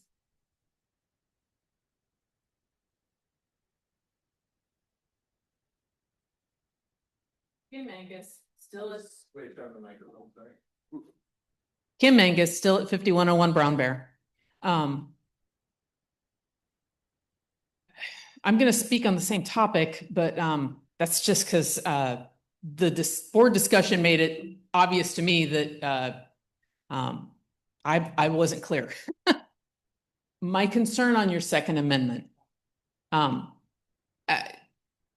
many, the money that Rachel's just a convenient example, okay? This amendment really just brought it to my attention. Oh, the last time we looked at it, when I was on the planning commission, I was the chair of the planning commission when we looked at it. We missed something. And that's what I was trying to convey to you, my concern. The initial fee, be it $300 or $750, yes, 99% of applicants are going to blow past $300 or $750 worth of escrow. Okay, it's really an escrow account. You put it in when that money's used up, the applicant gets the bill. How many planning commissioners here tonight know that Rachel was billed like over $1,000 for this meeting? Okay, that's not everybody. And if she had asked for an extra meeting, I totally agree. That's the way our ordinance is written. And that's perfectly fair because the engineer, maybe not fair, but it's the way it is. Engineering costs. consulting fees, extra meetings, publishing notices in the paper. All of those things are part of the cost of bringing an ordinance forward. I understand that.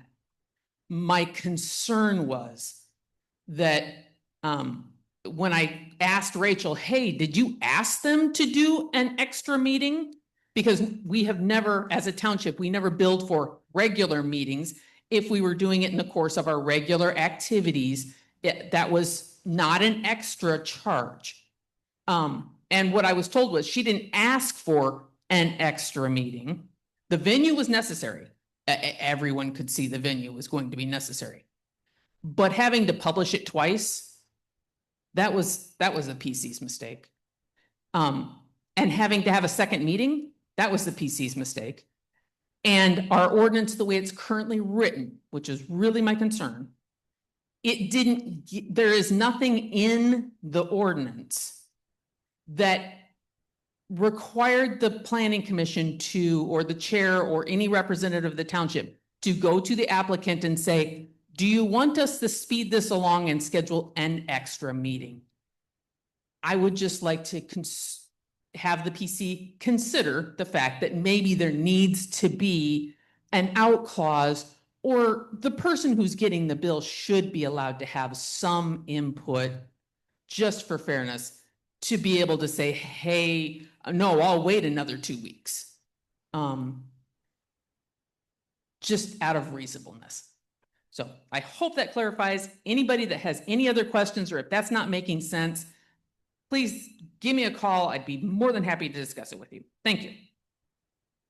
Can I respond to one point there that was made that's kind of confusing here in this whole thing? And that is that the planning commission has already an agenda item, a agenda for our meeting next week that is relatively full.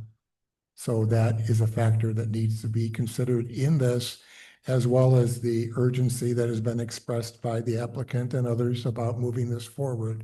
So the question about, well, we just decided to have a special meeting because we felt that would be fun is not accurate.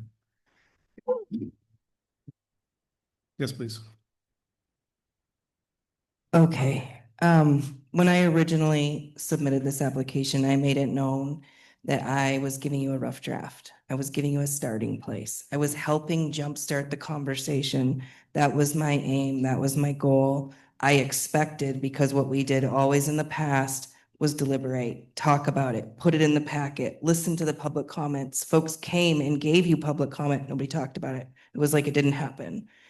Because of the behavior and the silencing and all of these things that have happened, my goal essentially had to change. You were going to do it your way. You're not going to listen. You're not going to go. So the best option at this point is to get something on the books, to get something to go through. But I never asked for a special meeting. I never asked to have the bill run up. I asked to be included. I asked to be a part of the process. I have been silenced. I have been ignored on emails. I can go on and on. I'm saving it all for later. It doesn't matter.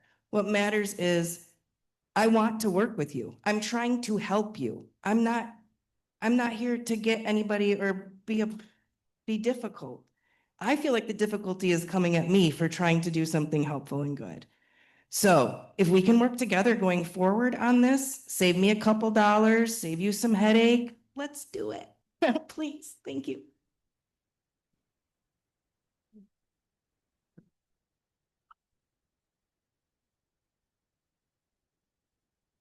Is there anybody else that would like to have a last public comment? Feel free, not another comment. No. All right, seeing none, and nothing on Zoom.